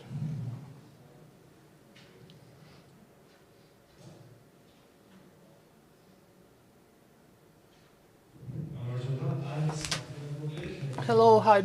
I'm not sure how brief I can make it, but this is very important for me, and I will ask this to Mr. Alexander. My name is Georgi from the International Black Sea University. I'm the MA student. I understand that you are working for more technical issues, but you started talking about this issue, and you mentioned something like that. Internet should not be dangerously expensive. Terribly expensive. To me, as a student, internet is terribly expensive. 2-3 months ago, I used to pay 5 lari for a package for a week, but now I pay 9 lari. Instead of 5, I pay 9 for the weekly package, and it is almost doubled. And I found information on Wikipedia, and maximum speed is 13 megabits in second here, but in Singapore, it is 5,000 megabits second. And here our quality is not good either. So when you say that you protect the rights of consumers and you regulate issues of competition, what do you think?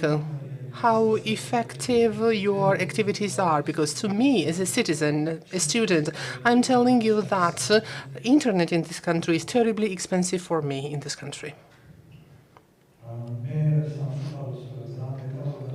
Unfortunately, I cannot give you a detailed answer to this question, but I can give you the general answer. But actually, it's a specific answer, but the answer is about the mechanism. One of the companies, when one company increases the price of the internet, the Comcom cannot directly go there and tell them, oh, why did you make it expensive? Why did you increase the price? And let's lower that. The Communication Commission doesn't work this way. As I was telling, first, the Comcom has to study this issue, establish why the price was increased. Whether is this just abuse of power by the particular company, monopoly, or maybe everything became more expensive and it is fair to increase the price. So the Comcom studies this issue. I can tell you that this fall, a very comprehensive study was launched. We call it a holistic study, and that studies the mobile market and also the fixed market. This includes all kinds of internet.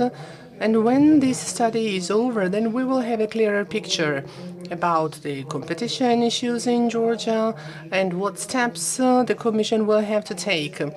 This is what we have. This is how the system works. And again, my staff will give you more detailed answer, but we're not like rapid response team. No. It is not like that somebody increases the price and we immediately respond. Well, I understand. I found information and I found your statement where you said that there are no preconditions for increasing the price on the internet, but in fact, this was your statement. And does it mean that it was just used as a facade and nothing has changed?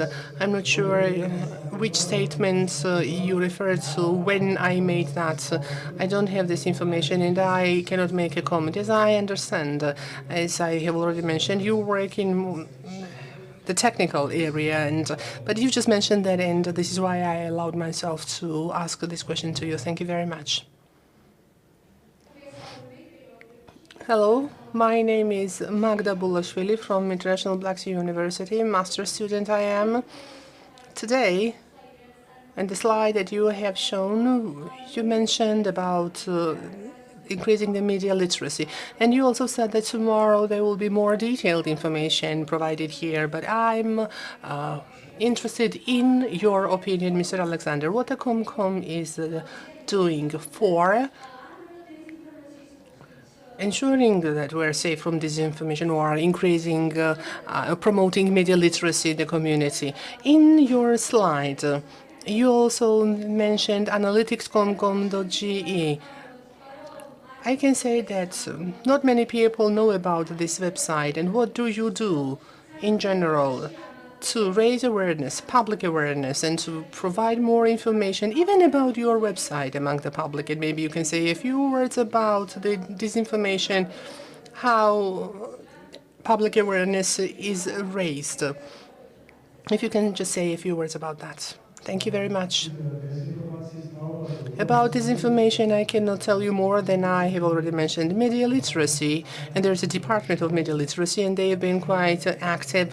What I can say is that there are many programs they have. The department has many programs. They implement these programs independently with partners, with students, with children. There are also competitions, and this is what this department is doing. Second, what I can say is that the Comcom has separate units. This is the public relations unit. So this is our PR. And they invest so much to ensure that activities about the Commission are accessible. We have Facebook, we are on LinkedIn, and we also have Instagram, I think, as well, also the website, and everywhere, whatever we do, and wherever the Comcom is involved, and if we do something, then all this information is uploaded there. So I am here today, and even this information will be also available online. Of course, same goes for important information. So I think, with regard to the Analytics Comcom.g, this is still a specific portal that includes statistics, monthly statistics about the users or service types, number of users per service per region, And we have only just few people who use this information. For example, the students involved in a certain kind of research activities, or they can be telecommunication companies, analytics organizations, or other government agencies. We don't really have many users. Analytics.com.ge, we don't really promote that website heavily, but we disseminate information. Compared to other government agencies, they do not do that much as we do, because we really want to spread information about the activities of our Comcom. Just let me say something.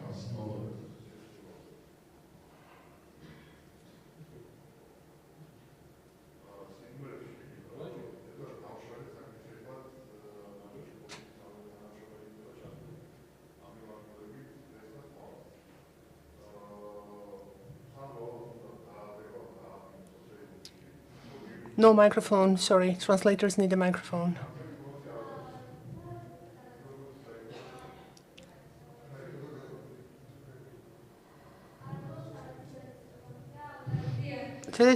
I would like to clarify something. Yes, we understand that. You know that you have Facebook, you have Instagram, but I haven't seen even a social advertisement about your organization. Do you plan to do anything about that? Because you mentioned pensioners, and we want the pensioners, the elderly population, to learn about your organization. And these pensioners may not have Facebook account or Instagram account. This is why I mentioned social advertisements. Or to have some videos so that the pensioners have some information about all this. Unfortunately, I cannot comment on that because our abilities and resources are limited. I know that they are taking new steps every day and they try to improve their activities, but I cannot really say anything about anything specifically. I cannot add. Thank you very much for your questions. Tomorrow we are going to have more opportunities to ask questions, but one more question. The media literacy department representative will be here, and then, of course, we will have more opportunities to ask questions. But now, one more question, and then we will have one more person.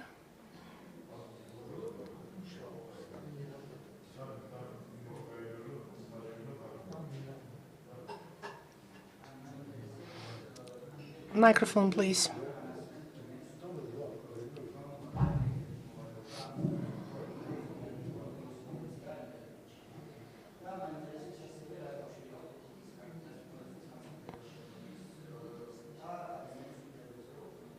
Sorry, translators need microphones.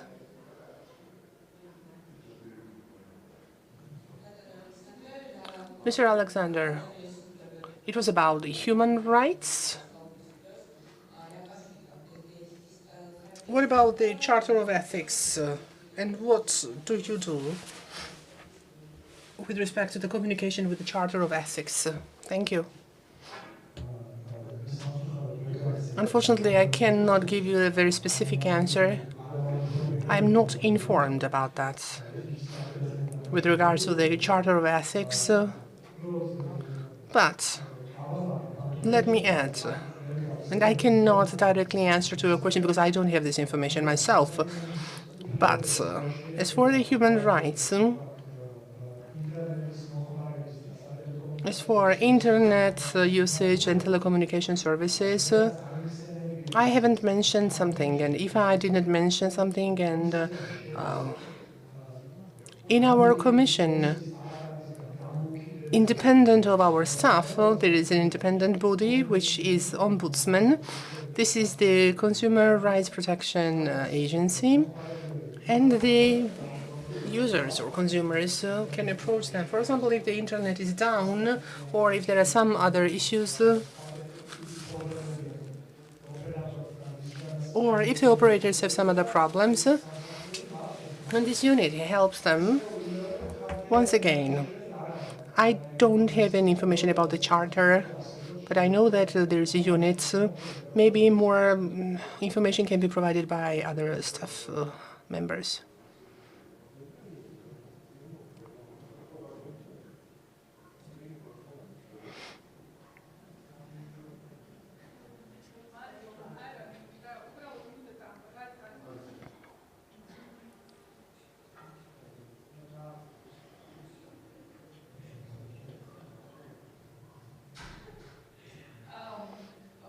All right. First of all, I am so happy to hear so many questions, but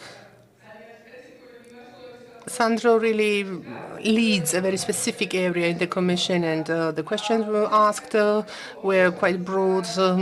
And it would be great if you can attend sessions on Monday and Tuesday, because I think this is a time when we will elaborate on, tomorrow and on Monday, and we will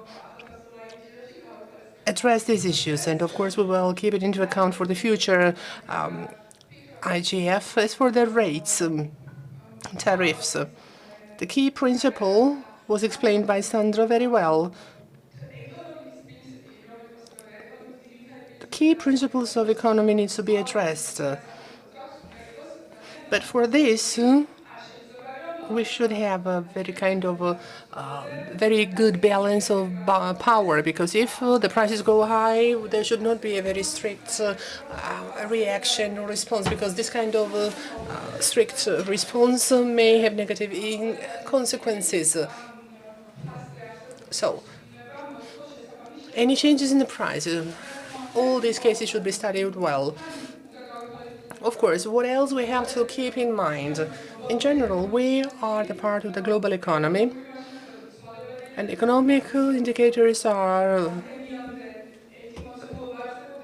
fluctuating because, there were some forecasts about what kind of ranges were admissible. I mean, for price fluctuations would fit within a certain range, but then things change, and of course we need to conduct a proper study for that. As for our relationship with the Charter of Ethics, I think it's on the 21st of November, and we will have our colleague represented here, and our colleague will address this issue. And we also regulate the activities of regulate the activities of the regulator, and we provide oversight for the regulator's activities. And also there is another stakeholder.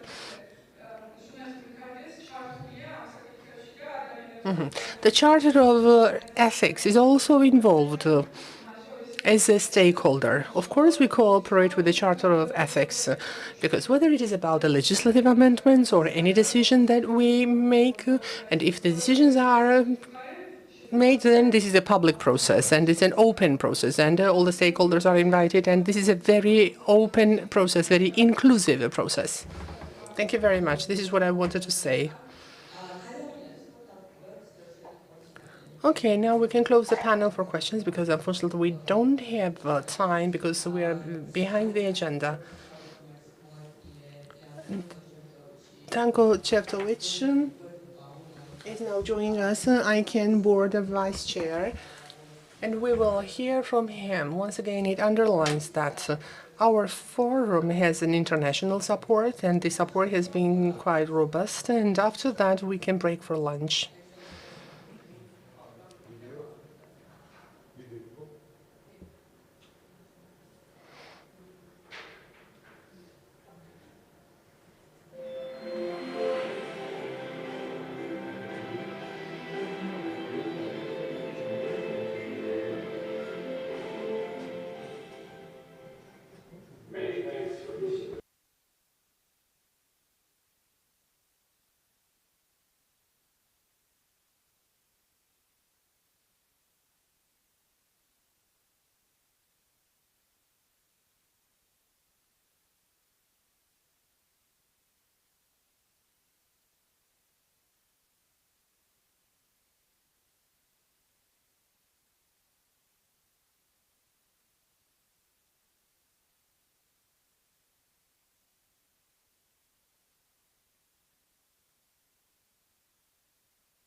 I hope you all enjoyed lunch.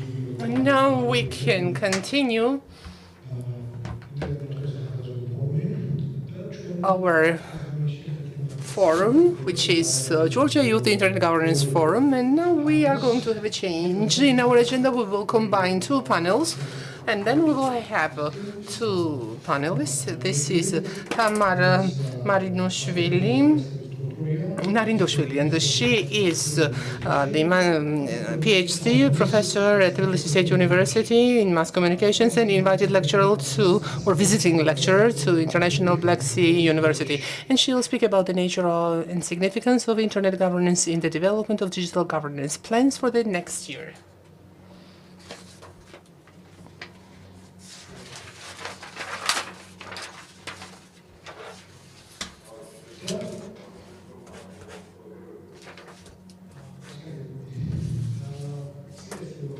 There's a slight change in the agenda. Tamar actually speaks about disinformation and cybersecurity, and then we also have Tiona Turashvili, Institute for Development of Freedom of Information, IDFI it is, and this is about implementation of e-governance perspectives and challenges.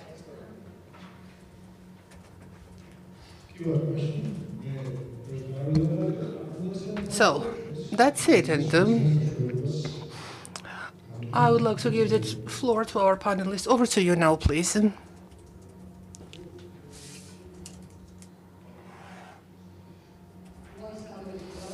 Greetings, everyone. It's a pleasure to participate in this forum.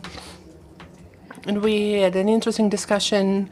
And as mentioned already, I will speak about disinformation, and I will make a short presentation about why it is important to filter this fake news in social networks and what the impact can be on the audience, and also what the online media and the social media can play in that. I will also address the cybersecurity issues because the two are very closely interlinked, and that represents a very significant challenge not only for Georgia but also worldwide. First of all, I will speak about disinformation, which in fact, we know that the internetization process is going on in the worldwide, and also the fake news is flooding. And internet has so many advantages. In general, the digital world has so many advantages. However, there are many challenges, and disinformation and fake news in general, this is also a big challenge. Before I speak about the harmful effects of the disinformation, I would like to differentiate disinformation and misinformation, and why we have to differentiate the two. Because misinformation that covers a broad area. For example, misinformation can be a misleading story and a mistake that is made involuntarily. That may occur in a social network. Let's say there are many online media and they may make mistakes, but we have to point out that as well, and we have to be able to identify that, because when we have to spread the news quite fast, let's say via social media and online media, we may be misled and we may make a mistake, but it is not an intentional mistake. It is only misleading the people, and this is just misinformation. And this is one of the important challenges as well, because whatever is linked to any particular scandal, if it is scandalous, then the news is spread virally, and then we find out that it was not correct, and then the media or organization, they may spread the news first, and then they can apologize, and then, however, there's a challenge, because will all the people who have read this misinformation, will they also read the apology and the correction and adjustment? And this is actually misinformation. This is not an intentional disinformation, because sometimes intentionally people try to discredit someone, and they can also spread this false information. But beyond that, sometimes people try to disseminate false information and fake news intentionally, and we have trolls and bots who do that. The algorithm also works like that. The bigger the lie, well, for example, how we can identify whether it's true or not. And in terms of fake news, it's goes viral. It spreads so fast, and there's a logical suspicion that if it is too viral, this may be disinformation, and that may be fake. So disinformation also includes that. Well, it is done intentionally. This includes this implication, and this is done intentionally. We can provide many examples of it, but maybe and we discussed it during the lectures from the very recent past. We may remember what happened during the pandemic. Certain campaigns, like say the fake news and the stories about the vaccination process, and especially that was focused mostly on some issues, and that was spread by anti-vaxxers. And then certain myths were disseminated. They were shared by organizations. Even news agencies would disseminate this information, and the people were misled because this some people would try to convince the larger community that if they got vaccinated, then it would be a threat to their health and so on, or lockdown is bad and it may not protect you from the pandemic. And there were so many topics covered by disinformation. What is disinformation? When there is no statistics to corroborate the information provided in the fake news, you just send information and spread information which is a lie. Also, disinformation may be focused on discrediting someone specifically, in particular. This is especially used during the elections. And this is not the case of Georgia. This is a big challenge in the world, even for an advanced country like the US, which is one of the big players in the cyberspace in general, and also even there during the elections. Let's remember the elections of Mr. Trump. There were trolls and bots, and they were trying to kind of engage in discriminating campaign, which is also this means that so many false pieces of information was spread, and because some people wanted to get more voters through this kind of disinformation and fake news. So this is a challenge for the entire world, but maybe we can say a few more words about how we can tackle this. So of course, the organizations are working, let's say, to identify who the trolls and bots are, and somehow to establish that, who they are. And it is also important that to use a little fact-checking and to have the fact-checking policy in place, because if there is a fake news spread, how we double-check that?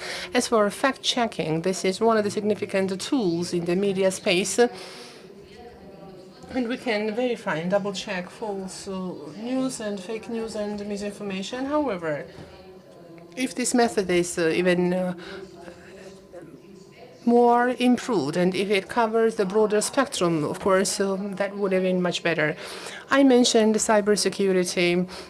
Say, when we are talking about disinformation, and of course, when certain individuals or groups want to spread false information and fake news, of course, that has a negative impact on the cyberspace. There may be cyber attacks, but if there's a cyber attack, that also that can be intended on kind of obtaining information, which is a very important information that is state significance, and that's a big challenge for cyberspace. Just to refer to simple examples, what challenges we have at the individual level. In the social networks, there are so many viruses spread, and every day we may come across with that. While I was coming here, I received a message from a friend. Let's say, you see what I have found, and there are some smiley faces in the link. Of course, I understood that, and I realized that this is virus because my friends would not send me anything like that. Because sometimes they use very catchy phrases, but unfortunately some people become the victims of it. And then, if one person opens the link, then the gadget will be infected with the virus, and this can be used for kind of infiltrating into someone's gadget and penetrating through the system.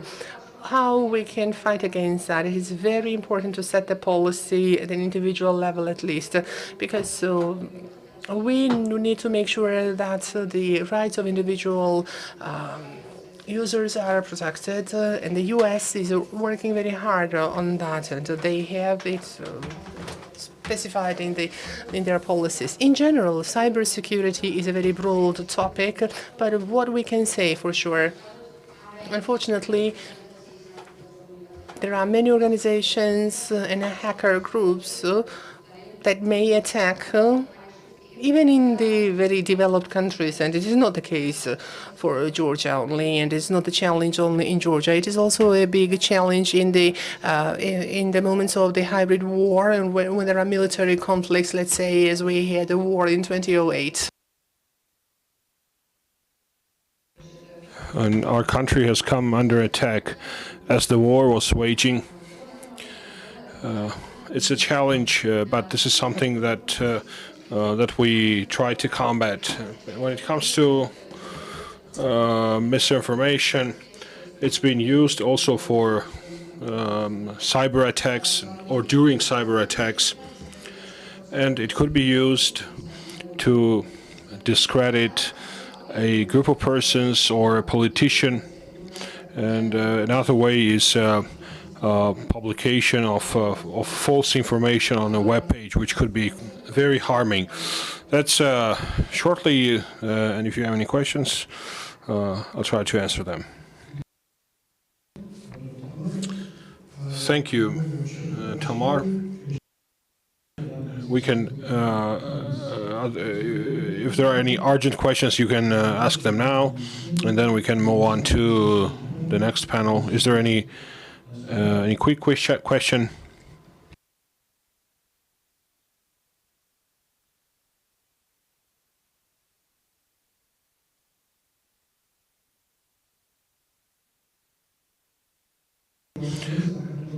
Is there a specific survey about the amount of misinformation and also influence of misinformation in Georgia? For example, let's say a number of bots, bots that are used to the detriment, or especially, a quantitative study, but also any analytical studies.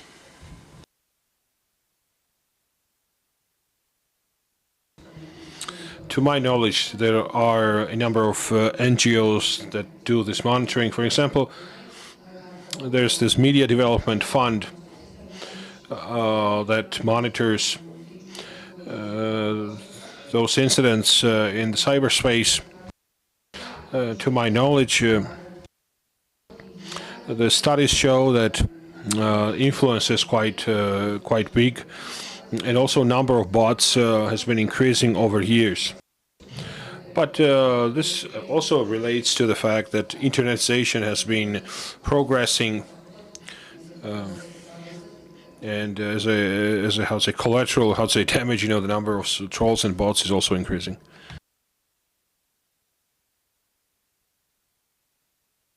Hello once again. I'd make a short comment. It's clear that cybersecurity is necessary, and there should be methods to combat cyber attacks. But my personal view is that it's impossible to actually combat fake news. It might be possible at a local level, so we could consider what we could do at the local level. Individuals who are interested, the professional society, they can fight this news somehow inside their circle. But the fake news, the whole idea of fake news is addressed. They are addressed to a larger group of society, and to my knowledge, there's no effective mechanism. And I would actually like to know very much if there is a mechanism how to say deter even in theory, maybe not today, but even after 30 years, how we could deter, fake news to eradicate fake news. Well, exactly, indeed, that's one of the biggest challenges. Probably, finally, it would be impossible probably to fully eradicate fake news. One mechanism that exists is fact checking to detect false information, but then fact checking should be of such a large scale to include all the news. And if we take Georgia, there's a lot of fake news here, and then take the global world, and you can't even imagine how much fake news we're talking about. What we could do rather than killing fake news is to train people to be able to detect fake news. This would rather be a kind of more reasonable method.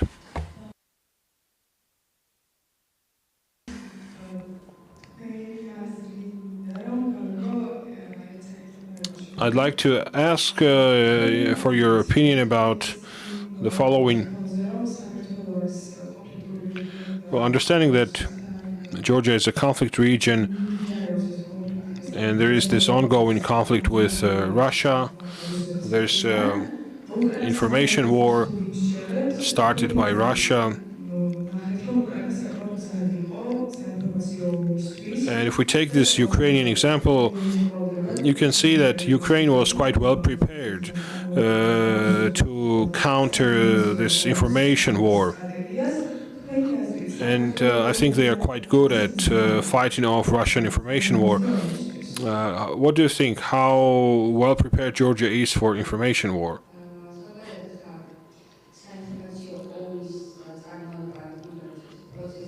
Information war.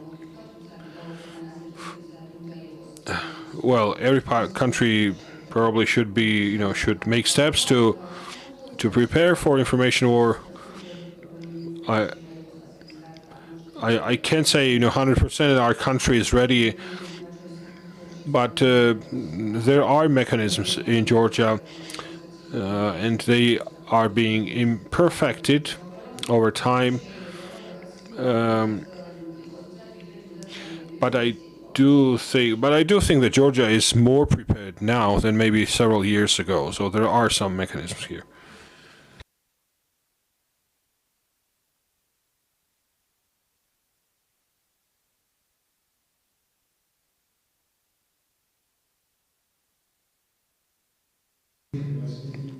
Thank you once again. I have a question.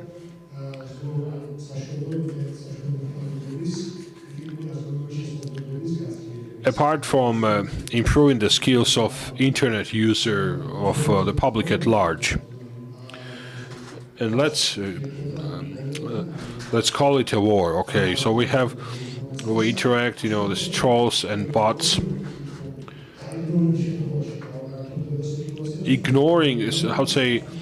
Ignoring them would deteriorate the situation. If we respond to them, that means we pay too much attention. So what do you think? This is kind of a vicious circle.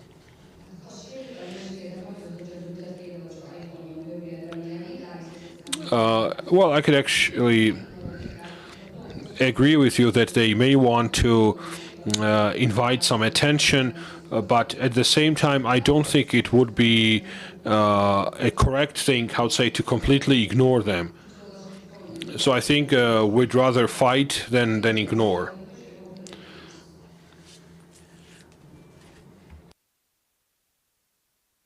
Thank you all. Thanks for the interesting questions.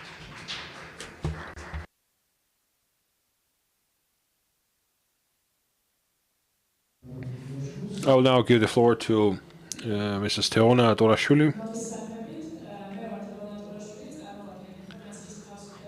Hello, my name is Teona Dorashvili. I represent the Institute for the Development of Freedom of Information, IDFI. Our organization was founded in 2009, and since then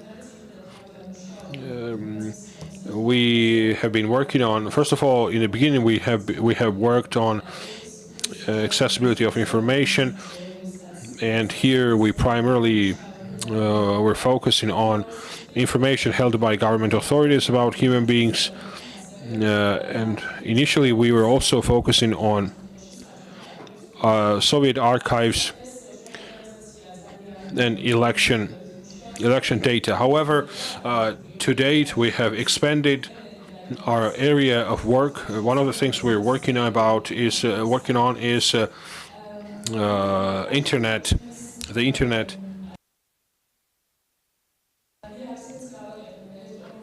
My intervention today will concern electronic governance and current trends and achievements, but also challenges that Georgia is facing against the background of international trends. So if we use a broader term, digital transformation is constantly, changing. Trends are changing at the international level, and at countries like Georgia may find it hard to, keep up with this pace. One of today's panelists stated that investing in new technologies is a luxury, is an expensive luxury. However, it does yield important benefits for the public, for the whole community. International studies make it clear that for developing countries that are poor or have low income, investing new technologies presents itself as a big challenge.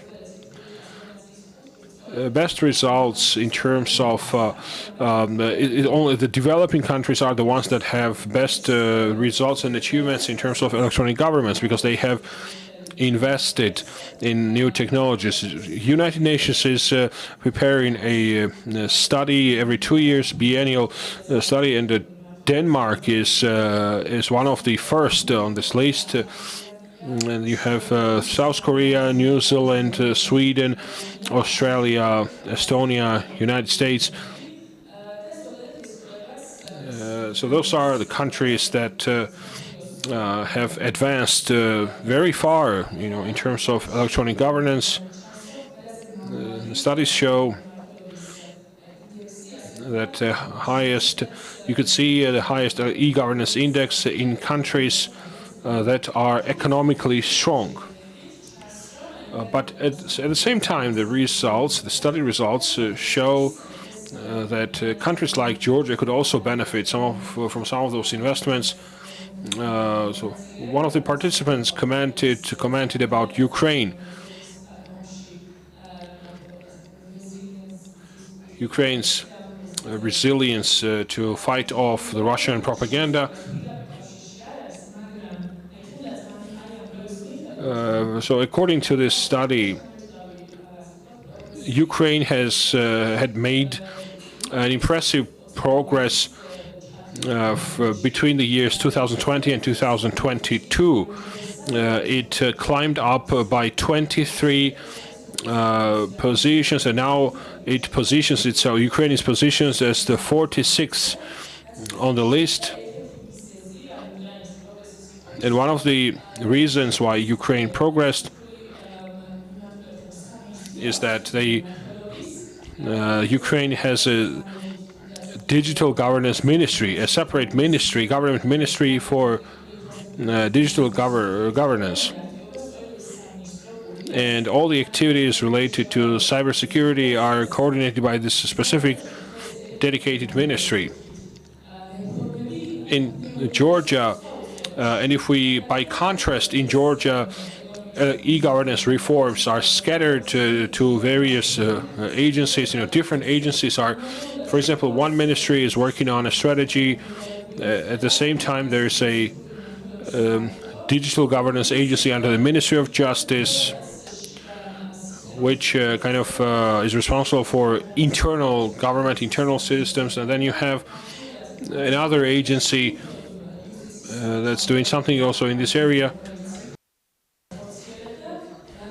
In the previous years, Justice Ministry was a leading agency in terms of digitalization, but now the Ministry of Economy is also kind of making its own steps towards digitalization. So what's required, what would be desirable is the agencies go hand in hand with each other and they coordinate their actions. So there used to be electronic standards before 2018. Those standards have not been updated. We know that electronic component is part of public administration, but definitely we see lack of innovative approaches and lack of updates. The pandemic showed that electronic development is extremely important.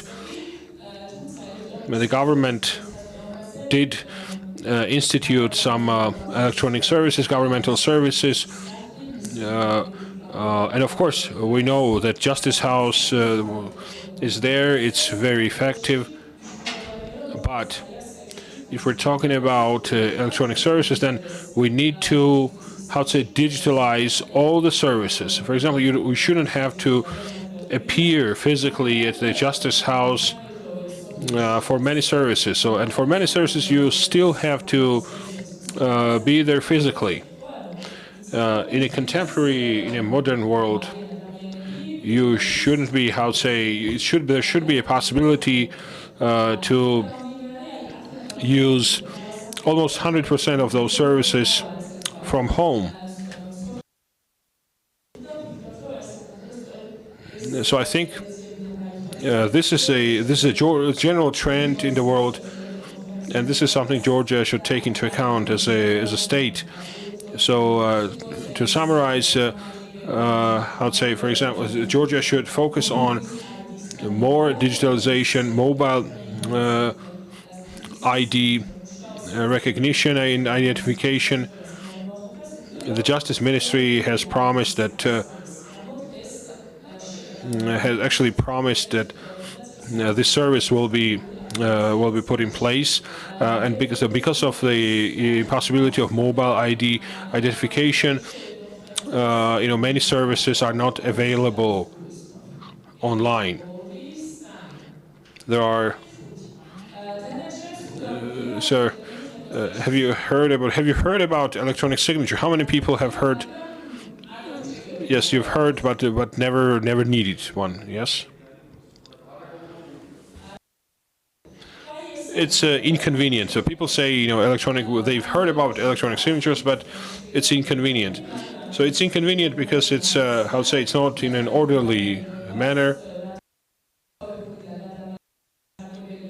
For example, we have this new electronic ID cards, but what are the functions? Why don't we use their electronic functions actually?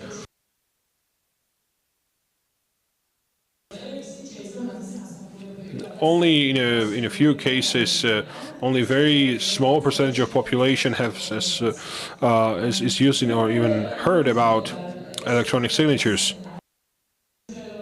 So another thing I'd like to emphasize: if a country has a vision, a strategy about where to is it going, this is a key to success. So it's important that there is a political will and a vision. So if there is a political will, then funds will be allocated to fund more e-governance projects. Speaking of e-governance, there are three major dimensions. One, citizen-centered services.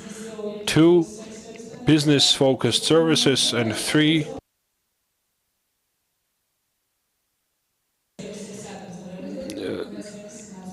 services inside, between or among government agencies. So digitalization, government to government, how in government to government or inside intra-government relations. Another trend that could be discerned from international studies is that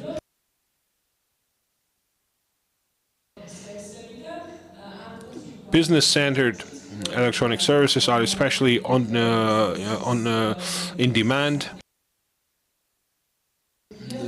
So the Justice House actually did make steps to digitalize business services, and this is why some of the business services for businesses have been more digitalized in Georgia, but we have much less digitalization, extent of digitalization when it comes to citizen services. The previous speaker spoke about awareness raising, and indeed one key to success is computer or digital literacy, and it relates closely to digital skills of using different technology, various technologies, but also, for example, this electronic signature, for example, that's been as we mentioned previously.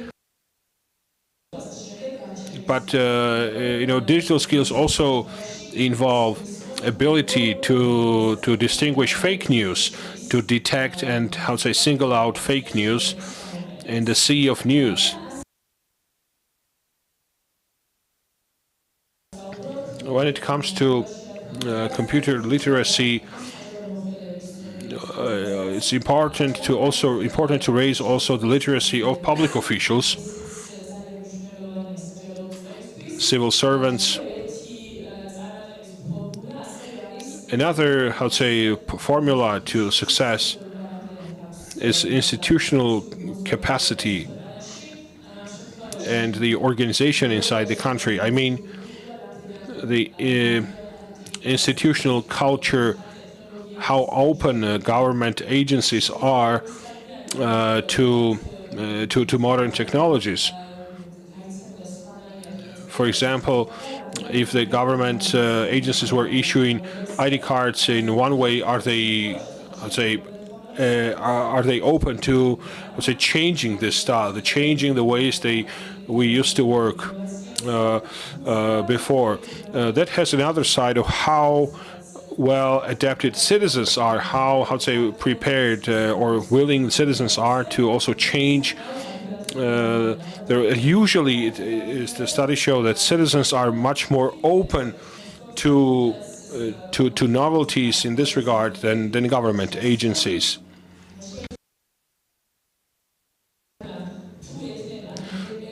It may be that citizens do not have information about the new ways or the new technologies, but once they are informed, the practice shows that they are quite willing to use anything that's convenient.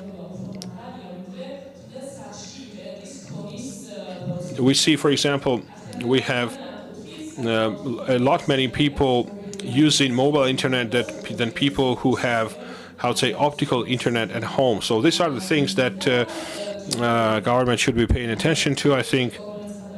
And just one more thing to add.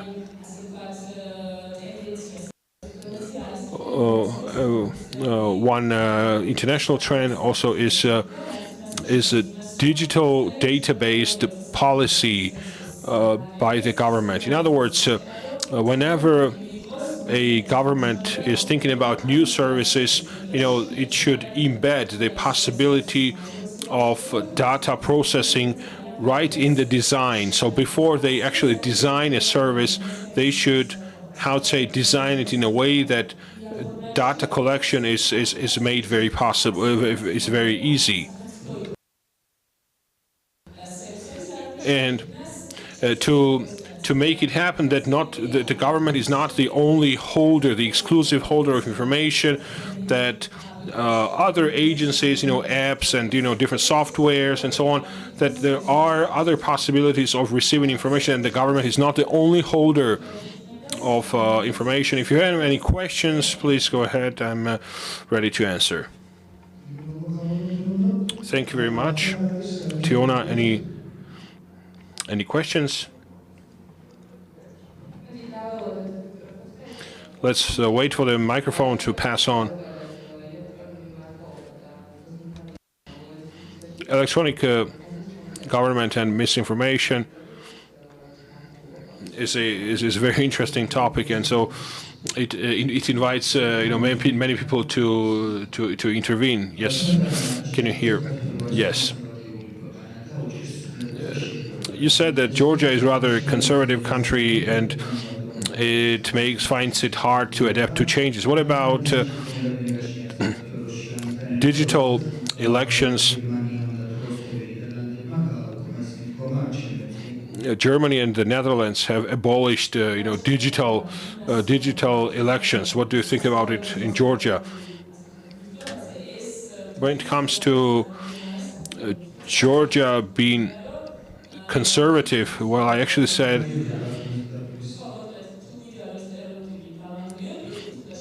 if we want to break this stereotype, dismantle this stereotype, we need to, I would say, create services, additional services. I would say more digitalization. When it comes to digital elections or electronic elections, maybe this is just my personal opinion, but I think I believe that electronic elections will not resolve the problem, the confidence problems that exist in the country. Of course, it's important that in the future, Georgian citizens have this option to vote electronically, but I think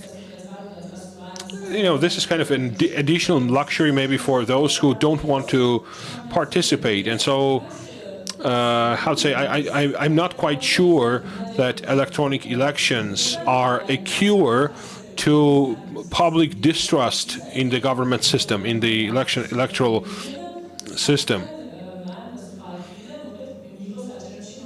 So currently,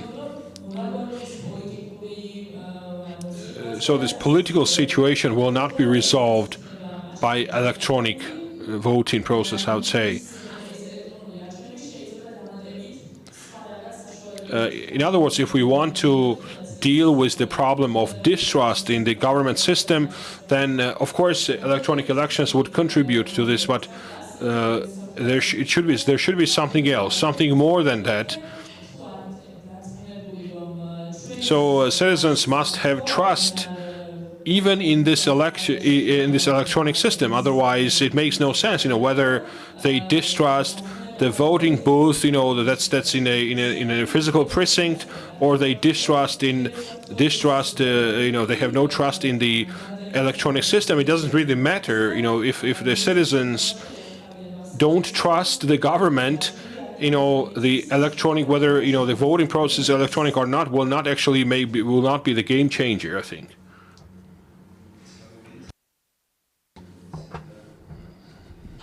Hello, my name is Guram. I have a question to Mrs. Tamar about misinformation. I'd like to bring the example of the pandemic period. Will misinformation authors be encouraged by incomplete, incomprehensive information by various actors? So, as it was mentioned, it's impossible to kill fake news completely, but will, incomplete information encourage the authors of misinformation?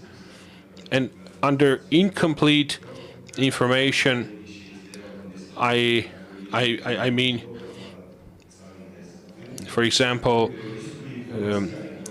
side effects of vaccines. For some time there was no full information provided to the society, so the public was kind of in doubts. I think you mean where you don't have full information. Would this encourage authors of misinformation to? Okay, I understand.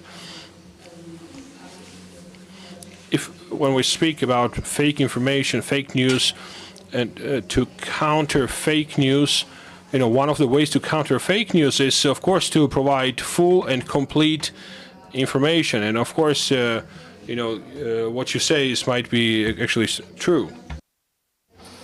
So do you mean anything with regards to pandemic, or are you talking in general?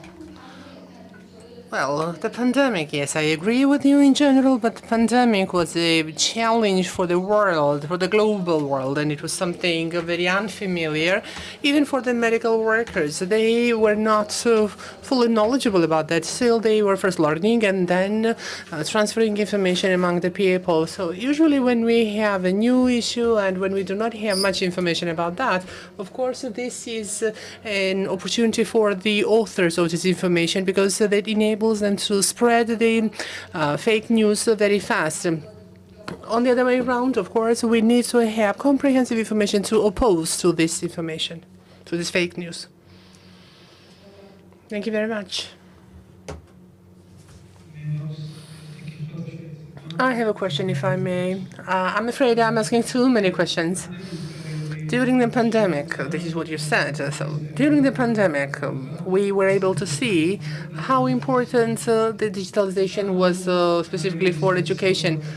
Officially, the pandemic is not over yet. The WHO has not officially declared that the pandemic is over. But as for the decreased number of infections, the universities now are back to the in-person learning, so they no longer have these remote studies. On the other hand, the pandemic has shown us very well how comfortable the hybrid mode can be. But on the other hand, we may not be able to see the specific reactions and, well, how to put it, so whether this is the digital governance agency, whoever is in charge of that, or maybe it is under the Ministry of Education. But anyways, we were not able to see the proper response and how to raise the issue. Because the hybrid mode, can it be still allowed? The law does not prohibit online studies, but it is not approved either. It is somewhere in the middle, and we need to make specific decisions, but we cannot see any specific steps for that. For me, as a student, this hybrid mode was so comfortable, especially because of these traffic jams, and also other students are working and having jobs. And who should be taking care of this, and whose responsibility it is? Or shall we raise this issue, or maybe somehow we can promote this issue so that the universities or the Ministry of Education let the students engage in hybrid learning, so that the students can opt for hybrid mode if they prefer so. Thank you. We're not working in the area of education, but based on my experience, I can tell that you are right. Our legislation does not allow hybrid mode, and our laws do not recognize the hybrid mode of learning. And I remember even before the pandemic, there were discussions about, how to promote the hybrid mode, but then during the pandemic, we were able to see how important it is. And more than this, what I can say that by promoting hybrid mode, it may be easier to cooperate with international universities, and therefore, quite on the other side, I'm quite the opposite. The pandemic should have shown, supposedly, to our educational system that this trend is a new normal, maybe, and this is something that we can embrace. But whose prerogative is it? Of course, it should be done by the Ministry of Education.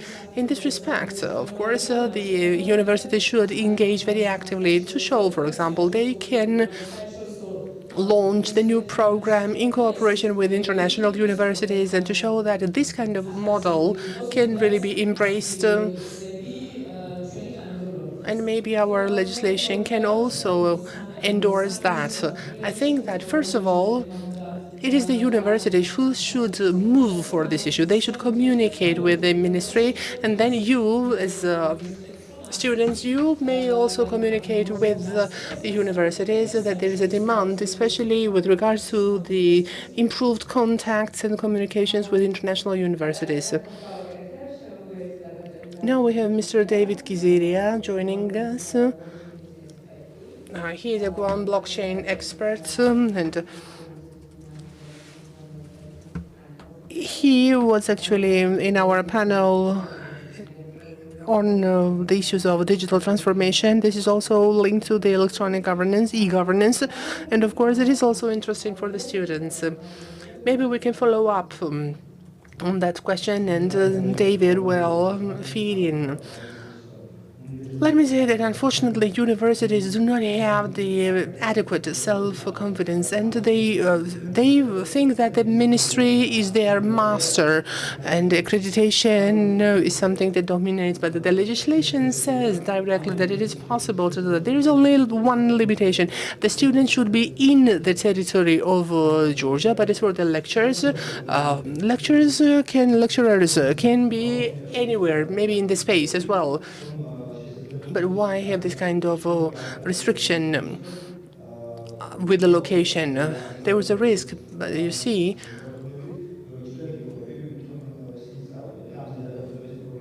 well, it would be very difficult to double check if the students from Asia are they really in Georgia or not, because we did not want to kind of issue diplomas without the students being in Georgia.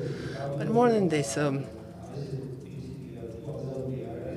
The law, actually, the principle of the law is you can do things unless it is prohibited by the law. But the people in the authorities, the public servants are limited to what is written in the law. But as for the citizens, they can do anything unless it is prohibited by the law, unlike the public servants. But what we have to do, the universities should realize that this Gutenberg era is over and now we'll live in the new reality. But unfortunately today, the topic of my speech is that, well, we are talking about digitalizing the existing processes. What it means that to use computers as the typewriter. Yes, of course, the computer also plays the role of the typewriter, and you can use backspace, or you can delete or edit things. But if we only see the computer as the typewriter, of course, this is just losing so much potential. Digital transformation means that we are creating an absolutely new business models. It is written in the gospel that you should not put new wine in the old vessel because you will spoil both of them. And then we're now living in the new paradigm. This is the fourth industrial revolution. This is a mix of the cyber, physical, and biological systems, and then the thinking in the paradigm of the second industrial revolution, when the schools and universities emerged. We cannot think the same way as people thought in the era of the second industrial revolution. If you conduct a study among the Georgian universities, and I did the study, by the way, and the boys usually decided to study at the bachelor's program because it is less expensive than going to the army, and then same goes for the masters. And if you calculate, it is better to repeat the course because it is less expensive than to go somewhere else and to do something else. And therefore, the biggest beneficiary of having the mandatory conscription is the universities, because if our country didn't have mandatory conscription, the universities would not have students. They don't really understand why they need all these technologies because there's no demand.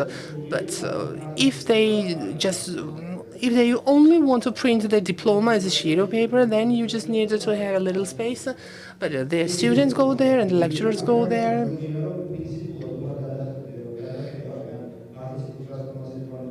We need to have a true digital transformation because the relations change among the systems and the elements of the system. Let's imagine, you may remember Encarta. This is what Microsoft did at the end of the 90s, and in 2008 that was shut down.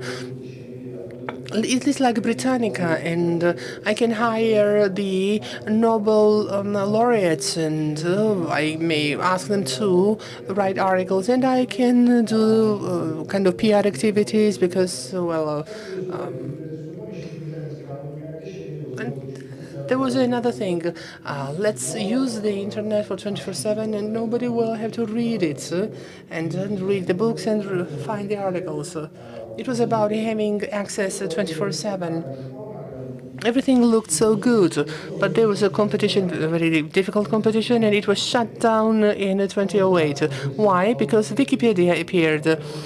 Wikipedia doesn't have a Nobel laureates as the authors of the articles, and neither do they have any kind of global resources. But what they did, they changed the business model. The people who were committed and motivated people, and who also had some knowledge and experience in those respective areas, Wikipedia enabled the people to provide their knowledge and to disseminate this knowledge among others. At the same time, they created a quality assurance because this kind of sharing would not turn into chaos. This is what we see actually on Facebook or in other social networks. A model of sustainable social constructivism emerged. And this, Britannica and Microsoft were leaders at that time. And actually, Wikipedia prevailed. This is the digital transformation where you can find new interactions among the elements. When you try to use and promote those who are invisible users. Christensen identifies two types of innovations. One is the empowering technologies. This is what Microsoft did. And why they prevailed over Britannica? Because they changed the business process, the process of providing information. It is not the business model, it is business process. But Wikipedia changed the business model and relationships. And then it changed the experience of the users. That's the digital transformation. And you can really measure that directly. If the interaction among the elements are changed, that is reflected on the users, then this is what the digital transformation is. It is only about acceleration or optimization. This is something different, digitization as we call it, and it will not help anything because, let's say, it looks like as if we were using a computer as a typewriter, and this is what our problem is, and I think we can wrap it up now. But just to summarize, the problem is that, first of all, we have to understand what we want to differentiate between business processes, business models, digital transformation, and automatization to find our place in the environment of global changes. And we can see that this is actually very well demonstrated by COVID. It is natural to have collapse because the collapse for the global understanding, this is development, right? And we have to be ready for that. And on the other hand, we were able to see that the world is now facing the next normal, the new normal, because what we have known so far, we can kind of forget everything and disregard that because we're in the new reality, and there's a new discovery, cyber, physical, biological mix. Let's say Amazon in the 2000s, when there was a third industrial revolution, they are industrializing the businesses. Now it's becoming virtual. And then the fourth industrial revolution means that Amazon, by the way, even before COVID, Amazon did Amazon Go. The physical stores still, these are small stores that we can see in every corner. But now it is all governed from the cyberspace. This is a matter of principle. This is the mix of digital and physical. A very evident example is the war in Ukraine, where we can see the multi-domain operational system. There's a mix of multi-level operations. Let's say the satellite observes things and transmits data online. So from the space, the satellite observes something, then they transfers information in the digital world, and then headquarters, computers get this data, and then then there is a biological component. The humans, they make decisions, and then from a machine to the other machine to the HIMARS, information is transferred, and the person, the human being, is a driver to bring one thing to another location, and then there is a coordination again digitally. And then there is the launch of the missile, and until the very last moment, as for the correlation, is done online, and the physical object is destroyed by the missile that was launched. So even the wars are waged in this situation. And then, we're not talking about the benefits of digitalization in the education. Of course, we're talking about the 21st century, and we're talking about the hybrid and modern technologies. So I don't really understand why do we have to talk about that. It does not really sound serious because, well, do we need it or don't we need it? But it is very important, I think, to make the people understand that we are meant to survive or not as a community, and we should not expect others to take care of our survival. We should do it ourselves, and we have to find some tools, platforms, and universities should work together. And why is it so difficult to explain that? You can be on TV and you can say that the Ministry of Education is against online studies between lecturers and students, and they will be in a very comic situation. There are many different attempts of cooperation. I represent the Consortium of Digital Transformation of Georgia that unites the IT companies. About 50 companies are there, consulting companies are there, also sectorial organizations, IT and others. With regard to the digital transformation, there are many associations, and also the Cybersecurity Association. And about 5 associations are there, and big and small IT companies, let's say ASRI, ALDA, Software Orient Logic, and UGT, and so on. Consulting companies, as the BMCGC and IRC. The whole idea about that is that bottom up, we have to elaborate a vision about how to make the digital transformation happen. We don't really need to ask the public servants what to do, and we don't really need to ask the officials what to do. And we need to have a certain dialogue with the government. There was a very good precedent with the Ministry of Economy, and I think that, yes, we have offered that to the universities, and 3 of them agreed. That was Ilia Uni, the University of Georgia, and the BTU. Hopefully others will join this consortium. That's it, actually. Let me add, I think that these platforms, so YouthIGF was founded, the YouthIGF was founded because to ensure for university students, to ensure the free space that would let us share the benefits offered by globalization, digitalization, technology development, and so on. I hope that during the youth governance forums, we may have more engagement, but just communicating the opinions, and I agree with David, it will be really very effective to kind of speak up and have unions there, and because this, if we get united, then we may be more protected from the challenges. Do we have any questions?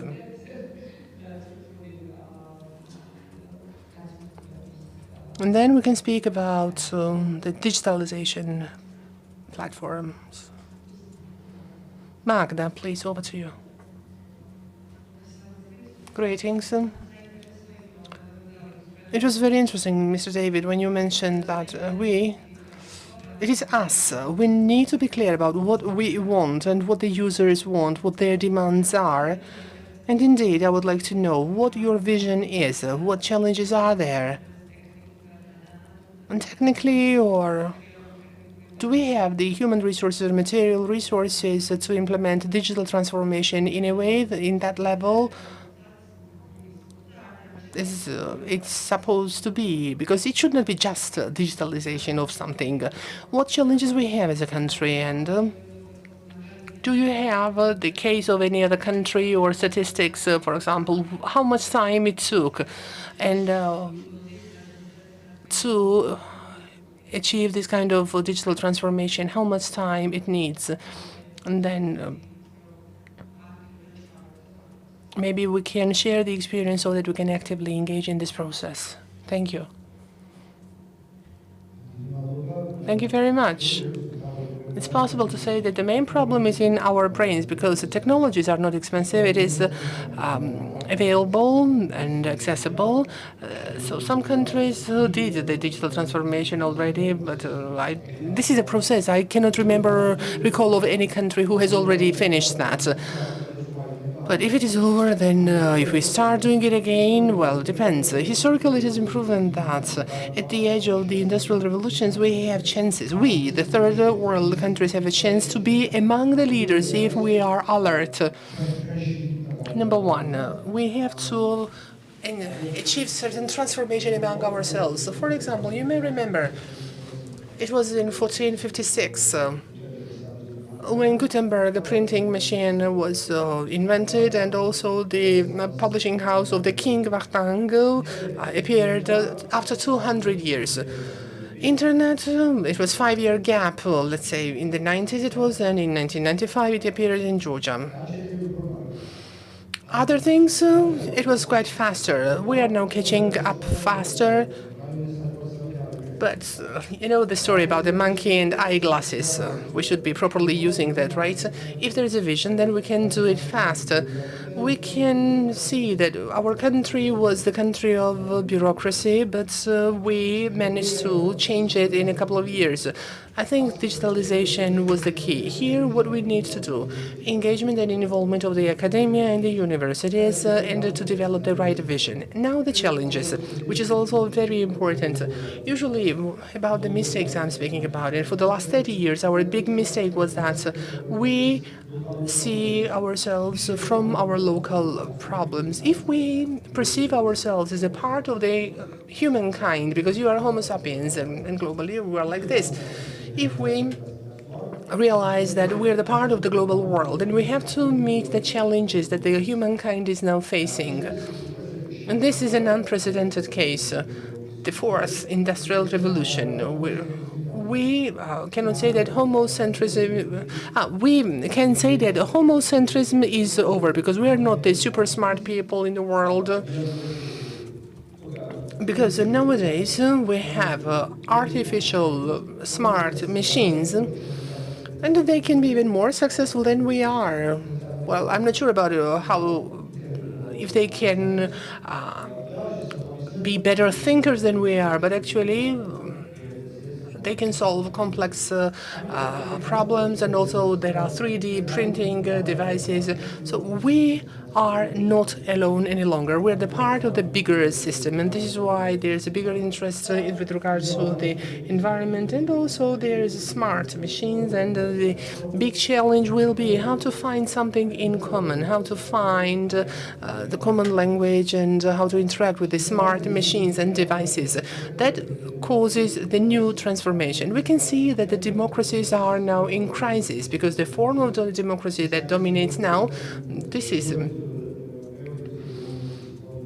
the product of the second industrial revolution. This is the hierarchical system, which is no longer effective. And now the citizens live and think in the environment of metaverse, and then they see there is some official public servant, and these models no longer work. And it may be interesting now to find some solutions that will be interesting in cold tech, for example. Here and now, based on our experience, discovery of new ways of governance. Maybe we can try to do that here. That can be exemplary for others. That also works for others. This may be the national prestige and source of revenues, because you can introduce and implement solutions elsewhere. In this market, in the West, we don't really have many markets, because the companies usually they work in the private sector, and the public sector is not attractive because of the low margin. And then Chinese models. That is based on the digital dictatorship, which is unacceptable for the Western citizens.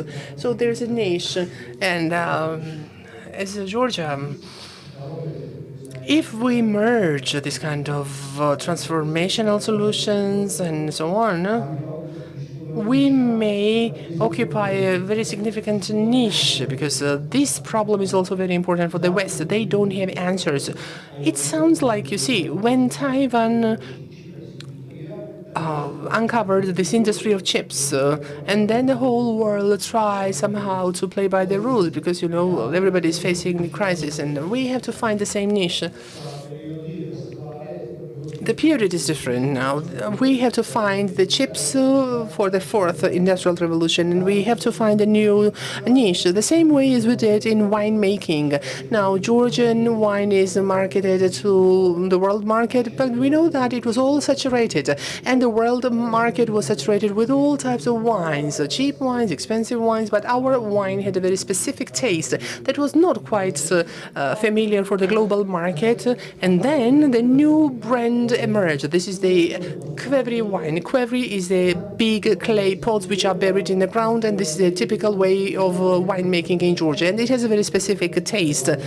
And this is a tradition of winemaking in Georgia that dates back 8,000 years. And some people may make faces, how come that 8,000 years? But you see, finding this niche, this is so important, and this consortium will be working on that. And also we're interacting with the Ministry of Economy to find this niche, and that will enable us to kind of kill two flies with one strike, to create some precedents and also to develop the country for our citizens. And then these prototypes, these pilots, they can be scaled up at the global level, and that will create opportunities at the global markets. And if you have a competing products, then of course you can create jobs and you can be advantageous. And we see that people are now leaving the industries where much knowledge is required. Well, actually, it is good when people find jobs, but in the long run, this may not be quite good for the country because the potential may go down. So it is important to find a niche that will help us to create the products, and we will be able to create jobs for the products who are created here, because, you know, if the products are created somewhere else, then we have to purchase this product, and then that will be expensive for our economy. I'm not sure if I answered to your question, but we need to be very clear about what we want, because sometimes we say that we want something, but then this is not the case, and the role of the academia will be very crucial, because we have to understand, and we have to be a little ahead of the times, because, you know, there's little time usually for everything, and the academia should play a bigger role. They should be able to have this intuition and to feel certain things in advance, and then to rationalize this kind of intuition, and then to give it back to the communities. And to get back to the communities with certain recommendations that will enable them to be not something, you know, when because, you know, it depends.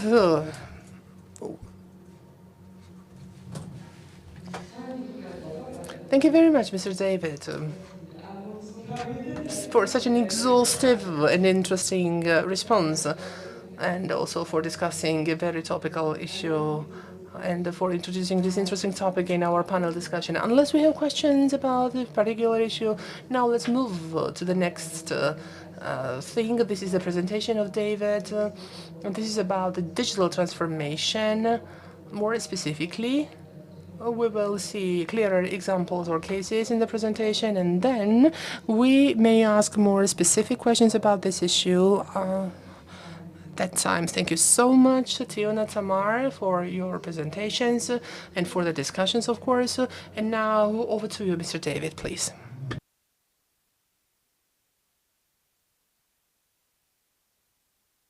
Just a little introduction. I was thinking about what shall I speak about, and now I decided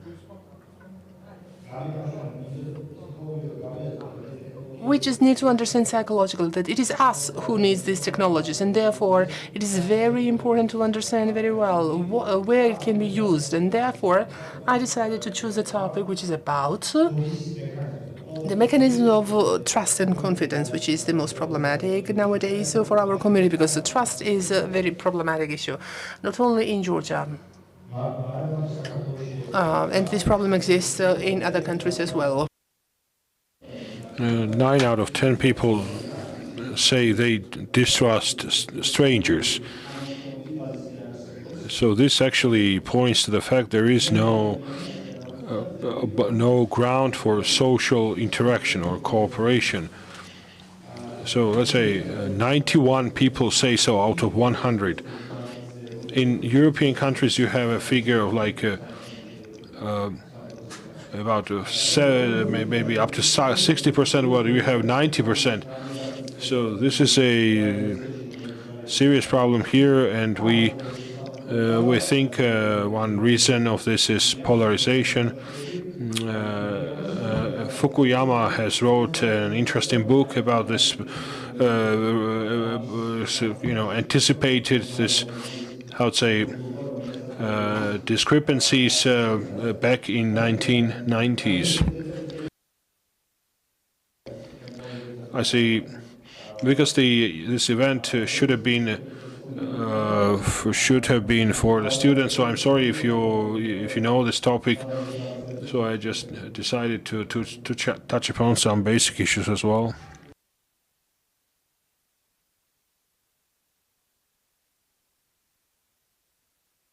Some issues with changing slides.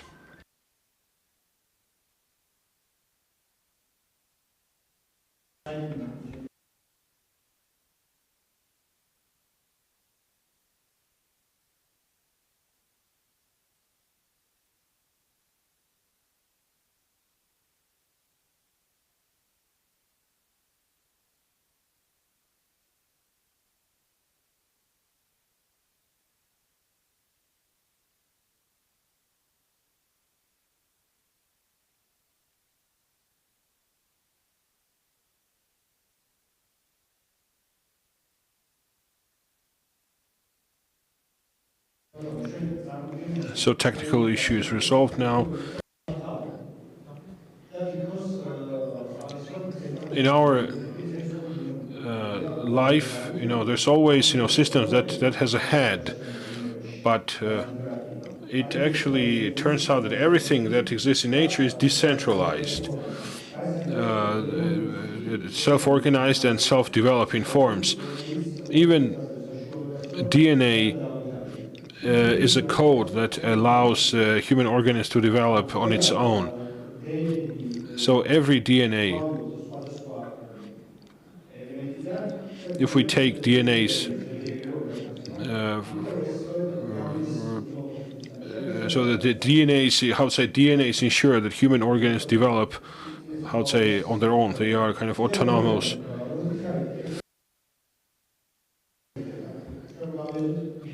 As I said, technologies is something that we ourselves need. We are individuals who can, imagine something and then realize and then make it real. And they say that dolphins also have some, part of this human ability to communicate with each other. So one thing human beings differ from animals is that a human being is creative. He or she can think about, imagine or invent something and put it into practice.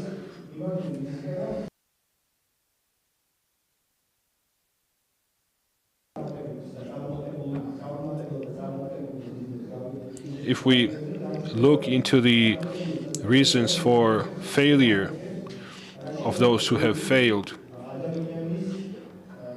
we will find out that the society, advances if human beings work together. If they work hand in hand with each other. This is just, an image to show a profile of, let's say, human history. Next one, please. Next.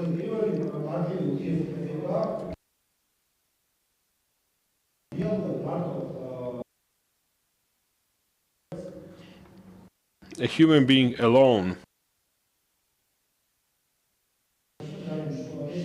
So human history shows that synergy is important. So joining forces is important.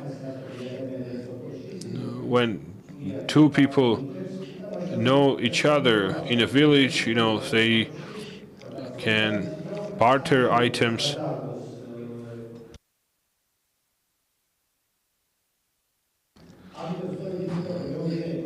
And we know that if somebody doesn't repay their debt 3 times,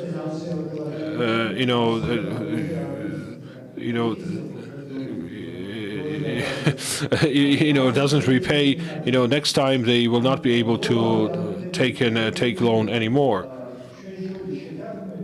So what I mean is that there are some written and unwritten rules. So the idea is that agreement between us will not be, will be kept, because if you violate, you will actually suffer more than the amount of damage I'm suffering because you didn't repay. And Bitcoin is based actually on this kind of agreement. Nobody will lend to a bank if he knows that the bank is going to cheat. So this is kind of ancient type of what Bitcoin is based on is actually intermediary relations without an intermediary. So it's based on this unwritten protocol that I have to trust you, and if I don't, then nobody will trust you. Dunbar was a sociologist, and he said the relations between human beings without an intermediary is possible.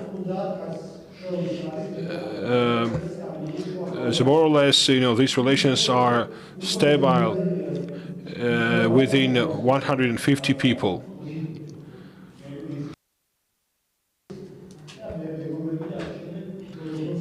There are different, layers. 5 loved ones, then good friends, then friends. Meaningful contact, so on. And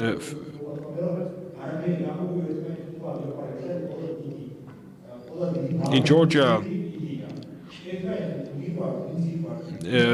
they have this idea that we will not succeed if we don't love each other. If you love somebody, you can make a family with them. But what we need actually is not love, but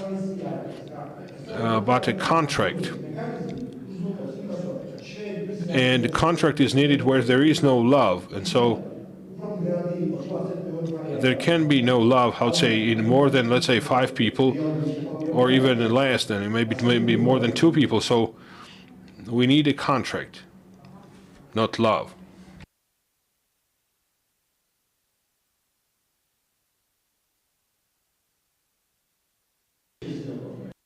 Even friends make a contract.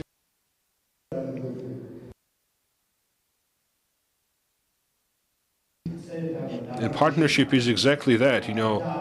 When people in a company are called partners, they are the first ones, to enter into a contract. They will enter into a contract because they don't spoil their partnership.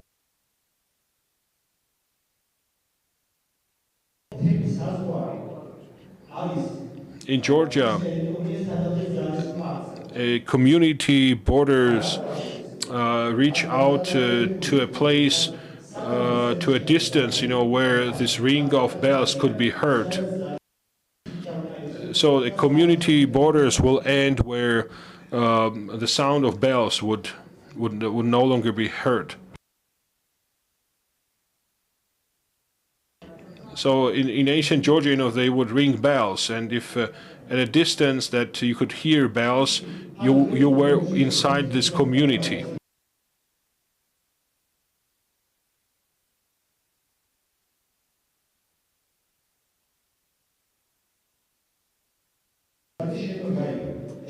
In critical situations, they would strike bells, and you needed to hear the bells so that you get help.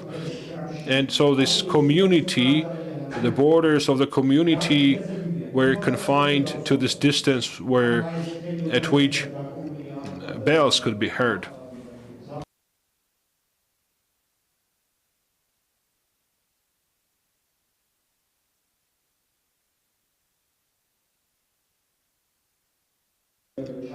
You may not be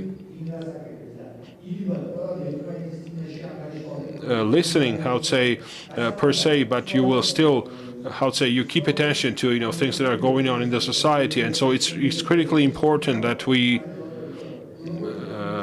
how to say, that we are able to trust each other.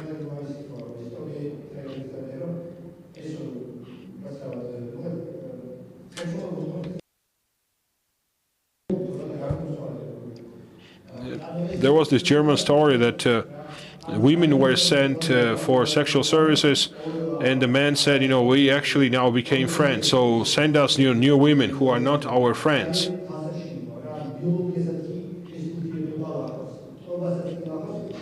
So even the biology is accompanied by this relationship.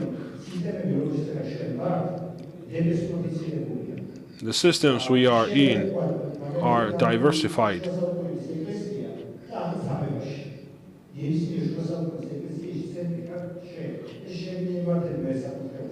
If you go to a medieval church, you are the center when you stand in the church, but when you enter the Trinity Church, the big church in Tbilisi, it's huge. And this is exactly what causes polarization.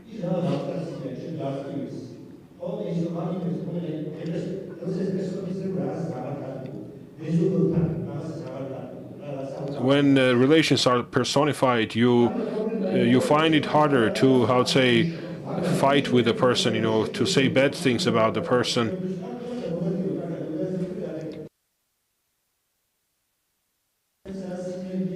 So we need a system where there is more synergy. And this is exactly a serious problem.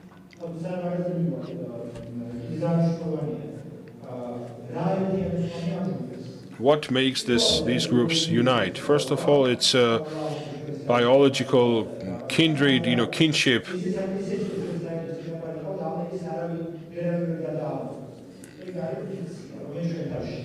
They say that we had one and the same ancestors, but it's a fiction. Nobody can check this. This is a fiction that we believe in, and when we believe in something, we are united.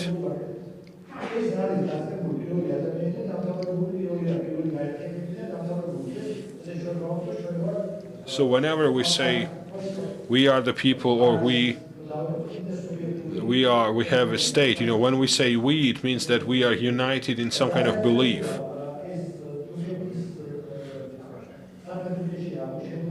This was discovered in the southern Turkey.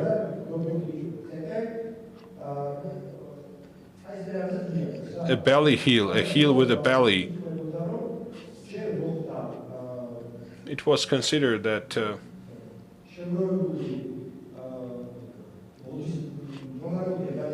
first people were collectors, and they would pick fruits and things, and then then they went to agriculture, and then religions came about. About 12,000 years ago, this is a period when people were nomads.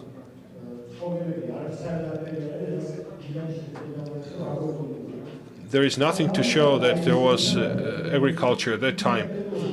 So it turned out that this nomadic people would come to a place and do the rituals. So what united this country at that time, Turkey, was actually a fiction itself.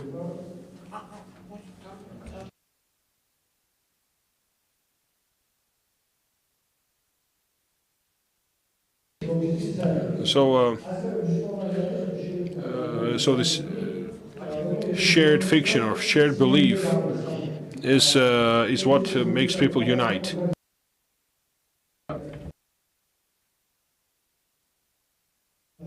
It turned out that mice spend more energy than bigger organisms, larger organisms. So if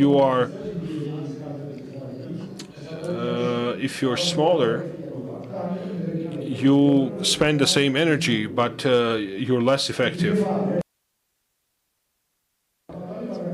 It's a dilemma. We want small energy but big trust, and it doesn't happen.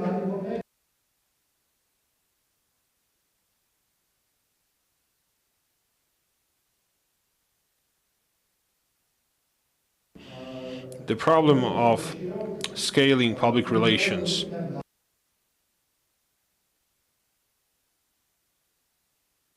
So trust is broken, and when the trust is broken, the conditions of a contract may be broken. So what do we do to discourage people from breaking the contract? So distrust increases operational costs.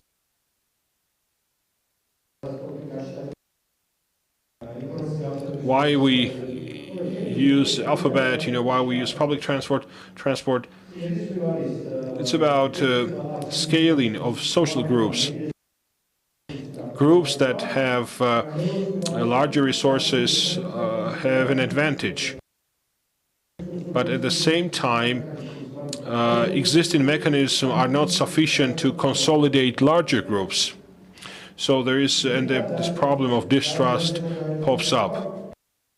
There are two possibilities. When you unite around a force, and when you unite around an interest. And for example, the Athens Union, Mid-River City Union, the Republic of Rome, Venice, and the Italian city-states, Hansa Union. So if we take contemporary civilization,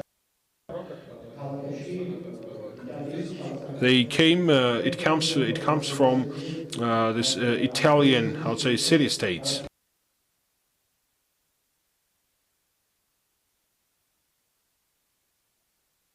The northern people succeeded in this rather than southern people. Contemporary examples are Switzerland, where you have 4 nations.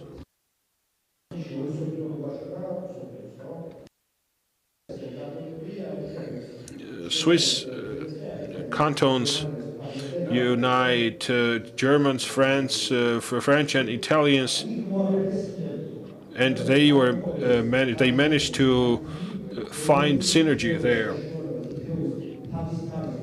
They found a mechanism that allowed each of these nations to, how to say, find realization for themselves.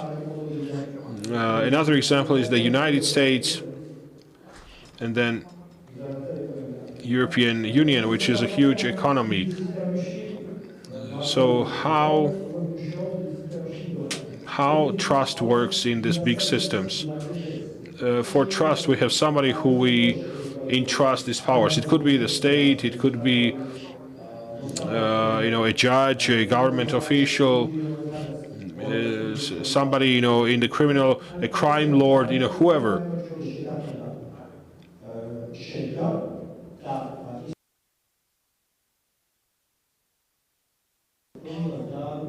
there is a agreement, and then agreement. This agreement, how to say, whoever breaks the agreement also envisages, how to say, some forced measures.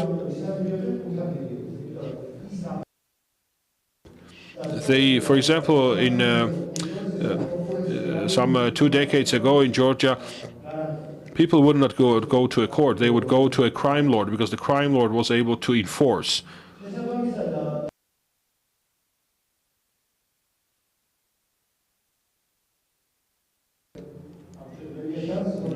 So this is a, how to say, centralized trust mechanism.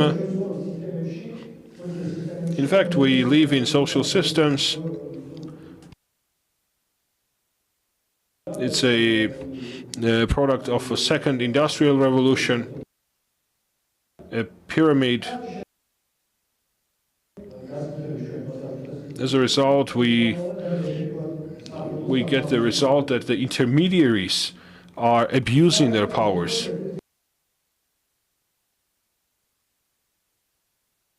We've seen how the systems have been changing by way of competition. The systems, decentralized systems, are more winning systems. Patrimonial systems are being replaced. And finally, we achieve a model which is, a model in which, powers are decentralized, and the checks and balances system.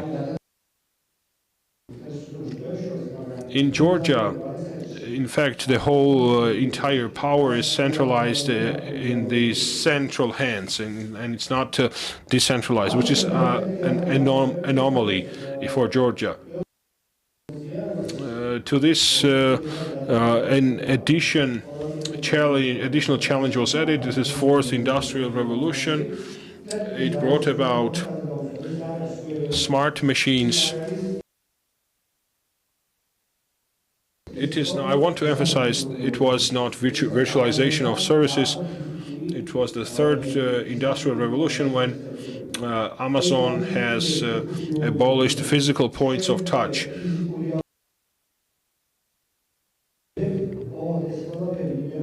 We act in a physical environment, but everything is managed in a virtual reality.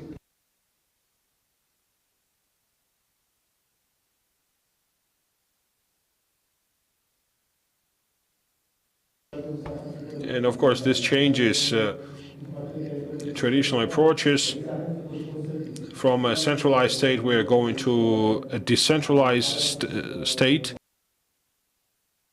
We're moving towards decentralized cities, which is kind of city nations or nation cities. From central banks, we are moving to decentralized cryptocurrencies and economy. But we're also moving to decentralized laws, decentralized production, decentralized finance. So this has good sides, but also disadvantages.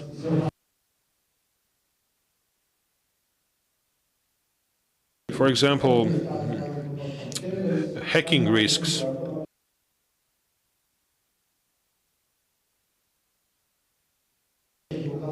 You can create an authoritarian mechanism to know what your citizens think, but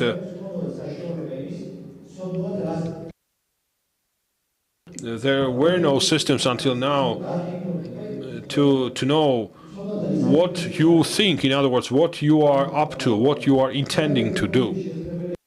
But contemporary modern technologies allow for not only knowing what people think, but to know even about people something that people don't know about themselves.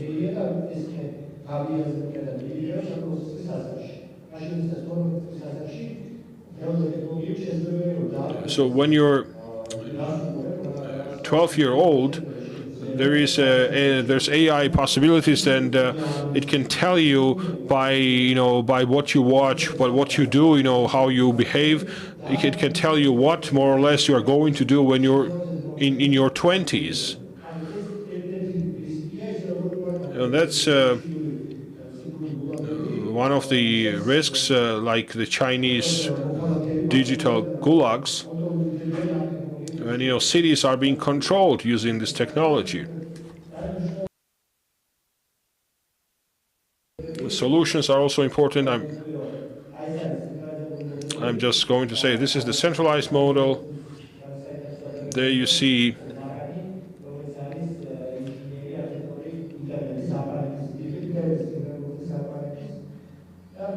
and so this decentralized and then moving on to distributed, as you see.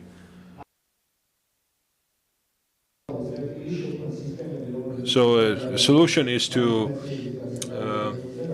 have the central point disappeared and to have several centers, I would say.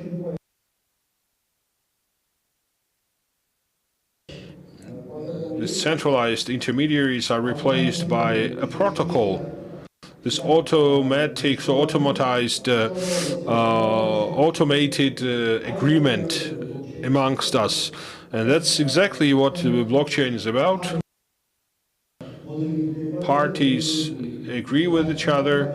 It's been modeled. The modeled agreement is being put into protocol. Is being digitalized, and then the protocol is responsible for, how to say, enforcing this the agreement. So we want to achieve two goals. We want to have trust, but also to have trust in a big circle of in a larger circle of people.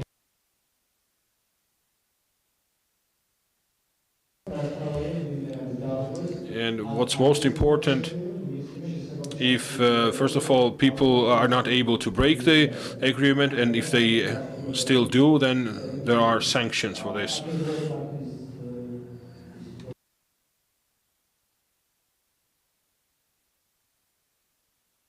This is a list of when the advantage of how to say, when decentralized systems are effective and then when they are not. So advantages and limitations.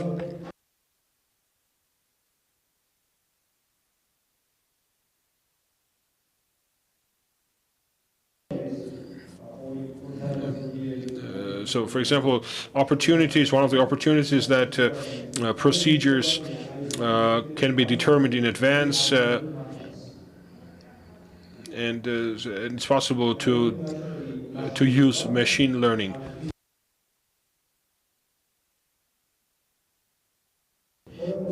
Yes, when it comes to a question to electronic voting process.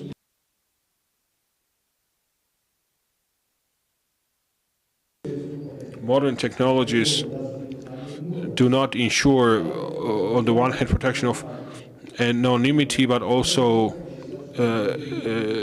cost effectiveness.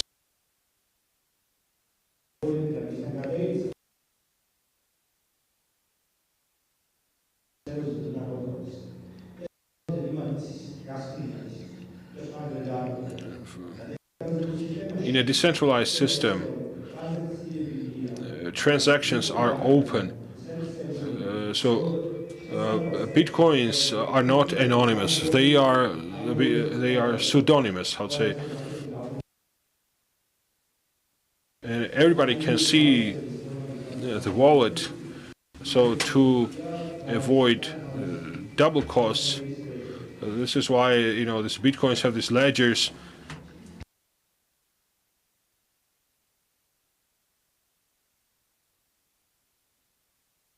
So, okay, the idea, he says, is that electronic voting, how to say, these are nice terms, but actually it's important. It's how to say, it's you cannot ensure both anonymity and at the same time, how to say, cost effectiveness and everything else.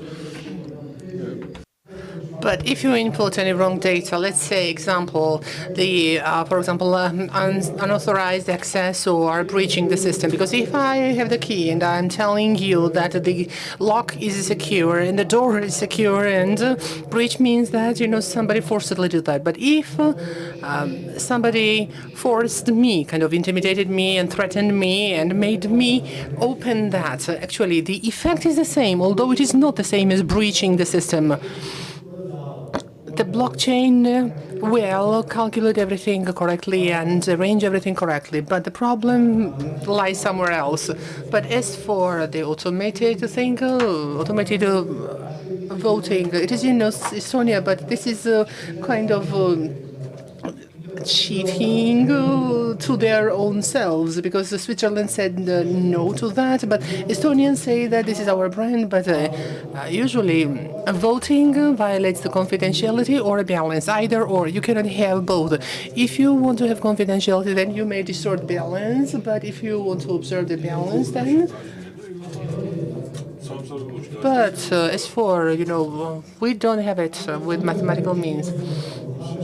It is also very important that, again, the story of the monkey and the eyeglasses, the technologies may not be used correctly. So these meetings are very important to clarify to the communities who is blockchains during elections. This is Putin. Putin says that and to try to convince the people that the blockchain is reliable. But if I am inputting the data from the physical reality, then is it really reliable?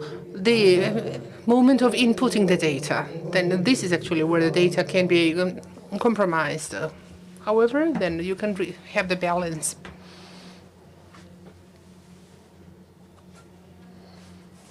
Somebody is speaking without the microphone. Sorry, no translation without the microphone. Interpreters cannot hear anything.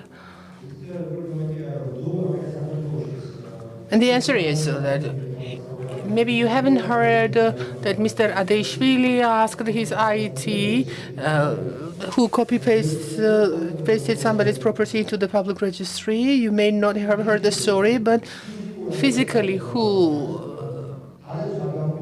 the person was asked to go there. Sorry, we have to finish that, but as for the confidence, it was never there. Backdoor manipulation, I mean. Our community has confidence, but the system that we have, it is a very dangerous one. On the one hand, there's a feeling, emotional feeling, but on the other hand, this is the vulnerability with regard to the cybersecurity. In Estonia, there is trust, and our systems trust that, and nobody is saying that somebody will copy-paste that. In Ukraine, there's a colossal mistrust towards digital things, because there was a practice of manipulation from the servers. And also for Estonia, it is a smaller community, but I would not run the risk when you have Russia as a neighbor. This is it, actually, and it is very important. And one more mistake is that decentralized system for some people means just the compilation of elements. This is not the case. This is a conglomerate, and this is the elements that are together quite by chance, but the decentralized system is a unified system, but decision-making is decentralized. And then it creates an inclusiveness effect. And then, in fact, we have one system created. And then, if you are interested, then we can talk about that as well at a later stage. These are the organizations, fractal organizations. And there's a very big geographic geometric finding, sorry. And then this is what we will be talking about, but at a later stage, maybe. Thank you very much. So I have finished. If you have any questions, then I'm here for you.